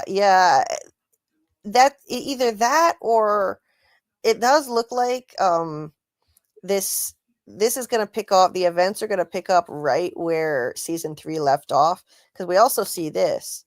Fatima is still in this back room after she just gave birth to the Smiley Pod. That's her in the root cellar crying.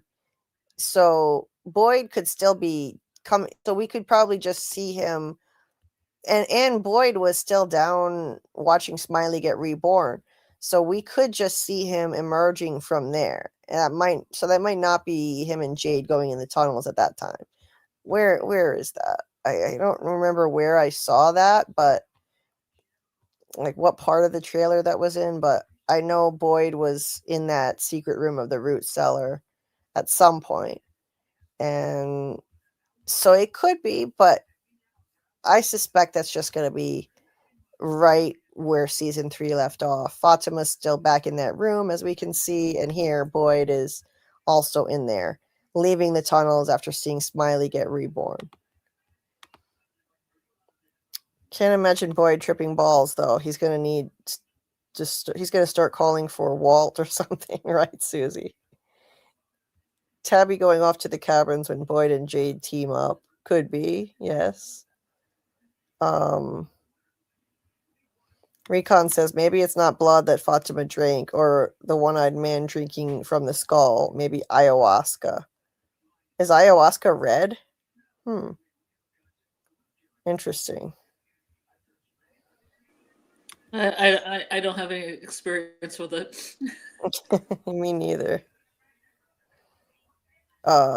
Joyce, oh, that's cool. You saw Henry IV with Ethan Hawke on Broadway. That's amazing.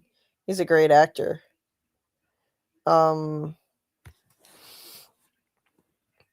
Susie thinks Jade has definitely done at least mushrooms. He's in tech. I'm sure he just tends toward Kitty, Valium, and Molly. My company is made from pure imagination and LSD and Molly. Right. Right. Daryl thinks that the emotional Boyd and Ellis hug happens in episode 1. Welcome back, Ryan. Daryl thinks Boyd has just gone talking to Donna, and Christy and Eldon come and they talk and they hug. I don't know. Boyd's crying. It seems like something really bad has just happened. So I don't know. It's got to be something worse, I think. Someone's died. That hug to me looks like comforting Boyd because somebody died. Let's see. I gotta get up in a second and get on the treadmill. Daryl says, Julie, we know Ellis ain't dying. Stop it. Well, we don't know 100%, but you definitely convinced me that it would be better writing for them not to kill him off. That doesn't mean they're going to do it. Not everyone. They don't always go with the better writing choice. Recon says taking his clothes while skinny dipping might be what creates the lake of tears. Delilah says, I think it will end up being Julie outside of the cabin. Oh, maybe future Julie, not, walking around the cabin. Yeah, that could be. Maybe when she's just trying to find her way and she's not used to story walking yet. And maybe they'd hug you to death, like Samuel says, the scarecrows, or smother you. They could smother you. They're like giant pillows.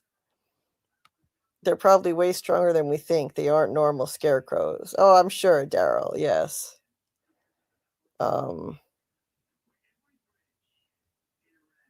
Let's see.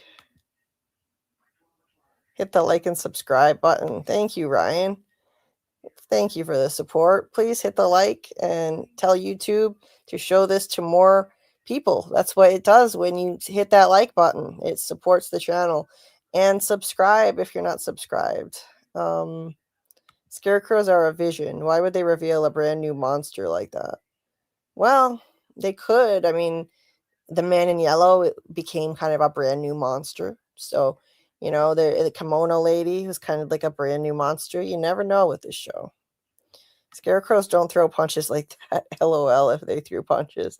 Yeah, that would just be comical, right?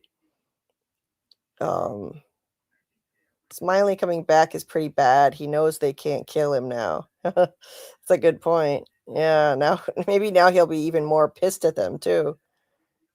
Why aren't they trying to fish for real nutritious food? Cabbage doesn't have much in terms of nutrients and could give people gas, per earlier theory of Sophia's scowl face. Yeah, because most of their diet is cabbage now, so that's probably why she's scowling. Maybe Donna died. I enjoyed that theory. Maybe Donna died. I'm worried. I like Donna. Yeah. It is worrying, Anon. I like her too. If they're going to kill people off and you need to get rid of some dead weight, I'm telling you, look at the bus people. Not Donna. Leave Donna alone. Maybe there's a giant stash of tuna cans somewhere, so they're not concerned about fishing. And maybe, Joyce, that keeps a long time. Neo says, I think the Ellis Boyd hug is just an I'm sorry this happened to you and Fatima. That could be, because they just went through hell. So that's a good point, Neo. They went through hell and she thought that she was having a baby at one point and, she had to kill Tilly and, she was kidnapped and all that. So it could be like that. Darryl says, looks like a continuation of the scene where Boyd was talking to Donna and Christy. They were in Ellis's room after all. Right. But introduce a big bad via trailer, not normal. Oh, well, it's not the big bad. I don't think the scarecrows are the big bad, Joyce. So, yeah, they wouldn't do that. No way would they introduce that via a trailer. Hashtag bye-bye bus people. Yeah, let's keep that going. Bye-bye bus people. Goodbye. Okay, hold on a sec. Scarlet, are you there? Yep. Okay, I gotta mute for a minute. I'll be right back, and then we'll go through the rest of the episode descriptions. Okay. Oh, sweet Donna, sweet Donna. I make up a song about Donna. Donna is a survivalist living in the woods with her mom and her sister. Killing deer with her bare hands and killing bears with her deer hands. And one day she came out and said, hey, sis, let's go hunting. And she said, sure. So they went into Montana and they're driving around and there was a log in the road. And Donna's like, let's just go around it. But her sister's like, hey, well, actually, Donna wanted to go to a hotel, and her sister said, let's keep driving. Sister's kind of sus, and the log fell in the road, and she said, oh no, we gotta keep going on. Poor Donna, she got into town, and the monsters knocked her sister's face down, and it wasn't very funny at all. So Donna, she decided, bitches get shit done. So she raised all the crops and even the pot, but it was a very good pot. So she was happy Fatima came there to grow some good pot. And she drove around with the vegetables in her truck. She's not a mole. She just gets things done. She just goes through the town and she gets things done. And she brings Sarah the socks that need to be mended. And that's why she's always around. But not for long if she goes to the cabin, because there's going to be a scarecrow that goes, oh yeah, and then punches her in the face. And there's no more Donna. Or she's crawling out of the cabin and then the ragdoll comes and it's like, oh no, here's a ragdoll and there's no more Donna. It's the Scarlet Show and it's just me and I'm making songs up about Donna. I don't want Donna to die, but it makes sense if the man in yellow changes into Donna. And she's like just walking into a field after she got punched by the daylight scarecrow for some redemption. And then she's crawling in the field and she gets attacked by a ragdoll. And she says this really sucks, but she gets away. But they're trying to find her, but she dies in the field. And then the man in yellow says, I'm going to be Donna. You know, kind of like that.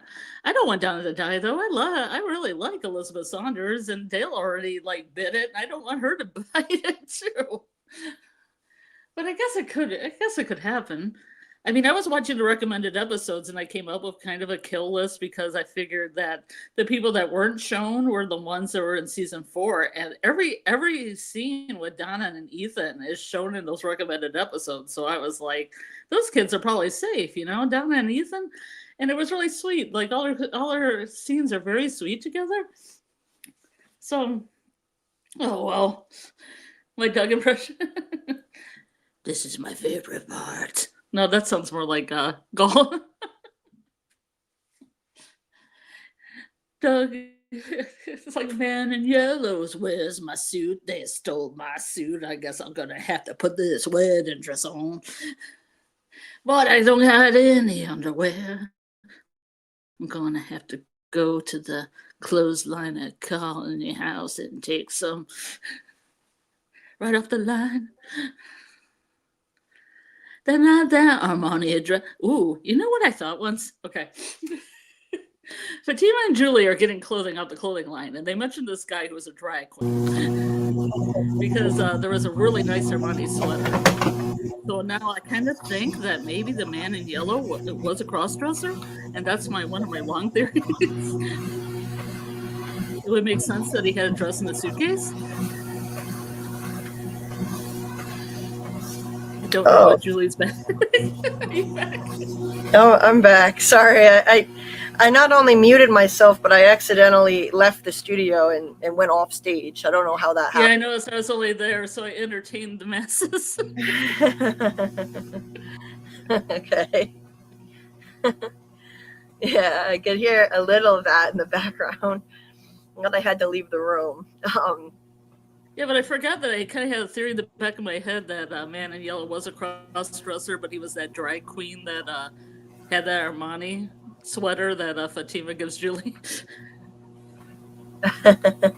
Oh, yeah. That, okay. So maybe he was a cross-dresser. Scarlet, this is giving so many 90s introductory theme songs somehow. I'll have to go back and listen to it because I missed it. I barely heard any of it. Yes, everyone obviously enjoyed that. Hey, Larry. Scarlet rules. Amazing. Bravo. R.I.P. Donna. That was incredible. I'm going to have to go back and listen to this. So this was like a 4 hour, 35-minute mark or something. I'll go back and listen to it later. Let's see. 4 hour. I'm going to make a note to myself. So go back and look at that timestamp. Okay, so my only hope, Julie, is that Elizabeth Saunders listens to these songs I made for her character. Oh, okay. Samuel says Donna was sounding like Ned Stark when she told Ethan about bravery. Ooh, right? That was ominous. I just rewatched that episode for our rewatch when she was saying, you know, fear is what makes us heroes. Yeah, it sounded like, you know, maybe Donna's going to wind up dying here. Donna, 2022 to 2026. Because she was only made up as a character in 2022. That's funny, Daryl. Recon says Scarlet should do the intro outro music. Yeah, that would be awesome. I'm sure Scarlet would make an amazing intro outro. Donna equals Ned. Ethan equals Bran. Ethan equals Arya. Okay, interesting, but wasn't the dress Miranda's? We don't know for sure, but people theorize that it was Miranda's. I think it was. Tabitha seemed like she recognized it, so I think it was hers in a past life. So Miranda's. Okay, so let's go back to the episode titles, and I'm on the treadmill now. So sorry about the little bit of treadmill noise and slight difference in volume of my voice, but hopefully you can still hear me well enough. And we'll go through the rest of these episode descriptions and titles. Again, The Heart is a Lonely Hunter, episode 6. Boyd and Jade find themselves at odds. So we already basically did this one, you know. We already kind of talked about it. It's a continuation of episode 5 where Boyd and Jade go on a mind-bending search for answers, and so maybe they trip on mushrooms, and Jade like sees all kinds of visions from his past lives, you know, because Miranda did mushrooms, but Christopher never did, and neither did Jade, as far as we know. So maybe Jade decides he needs to do that. Maybe he'll talk to Tabitha about all those paintings in the basement, and they'll realize there were some insights in there that Miranda had because of the LSD. So he feels like he needs to try this and use the mushrooms in the woods. So maybe Michael's theory is actually going to play out. And then once they do that, though, they won't be sure if it was actually a drug trip or you know, if it was just the drug trip messing with Jade's head. Maybe that's what it is. Either that, or I mean, it's just more of Jade's crazy visions, and Boyd doesn't know if he can trust them. So, episode 7, The Best Laid Plans. The Resonance. Okay, so from this one, we don't have any more. That's right. We only have episodes 1 through 6, but we do have the titles. So, Best Laid Plans, The Best Laid Plans of Mice and Men, quote. Obviously, a reference to that. And I think somebody said something about it earlier, and I don't think I pinned it, The Best Laid Plans of Mice and Men, but I did read the comment earlier. So it's about how they tend to, you know, those plans tend to fall apart. And, you know, no matter how well you plan things out, the best laid plans, they still tend to unravel. So it seems like things are starting to fall apart for them in episode 7. In episode 8, heavy is the head. So, I'll misquote from Shakespeare. The original quote is, "Uneasy lies the head that wears a crown," written by William Shakespeare in Henry IV, Part 2. It refers to the sleeplessness, stress, and heavy responsibilities that accompany power and leadership. The heavy version is a popular modern paraphrasing or misquotation. Right. So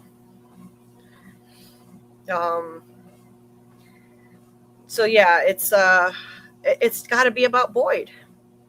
It's got to be about Boyd and the burden of leadership. Obviously, he's going to be struggling with people losing faith in him, losing trust in him, and I think probably taking control away from him. Maybe it doesn't happen until later in the season, and everyone takes a vote. Costa and Kenny take over the sheriff's station, and Boyd gets ousted from power. Could be. Daryl says, I think Boyd loses his power in episode 8. Yes. Anon, you meet your fate on the road you take to avoid it. Irony right there. I like that. Sounds like Boyd is going to make a plan.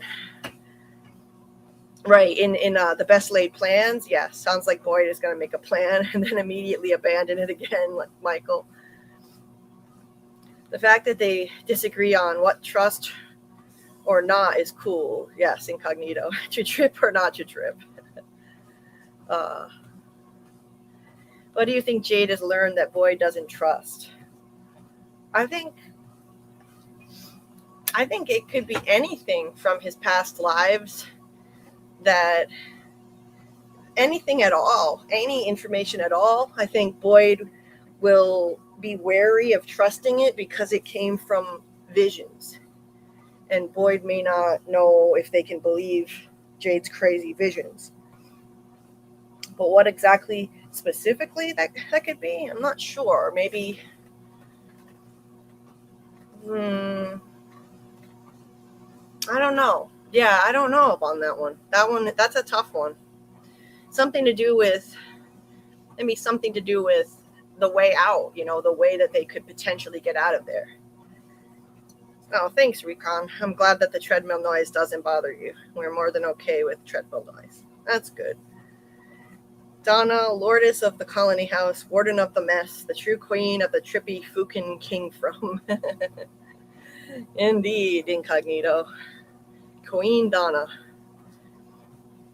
Man in Yellow to Boyd. Who's the drag queen now? From Transylvania. So Donna, deep quantum pockets are in trouble. Yikes. Right. It looks like she could be in trouble, incognito. She's going up my death list now. Definitely.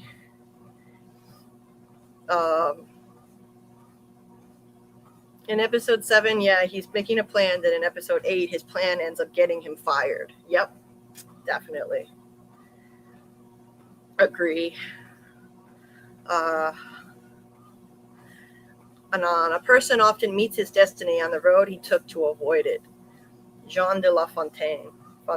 Yeah, that's like what happens in a lot of time travel stories. You try to go back in time to change something and you wind up causing it instead.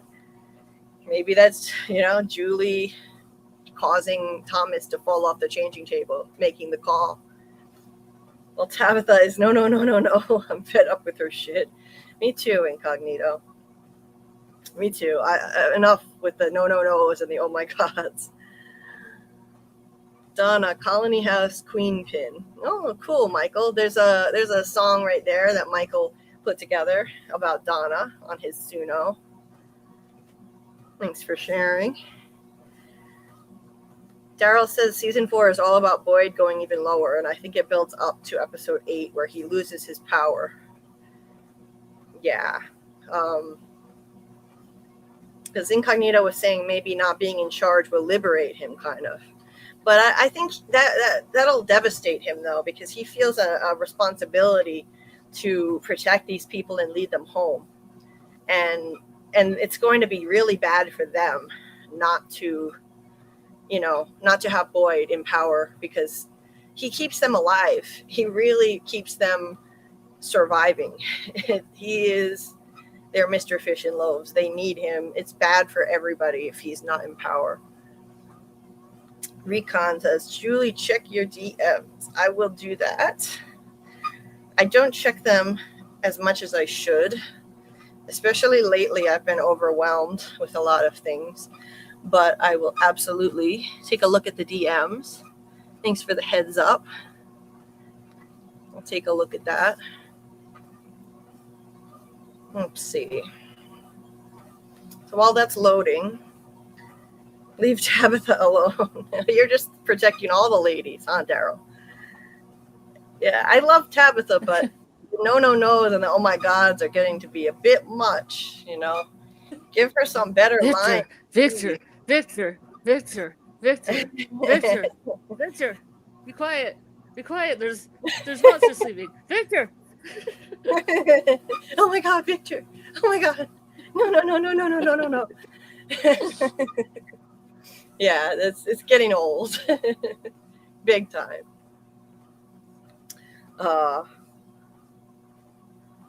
Okay, Recon. I will check it. Don't worry. You didn't mean now. Okay, gotcha. Good, because my Discord tab is not loading very well.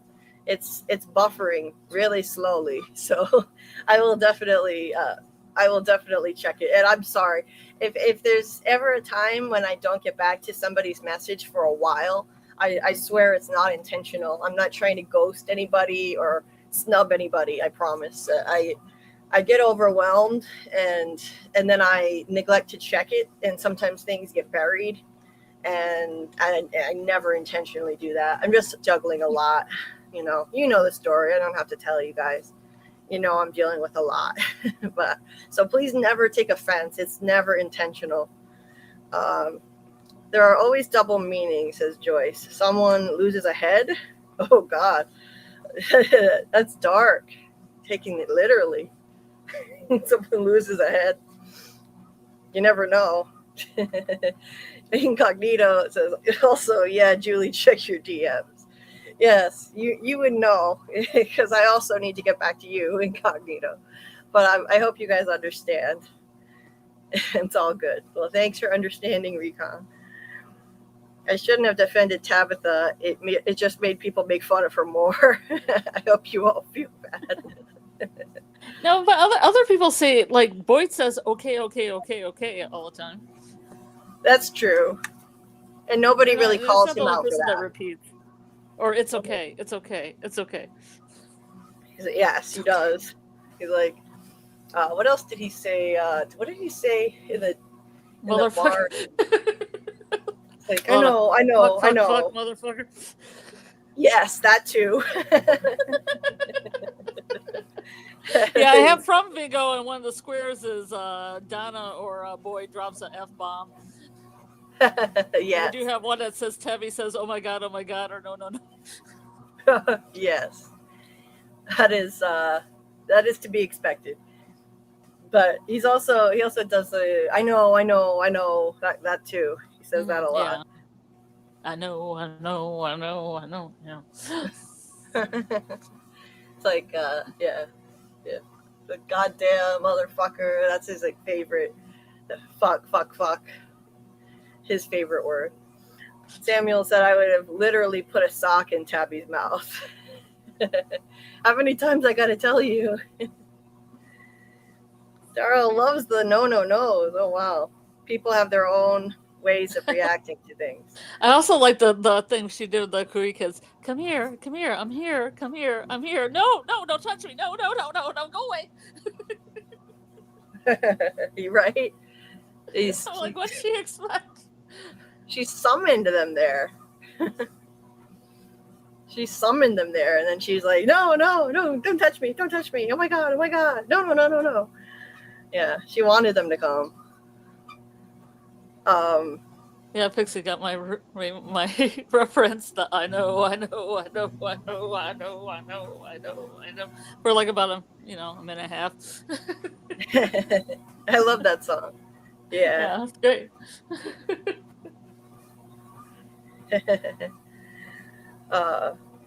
We all have our own mannerisms and sayings. It makes the characters feel more realistic. Yeah, that's true, Daryl. Yeah, Boyd is always the now. Everybody just calm down. Let's think about this for a second. He's always trying to talk everybody down. Tam says, I didn't think I was going to like Tabitha in the first episode of the show, but I love her, and I don't find her no annoying. She's perfect.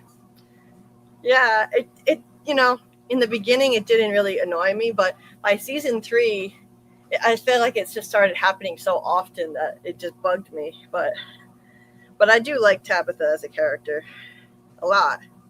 I don't think she's annoying generally. Tabitha did the same thing to Victor after she regained some memories. Don't touch me. Yeah, she did do that. I forgot, Samuel. I forgot about that. So then we have episode 9, the penultimate episode of the season, The Calm Before, which is an ominous title. It's referencing the calm before the storm. So it could have a double meaning. It could potentially have a double meaning. There could be a figurative storm in the finale. So, obviously finales are very tumultuous. So you could call it like a figurative storm. And maybe it's even going to be a literal storm, like the flood that is in Victor's drawings. Could potentially be that flood we've been expecting. So it's been a while since there's been any kind of extreme weather since that storm at the end of season 1, and it could happen. I could see it. Could make the Lake of Tears. Yeah. Is it flood time? Is it flood time? Could be. Things are getting biblical here. Things are getting really biblical. Could be. And down came the rain to wash the spider out. Ooh. Oh. You're speaking Scarlet's language. Well, they did have that picture of the rain and then the spider. Yeah, that's right. That's what you've been waiting for. Could happen. I'm open to it now. I'm open to the giant spider. I'm finally on that side. Yeah. Is Donna's death worth the cost of a giant spider, though? I don't know. Is it? Yeah. Ooh, shit! I almost just hurt my leg because I was getting off the treadmill. It's not easy. It's not hard for me to hurt myself either. Hold on. I'm just gonna close the door. 1 second. I know. No sunshine when she gone. Every time she goes away. I think I'm gonna work on an opera with Donna. Donna better not die, man. I'd be really upset. I mean, I wouldn't be upset if Ellis went. I'm kind of indifferent about the bus people. I mean, I feel like Mari and Randall have plot armor, so they're probably going to survive. Because I think they're part of the Cicada 3, and I think that Randall's Martin and Mari's the ballerina, and they function together. Fate worse than death. I don't know how Julie fits into that, though. I mean, the story walking could be part of it. Like, if you do all the parts, you just smash a music box and you get a story walker. Who knows? What were you saying about Story Walker? I'm just talking about the Cicada 3, and I think that Mari and Randall have plot armor because of it. Oh, yeah. Yeah, that very well could be. A certain amount of plot armor. I think the monsters are probably not going to take them out. After Randall got the cicadas in him, he was laying out in the woods all night in the dark, and the monsters were right there, and they didn't kill him because the cicada entity already possessed him, So, see you later, Recon. Gotta head out already. If I don't make it back, see you on Discord next live stream. Well, thanks for being here, and see you later. And then the last episode is if a tree falls in the forest. And And I had a thought about this since the last live stream. What was it? Let me see if I can remember what it was. It wasn't very complicated. If a tree falls in the forest, that's, the ... is a stand-in for, if a tree falls in the forest, the rest of the saying is, or the philosophical quandary, if a tree falls in the forest and no one is there to hear it, does it make a sound? It's a philosophical question that's always been asked. And I was thinking, what about, tree falling? And then I've thought about Victor wanting to cut down the bottle faraway tree. Oh. And maybe he finally does it. Maybe he cuts it down, or it falls down, and we see what comes of that. What the boy in white said, don't cut down that tree. So maybe that's the tree. Maybe that tree is going to fall in the forest, and we find out what happens if that tree falls in the forest. I don't think it's going to be anything good. The boy in white was very emphatic. Don't cut down that tree. And so I wonder, it could also be about the fallen tree, the tree that people see in the road, and we could learn more about the fallen tree and how it brings people there. But yeah, I do wonder if this will be when we see what happens when the bottle faraway tree actually does fall or get cut down. What happens if that occurs? And it could be really bad. The boy in white was trying to help when he told Victor not to cut it down. I think it's essential to everyone getting out and finding their way. So if it does fall, can they still get out? It's the question. Is that going to be essential to them breaking the curse and escaping in the end? Because I think it's, at the very least, it's important. I don't know if it's essential, but I think it's important, because the boy in white, I do believe, is helpful, and he's trying to help them get out in the end. He's trying to help them end the curse and free the children. But let's see what you guys think.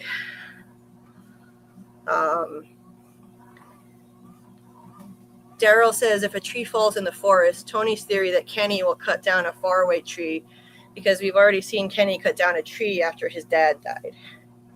It could be that Kenny does it. I think it's going to be maybe the bottle faraway tree, the really important one, and we'll see what happens when that occurs. Michael says, seems like it's either talking about the downed tree everyone sees in the road, or else someone cuts down the magic tree and we find out the aftermath. Yes, exactly what I'm thinking. Same thing. Tam says, I'm thinking of the tree that the people see when they arrive in Fromville. Yes. Anon, if a tree falls in the forest, does it bring in a car? Yeah, that's a good question. If it falls, does that become one of the magic trees that brings a car in? Anon says, what if a selective storm knocks the tree down? Could be, maybe on purpose by the evil entity. I think it would be a little redundant if Victor's the one to do it, because Victor already started to cut it down and didn't. So it's probably going to be somebody else or a selective storm. But maybe that was set up, that almost incident where Victor almost cut down the tree and the boy in white said, don't cut down that tree. It could be set up. It could be kind of like a Chekhov's gun situation where we're going to find out what happens when that tree does get chopped down or falls down. Michael says, my hypothesis is that the magic tree is the engine running the two parents' reincarnation and reawakening cycle. So if it's cut down, they have no safety net anymore. Okay. No safety net. Yeah, so that's what's bringing them back. So what that would mean is that this would be the last chance. That if Tabitha and Jade fail, there won't be any more chances. They won't be brought back again. I like that, Michael. I like that theory. Makes sense to me. Unless they could get on a boat with that flood coming out. Maybe they start coming there by boat again. Yeah.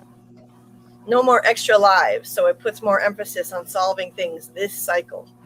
I like that, Michael. I like that, and I like that also because that would mean that cutting it down wouldn't stop them from winning this cycle, winning this time around.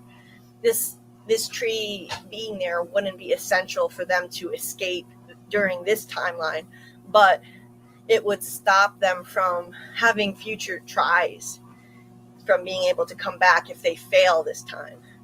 So it wouldn't doom them to be trapped here forever and never break the curse, but it would mean, guess what? Now we're just ramping up the pressure. You've got to solve this now, or you're screwed. You know, you have to solve this, or you're never going to get a chance to break the curse.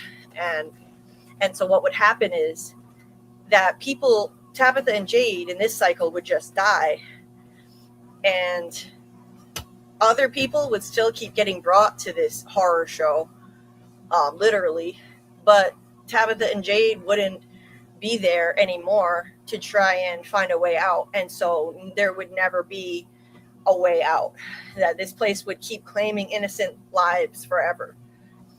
So that would be horrible.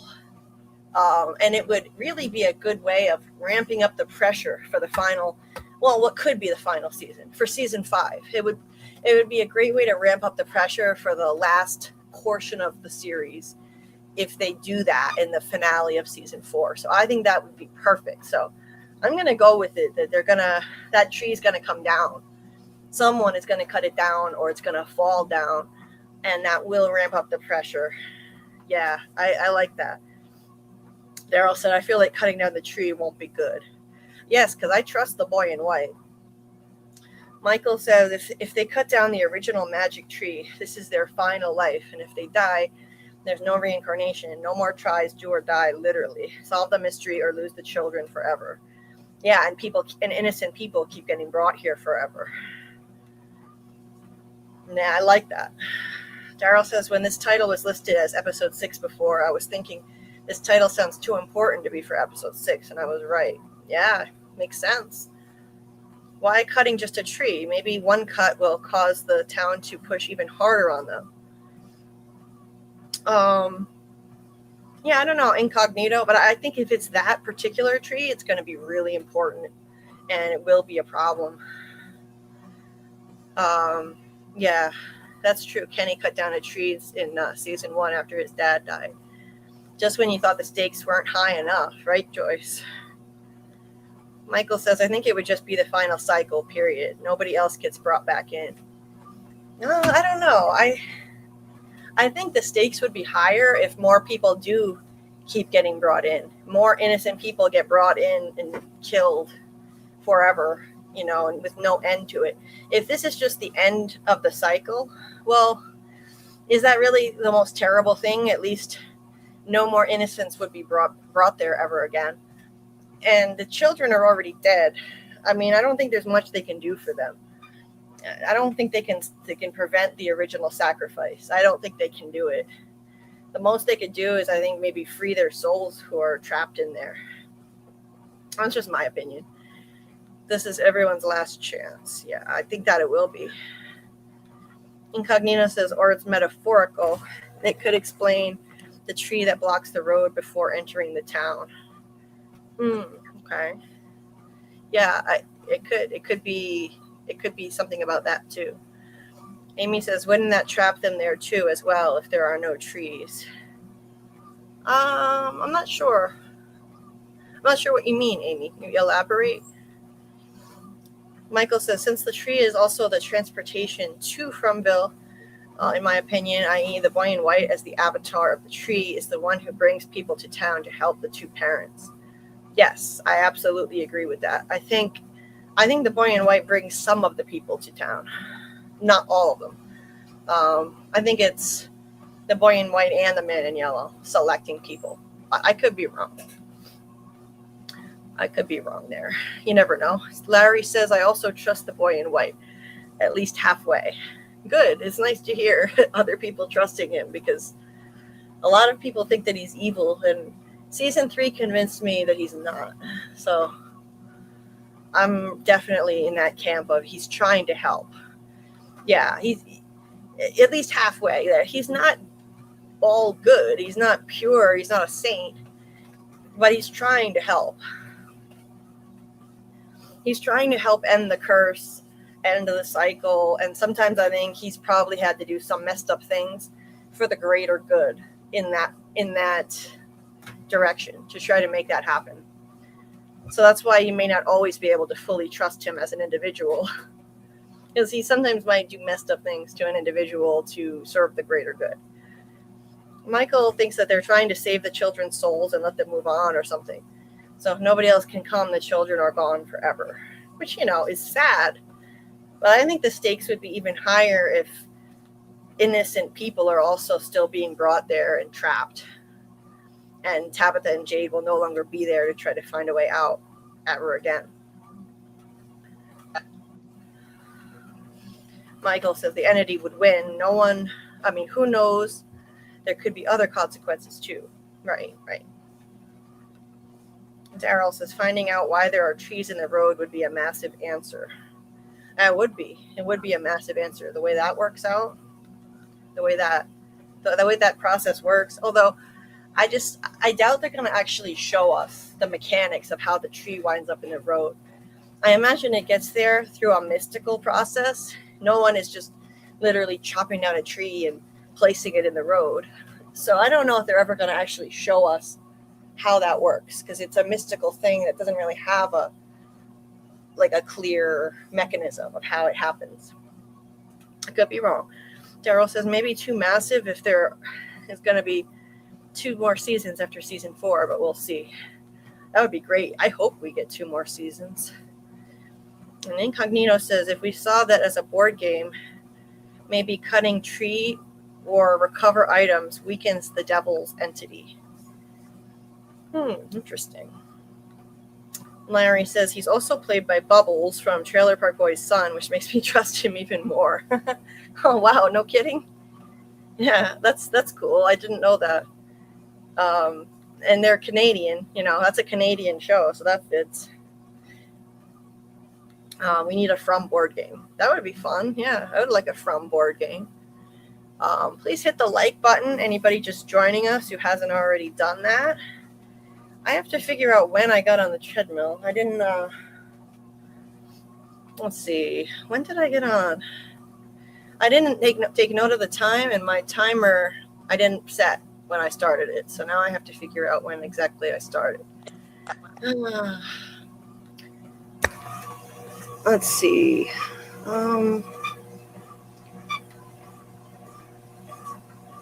I think I got on maybe...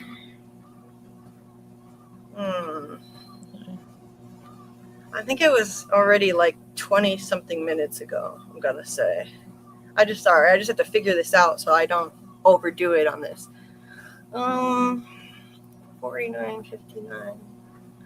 I think I've already been on it for half an hour, maybe 32 minutes, 33 minutes. Let's see. Okay.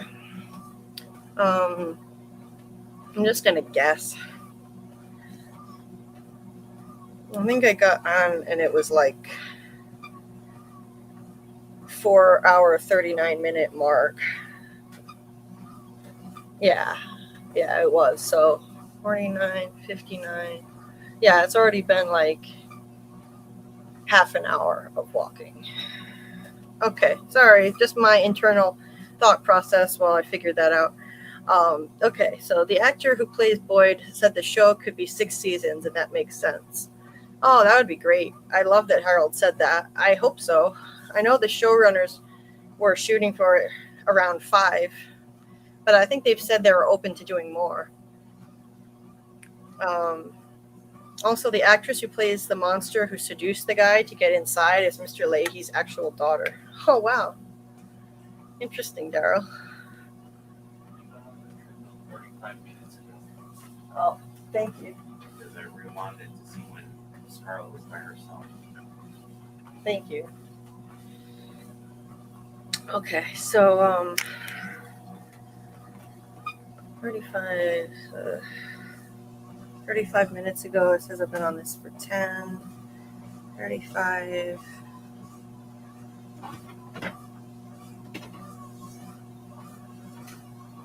Okay, so it was about 2 a.m. Almost 2 years wait is too fucking long. Yes, yeah, it's a long wait. Daryl says, after reading the synopsis of these 6 episodes, I feel like we need more than one season after season 4 to wrap up the story. Right? Yeah, I think so.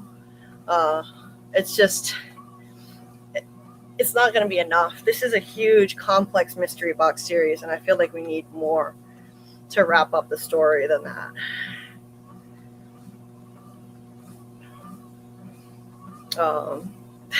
Yes, a brief Carl appearance there. This has felt the longest few weeks until our show is out. Oh, Amy, for me with my channel, I've felt like, honestly, it's the fastest few weeks. It's coming fast and I'm not ready. It's too much more to do. You're not prepared. I'm not ready. Yeah. I mean, once I get my Ethan video released, I still have to make a video just on overall theories and predictions. I still have to make the video on Julie story walking, what I think she's going to do in season 4. That's 2 videos.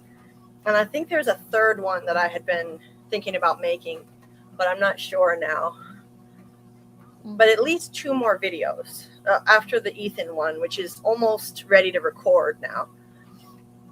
And we have a lot left to do for the rewatch. You know, we've got another 12 episodes for the rewatch. We've gotten through 18 and we have 12 more. But we are going to be picking up the pace of the rewatch. I don't know how that's going to go. I'm just on a wing and a prayer, hoping that we can get through the episode breakdowns faster for season 3 and that it'll be doable to do 3 episodes at once. It was hard enough just to fit in 2. Now we've got to do 3 at once. It's not going to be easy. The reason I wanted to wait for season 3 to do 3 at once is I never covered season 2 before, other than our first rewatch when we did the first 4 episodes of season 2. So I wanted to spend enough time on season 2 because I never really dissected it on the channel before. So more than 2 episodes at once in season 2, I just did not want to cover. And I feel like we're doing justice to it the way it is. Once we get to season 3, I already covered that in depth. We already dissected those, and that season is the most fresh in our minds. So I'm really hoping that when we get to it on Saturday, when we get to season 3, that we can just, get through each episode faster. And that's what we have to do because we're not going to have much time. It's an excellent season, so I want to do it justice, and it's an important season. And we've got less than 2 weeks. We have 12 days. Is that right? 12 days? Let me see. It is. Yeah, it looks like 12 days. Let's see. A week, 7, 8, 9, 10, sort of 11 days. If you look at it like, Saturday the 18th is the day that it's dropping, because at midnight that night is when it's dropping. So, so this is what our schedule is going to look like for the rest of the rewatch and all the rest of the lives. So Wednesday, we're going to finish season 2. So episodes 9 and 10, then season 2 will be done. And at that point, we'll have covered all of From at least once. We did season 3 when it was new. So I feel good about that. Having had enough time to really dissect all of it at least once on the channel. And then Saturday, we'll start 1 through 3, season 3, episodes 1 through 3.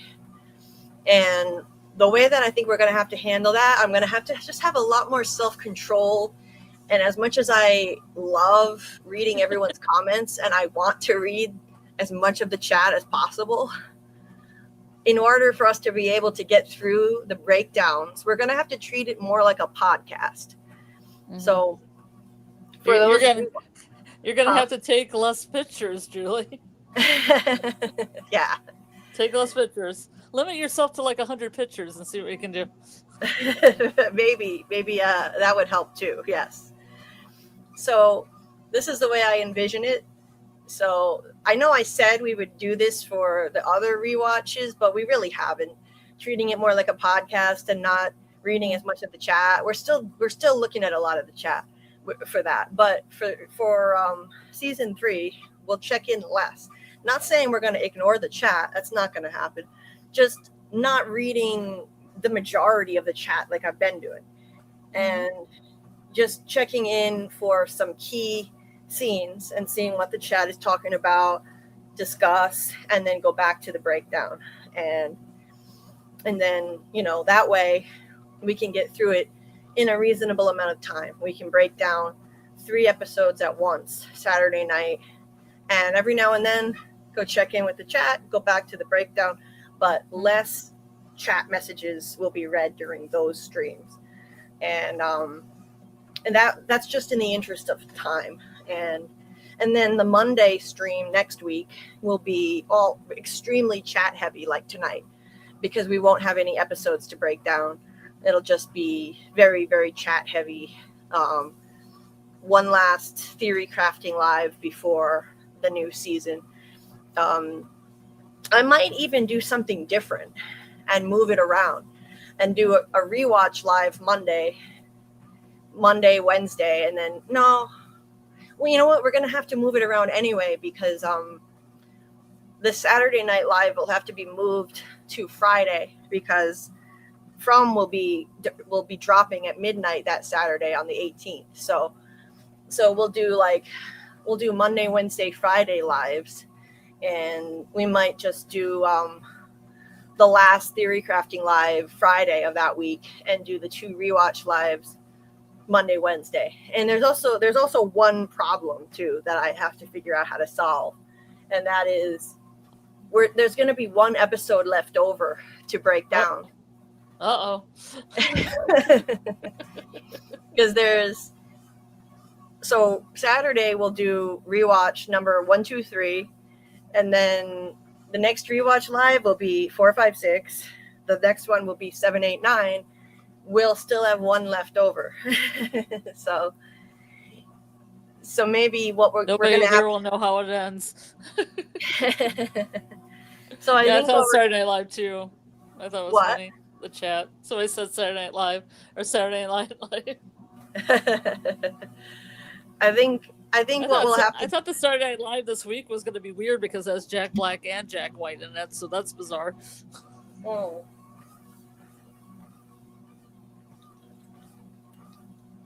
There was also somebody in the chat. I thought maybe we should talk about watch parties because somebody was talking about trying to find season 4 on Amazon Prime. Someone was talking about what? Somebody was saying, I hope season 4 is free on Amazon Prime, but I wanted to tell them about our watch parties on Discord. Wink, wink. If you join the Discord, wink. Oh, was that recent? Who said that? Tam Keaton. Tam Keenan. Tam Keen? Tam Keen with 3 N's. Well, if you want to watch with us, we're going to be streaming it. I'll stream it on Discord every week. So if you want to watch with us every Saturday night when it drops at midnight, we'll be in the Discord. I'll be streaming it. And then we'll do a voice chat. We'll do a voice chat after we watch it. Although sometimes we want to watch it twice. And then after that, we do a voice chat. So it might go like that. So join the Discord if you'd like to watch with us, because Season 4 definitely won't be free on Amazon Prime. It'll be on MGM Plus, so that they get people to subscribe. This is their bread and butter. This is their flagship show that they advertise on to get people to subscribe. And once From ends the season, people jump ship like crazy and cancel their subscriptions to the point where MGM is like begging people, like, please don't go. Hey, look, they tack on a long preview of a new upcoming show onto the finale of From. So trust me, it's going to be exclusive to MGM Plus, but you can join the Discord. The link to the Discord is in the description of this live stream. It's always in the description of every live stream and video I have. So it's in there. You can join, and we'll have a good time with it. Our friend Doug, who plays the Man in Yellow, has said he'd like to join our watch parties. So he said he wants to be there and watch while we're losing our shit over season 4. Those were his words. So join the Discord. I'll put the link in the chat as well. So right there. So I'm really looking forward to that. That's going to be a lot of fun. So anyway, as far as how we're going to figure out when to cover the finale of season 3, I think we'll just have to fold that into. So what we'll do is we'll fold that into the season 4 theory live for that week. Okay. Maybe we'll do that, or we could just do a separate short live, just breaking that one down on another day. 10-minute live. like a 2-hour max live stream, just breaking that down on another day. I'll figure it out by next week. I'll figure that out by next week. So we're going to be rocketing through season 3 in the span of a week. It's not going to be easy, but that's okay. I know season 3 really well. I was paying very close attention the first time. I've only ever watched it that one time, but I mean, obviously I was dissecting the hell out of it because I was covering it, having a brand new channel covering it, and we were doing marathon lives on it. So watching season 4 with Doug will be insane. Yes, it will be insane. He said we're going to lose our shit. He said, if you think that's crazy, what you see of the Man in Yellow in the trailer, just wait till you see the actual episodes. You're going to lose your shit. That's what he said. He wants to be there when we're losing our shit over it. Watching the Man in Yellow with the Man in Yellow is a trip, right, Tam? It is a trip. Yes, the watch parties. Yeah. Good. I hope you join us. Yes, we are so close. It's gonna be here before you know it now. Like, oh my God, I can't believe it's that close. It's like a week and a half away now. Something like that. I mean, it's almost a week and a half away. Wow. Yeah, it is coming. Joyce says I have to get some good sleep if I want to get my life together. I'll catch y'all soon. Thanks, Julie B. Well, sorry I missed that, but in case you hear it, good night, Joyce, and sleep well. And you're welcome. Thank you for being here. When people thank me, I just say thank you. Why are you thanking me? Thank you for being here and supporting like everybody else here. Doug is the Man in Yellow. I can taste season 4. My favorite ongoing show by far. Me too. Yes. Oh yeah. And I feel good that, we're almost done covering the rewatch of season 2. So we've really devoted enough attention to that. Since I never got to cover season 2, I didn't start having a channel until season 3. I really wanted to not rush through it, and we haven't been. I think we're going at a reasonable pace, and now we're almost done with that, and then it's just a quick breeze through of season 3, and we'll be ready to go for season 4. And with these episode descriptions and titles and the pictures, the trailers, it is going to be insane. It's going to be absolutely bananas. Fucking bananas. I can't wait to see what they have in store for us. I love you guys too, Ryan. Got an errand to run. Take care. You take care too, Incognito. Larry, no, I never watched Carnival. I heard it's a really good show, though. I should look into it. I heard that it got canceled prematurely, though. So, yeah, so I don't know. But I should look into, like, just because a show gets canceled early doesn't mean it's not worth watching. And sometimes it's still worth, it's worth a look. Let's see, how much more do I have to walk? I could keep on talking for a little longer if people still want to be here. Only 2 seasons, but it's incredible. Okay, but Larry, did it end with don't tell me how it ended, but did it end in a satisfying way? Or did it end on a crazy cliffhanger is all I want to know. That's all I want to know. Because I want to just be prepared to be disappointed that I'm never going to get a resolution if I watch it. 26. Okay, so I'll be done with the treadmill pretty soon, and then I'll... Yeah, Carnival was disappointing. You think it was disappointing? Yeah, I wanted the 3rd season of it. Oh, okay. It was good, though. I mean, it's still worth a watch. The OA, too. Yeah, the OA is good, too. That's another one that needed a 3rd season.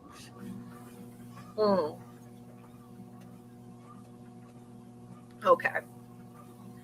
Yeah, I've heard... I watched season 1 of the OA, and I liked it. And my life was getting really crazy at the time, and I took a break from it especially when I found out that it had been canceled, and I never finished season 2. Not that I didn't like it, but I just never got around to finishing it. But I heard that it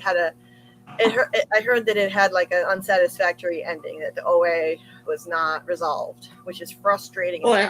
It had a great crazy a cliffhanger. Yeah, Larry's right. It ended on a crazy cliffhanger. Did the OA? Yeah. Both of them.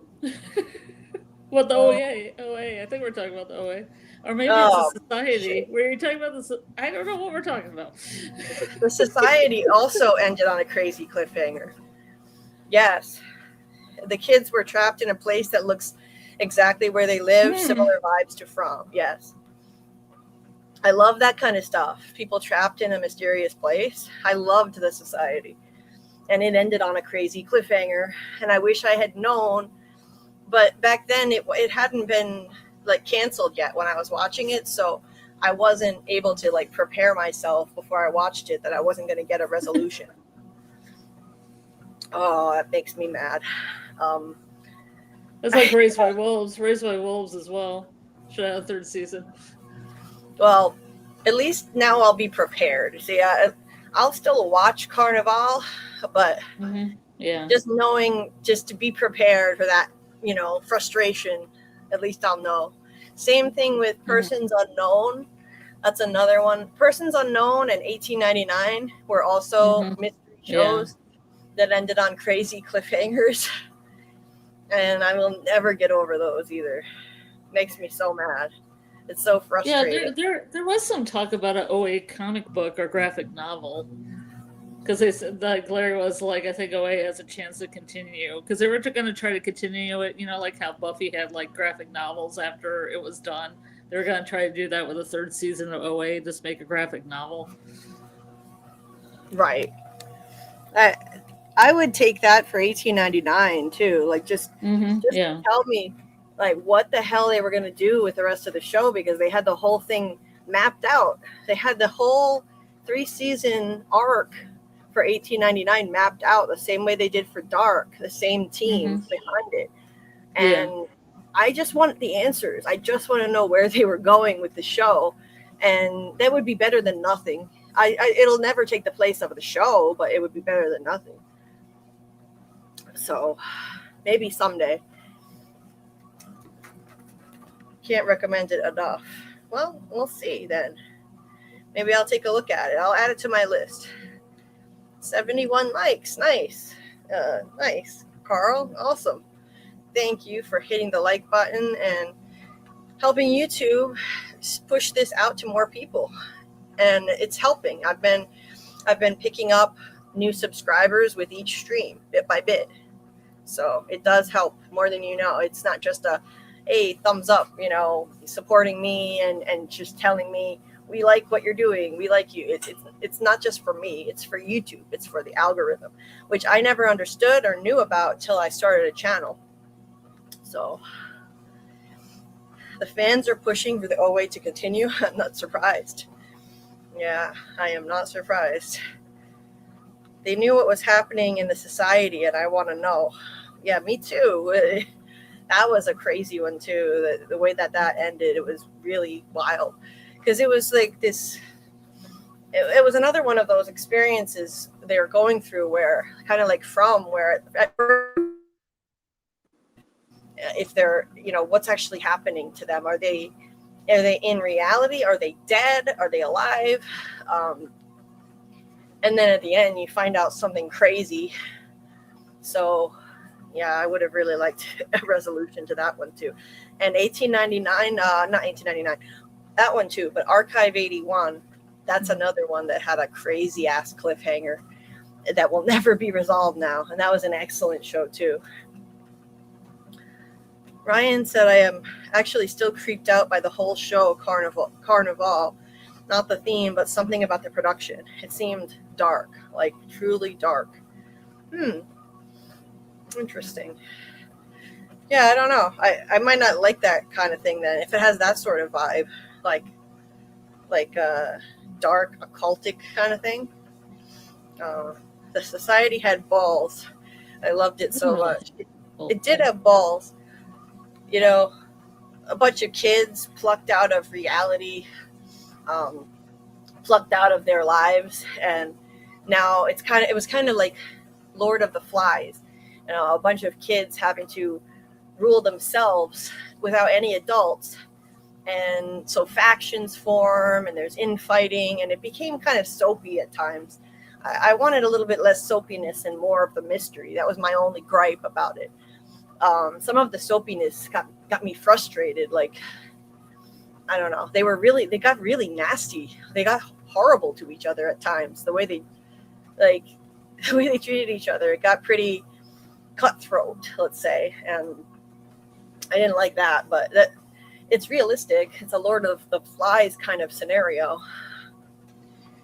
But then at the end, it was finally going back into the mystery element of it. Like how they got there, where they are, and then it ended. Daryl loved the nasty. Of course you did. You loved season 2 of From the most. Of course you loved the nasty.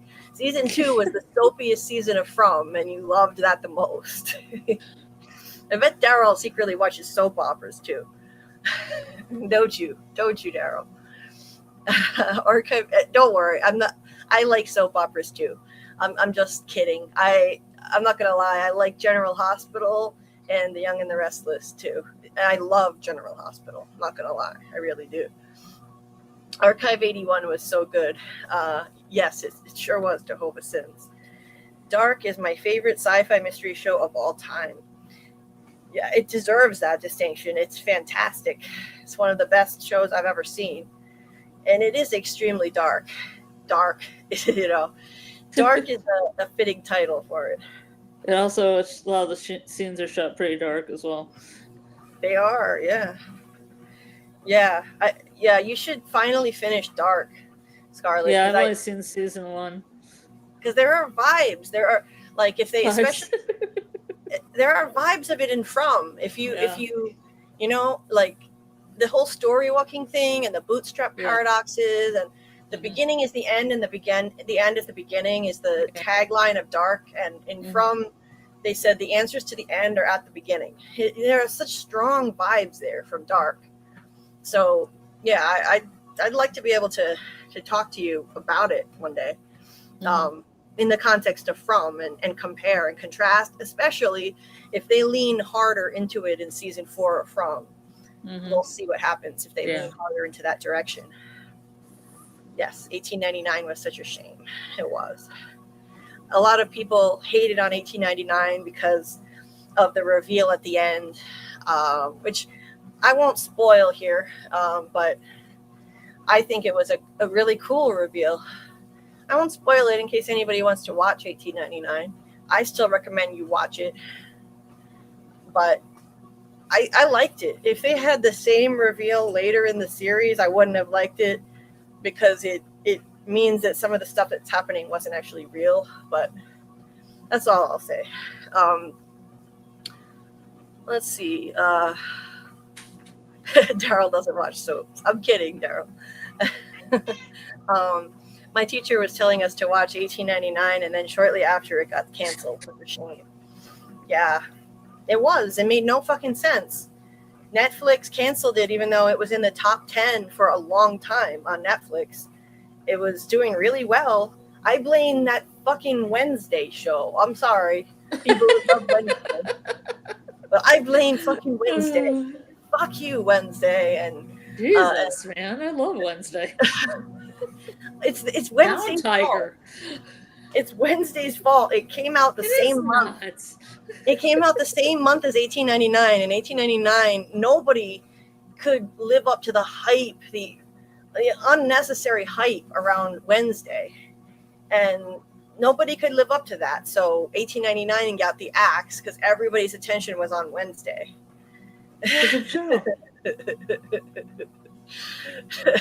Sorry, people who love Wednesday, but I'm just hating that's what I'm saying. Get back, man. I'm just hating on Netflix for for only renewing the juggernaut shows like that, and just because 1899 wasn't like a smash, an absolute smash like Wednesday and Stranger Things, it gets the axe. Yeah. Well, Netflix doesn't make a lot of good decisions, if you haven't noticed. Yeah. Netflix has really gone off the rails. Thank goodness From isn't on Netflix. Yes. It would have been. It would be already gone.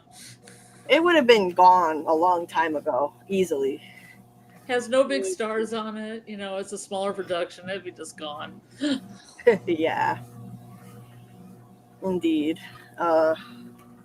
So we're lucky that it's on a small streaming service. Nice small streaming service that appreciates it. Julie, I watch this show every Wednesday. That show. I know a lot of people love the show. I've never seen the show. I'm not hating on the show. I'm just mad that the show took everybody's attention up, and it seems like Netflix, basically 1899 suffered for it because it was out at the same time. I have to finish Silo, actually.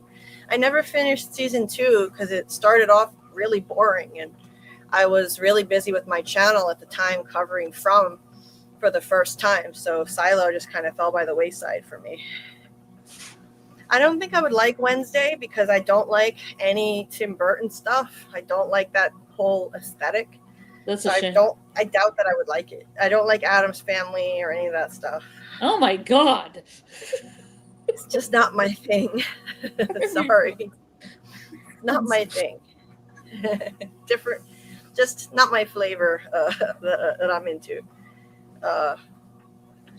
So, but I know like a lot of people love that stuff. It's just not for me. Apparently, there's a lot of people on Netflix. Yes. Let's see. It's good. It's good. It's like a murder mystery. It's good. What did you say? I said it has a little murder mystery to it. It's good. Okay. Yeah, every Tim Burton movie I've seen, I didn't like. I just don't like that whole aesthetic. And it says Julie hates families. From San Francisco, Yellow Jackets. Yeah, Yellow Jackets is my favorite show. Don't make fun of it, okay? Thanks. Chat. Let's see, did we cover everything that we needed to cover? I was gonna, like, it turned out that we didn't even need to get into, I thought if we ran out of like stuff to talk about regarding the episode descriptions, the titles, and the rest of the ideas related to the trailer, that we would talk. Thanks for spoiling it, Daryl. What? I said nobody said anything bad about Yellow Jackets, and here comes Daryl. Oh, okay. Dare you? Oh, I'll have nightmares. I'm trying to go sleep, man. After this, I don't want to. My YouTube tab randomly just started playing by itself. Oh, nice. I remember. I forgot to check on the poll. I felt like I was forgetting. Oh something. yeah, I was going to ask you that about an hour ago. I forgot. Oops. That's Yeah, okay, Daryl. I'm sorry. I just get really defensive about my soccer girls. Okay. I'll pull up the poll. I was gonna get into. I have as part of the title of the live stream, biggest unanswered questions, because I thought if we run out of material to talk about regarding the episode descriptions, titles, and the trailer, then we could get into that stuff. But we don't need to, because I mean, if we started going down that rabbit hole of biggest unanswered questions, we'd be here another 5 hours. So we never did the thing that was actually on the thumbnail. No, we did. We just didn't do the second half of it. Okay. Well, we'll do that next theory stream next week. Will be on biggest unanswered questions before season 4. So that's what we'll do for that theme. Is there way too many? We'd be going down a whole rabbit hole right near the end here. So yeah, see, I have a rabbit hole in my tree. You didn't notice? Oh, okay. Yeah, it was interesting because I was looking up stuff for Easter for my icon picture, and then when I was looking up stuff, rabbits live in holes in trees, and I thought it reminded me of the Far Away tree, and then it reminded me of Alice in Wonderland. And I thought, is there some kind of connection between those things? Oh, okay. I don't know. Cool. Interesting. Yeah. Are Far Away trees like rabbit holes? Any definition of the word rabbit hole? I don't know. Yeah, I don't know. Let's sleep on that. So the poll, I just ended the poll. We got 52 votes. Ooh. Who will the man in yellow shapeshift into? 46% said Jim. Oh. So a lot of people say Jim. Got a lot of votes for Jim. So the next highest was other or nothing, specified in the chat. I wish I could have put in other and then nothing as a fifth option, but polls only let you have 4 options, because I'd rather know how many exactly what percent said nothing. But but a few, like one person specified in the chat something else. I forget what it was. Tilly. I think someone said Tilly. Tilly, yeah. But I think that was a joke. And then someone said something else. I forget. And so that's other or nothing. So he's going to shapeshift into something else or nothing at all. 21%. Oh, I remember. Somebody said Miranda. And that's a really interesting one, Miranda. And then we'll do another poll next time and see. And maybe get more specific in the next poll. Like for those of you who said, that's what we could do follow-up polls. Like for those of you who said other or nothing, okay, who do you think it'll be out of these 4 choices or nothing at all? And we'll do it that way. We'll do follow-up polls, since these polls only give us 4 options. So it would be interesting that the man in yellow turned into Miranda and then kind of tried to manipulate Henry. Oh, okay.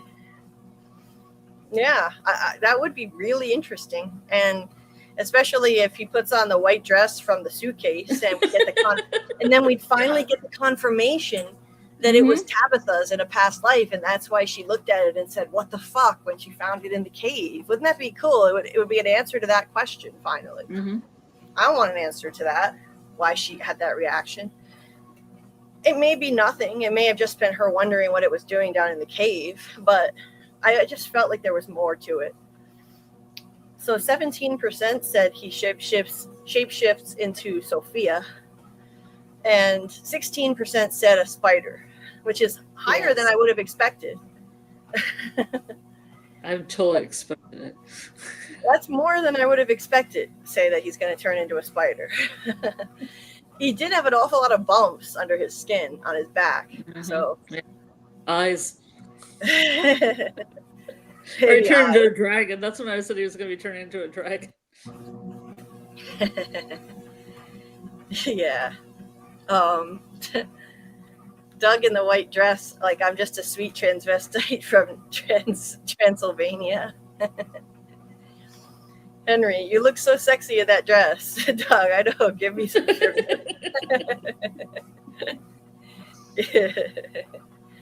Yes, that would be interesting. Let's see.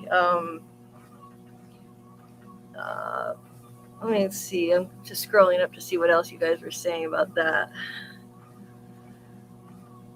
I saw Daryl said I voted other,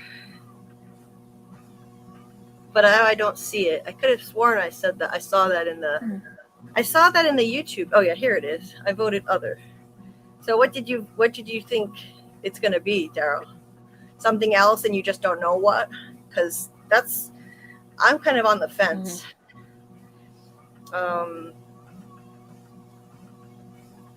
Tam was just rewatching the Boyd and Sarah Forest Adventures earlier today. The Boyd and Sarah Adventures are so much fun. Yes, indeed. Boyd and Sarah talking about worms. They are creepy. I'm sure they feel right at home here. Yes. Yep. Daryl thinks the man in yellow is going to turn into a tree. Oh, that's a new one.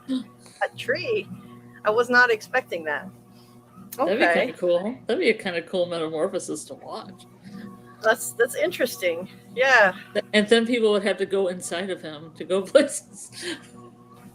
Right. Go inside of him. It's kind of creepy. Yeah, that's interesting. Michael says one big question that folks have wondered about the bottles in the bottle tree and why Sarah starts screaming when she comes to the bottle tree. Yeah, I think it's because there are the souls trapped in there of everyone who died there. That's the voices are connected to those bottles. You know, because she says, I hear them. And then the camera pans up sharply to the bottles as she's screaming, I hear them. So I got that from the first rewatch we did last year. And I was like, oh my God, this is really interesting. I never noticed it on the very first watch. But on the rewatch, I was like, it jumped right out at me. Yes, because bottle trees are used to trap spirits in African culture, like Michael says. In Southern American culture, they trap haints or evil, restless ghosts, spirits. Sarah says the voices seem like they're people who like them, who got trapped in town. So what if they became restless spirits or haints when they died, and the bottles in the bottle tree are what happened to their souls, or what trapped their souls? Yeah, I that's what I think. That's exactly what I think. So you and I think alike here. Hence, Sarah gets overwhelmed when in close proximity to the bottle tree due to proximity to it, and all the voices screaming at her there at once. Yeah, if you watch the scene, as she's screaming, I hear them, the camera immediately pans up to the bottles and then specifically zooms in on one in particular. And I think that symbolizes that's supposed to be the bottle that the Abby voice is trapped in, the one that she winds up hearing talking to her. It zooms in first. Watch it back and you'll see what I'm talking about. It zooms in on a group of bottles first, and then it zooms in closer on just one bottle in particular. And later, even though Sarah says, I hear them, when she talks to Boyd later, she only references one voice. And it's the voice that we think is the Abby voice. So I think that's what they're trying to tell us with that scene. She's trapped. Her soul is trapped in that bottle. So we'll get into that next week. I'm not sure which day that's going to be next week because I'm going to shuffle it around. We'll finish the rewatch first. So earlier in the week, we'll probably do that earlier in the week, the rewatch stuff, get it all done. And then the last live before the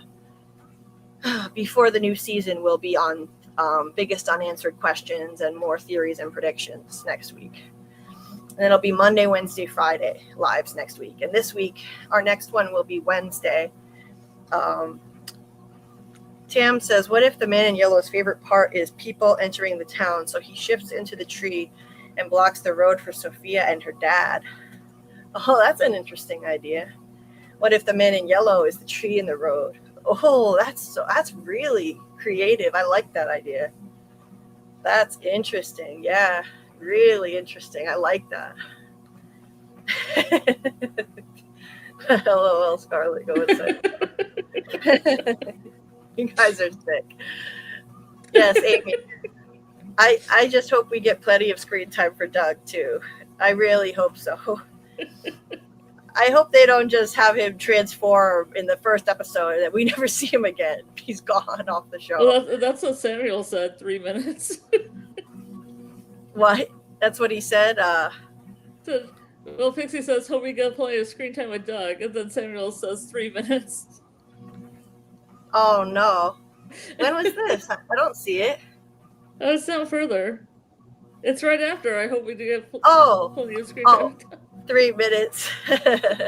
Oh, no. That would be awful. We were waiting for this big part for him, and he only got like 50 seconds of screen time in season 3, and we wanted him to get a lot more. Maybe it'll be explosive. Maybe it'll be explosive. Samuel says Man in Yellow turns into Jim, or he goes in monster mode and hangs up those bags. Maybe Massacre 2. Yeah. That's an interesting prediction. It could be. Yeah, Doug could pull off a tree. Doug can pull it off. Yeah, that would be interesting if he turns into the tree that that winds up bringing people in and traps people. Rose says, is the bottle tree also a faraway tree? Yes, one of them is. So there's one bottle tree that's just a bottle tree, and that's it. And then there's another one, the lighthouse faraway tree that Tabitha goes to the lighthouse in is a bottle tree as well. So there's one that is and then one that isn't.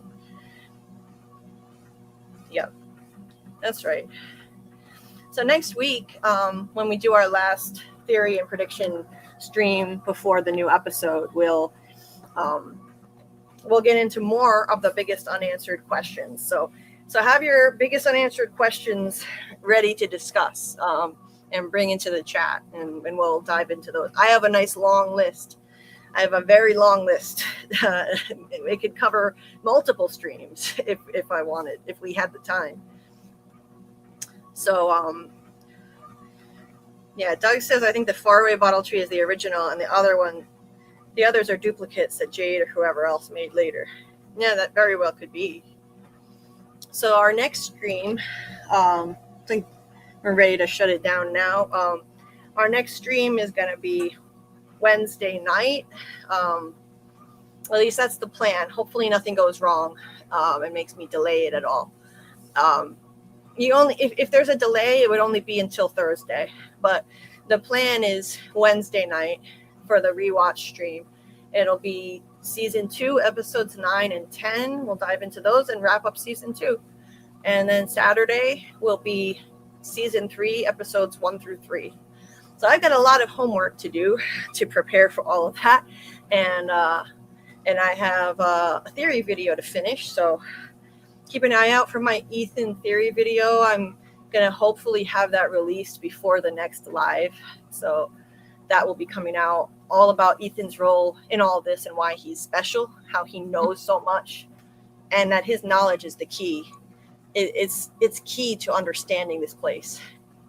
So that'll be coming out soon. If you have any hypes that are free, that are available, that would be much appreciated to help push it out to more people. It made a massive difference with my last theory video on Jade. So thank you in advance for watching it, viewing it, liking, and all of that. Please leave comments on it, whatever you can do, because I'm working really hard on it, putting in a lot of unpaid hours on this thing, and it's important to me. This is one that I should have made, I think, a while ago, but it's coming at the right time because I got some new inspiration.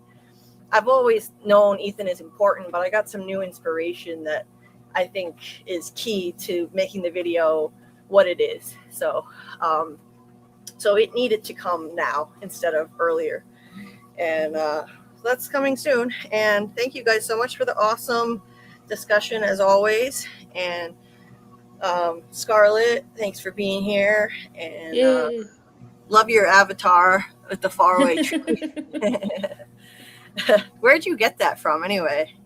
I was just looking up rabbit holes and trees. I actually wanted a little bunny, so I had a little Easter theme for our last slide, but I totally didn't have any time, so that's great. It's perfect. Changed it to today. Yeah, it looks good. This one looks really nice. It's just on a nature site. I was trying to find one with a rabbit. This one doesn't have one, but it's fine. It works. Yeah. Okay. Well, it's perfect. Okay. So, and shout out to the replay gang, especially if you made it this far. Thank you so much for listening. You're amazing. I truly appreciate you. And Rose thinks the Lou's house is cursed. All who enter have something bad happen to them. Fascinating. Yeah, it could be. It could be. That's very true. So anyway, we'll see you most likely Wednesday night, but if not, I'll make an announcement and move it to Thursday. So from Rewatch next time. And other than that, have a good day or a good night, everybody, and we'll see you next time. Merrily we go to bed, go to bed, go to bed. Merrily we go to bed. Good night. Julie and me. Not together, though. Not together. Good night, everyone. Good night.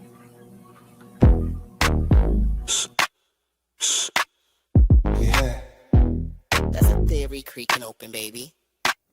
Yo, welcome to the screen where the plot gets bent. Julie B deep dives, not just for content. She don't react, she dissects those threads from the lens. Catching clues y'all missed when the credits end. What you know about freeze framing frames and while you blinking, she building an evidence drum. Got a notebook bigger than the lore itself. In a chat full of nerds with a mental health shelf. Yeah, she sees the glitch, peep the double cross. You just watching TV, she talk to the boss. Every theory and thesis, no throwaway guess. While y'all on season 1, she in season X. Said rewind this slow it, zoom in enhance. Julie B caught the symbol in the window glance. While you tweeting what just happened like a clown, she already made a flow chart, color coded breakdown. They don't die like us, they don't vibe like us. They binge and they bounce, we revive that trust. They skip intros, we wear frame. You watch shows, we decode the game. They don't die like us, nah, they don't die like us. She cracked Severance before y'all knew it was deep. Predicted the Last of Us deaths in her sleep. When the camera pans, she ain't blinking once. Catch a ghost in the glass, call it theory punch. Watch parties lit like apocalypse nights. Call-ins while they bringing alien rights. Hey, Julie, I think the trees are spies. Well, I have a spreadsheet that confirms that, guys. Zoom in, boom in, she moving through clues. Spinning Discord in the courtrooms, Lord of views. Got miles of receipts. Time stands with heat. Every rewatch turns into a Reddit elite. You stuck on the surface, we beneath with maps. Cross-referencing lore with the rector's caps. If your fave show got secrets, don't be dumb. Julie got the chalkboard out in Frums where it's from. They don't dive like us, they don't vibe like us. They skim the edge, we inside that crust. They zone out, we zone in the pain. You say plot twist, we say nope, chain.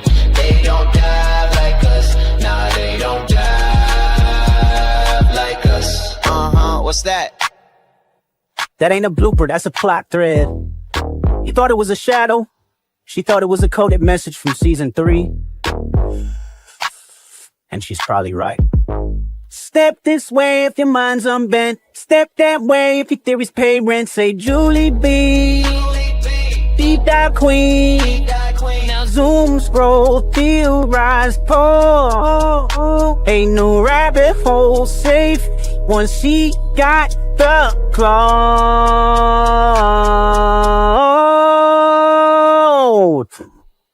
They don't die like us.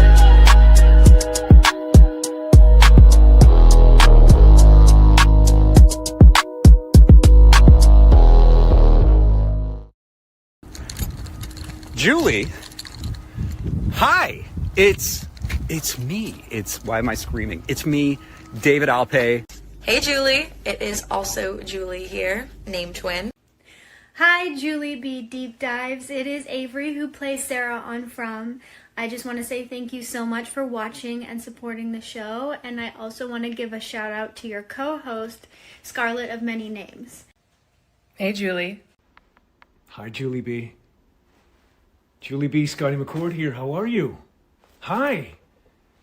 Finally, I get to connect with Julie B Deep Dives. Julie B, my child, it is I, Father Khatri. But Julie B, I understand you are rocking it on the old YouTubes, and I appreciate you. We, as a family, appreciate you like you wouldn't believe. And we are so thankful for everything you do and all the love and energy that you put out there into the universe. Julie, you're awesome. You work so hard. I wish we were friends in high school. You could have helped me with my, literature essays, my critical essays, because you are so deep and thorough. Keep doing what you're doing, and I'll see you around. Thank you for what you're doing, and keep at it, and I know you got this. You know you got this. Keep at it. Take care. Congratulations to you guys on all your success of your YouTube channel, and I'm wishing you all the best in 2025. Anyway, Julie, I just want to say, keep going, keep on keeping on. You got this. Holding Julie B, protecting Julie B. With big muscle car hugs, there's a bottle tree. Keeping you protected. That's for you. That's for you and for all your brilliance and for everything that you've given from and helped make it what it is. So, Julie B, thank you. Thank you. Thank you for season 4. We'll see you in season 4. It's coming. Hold tight. Maybe binge the show until we get there. Dive deeper. Julie B's Deeper Dive. You're doing great. It's amazing. Bless you. And we'll see you in season 4.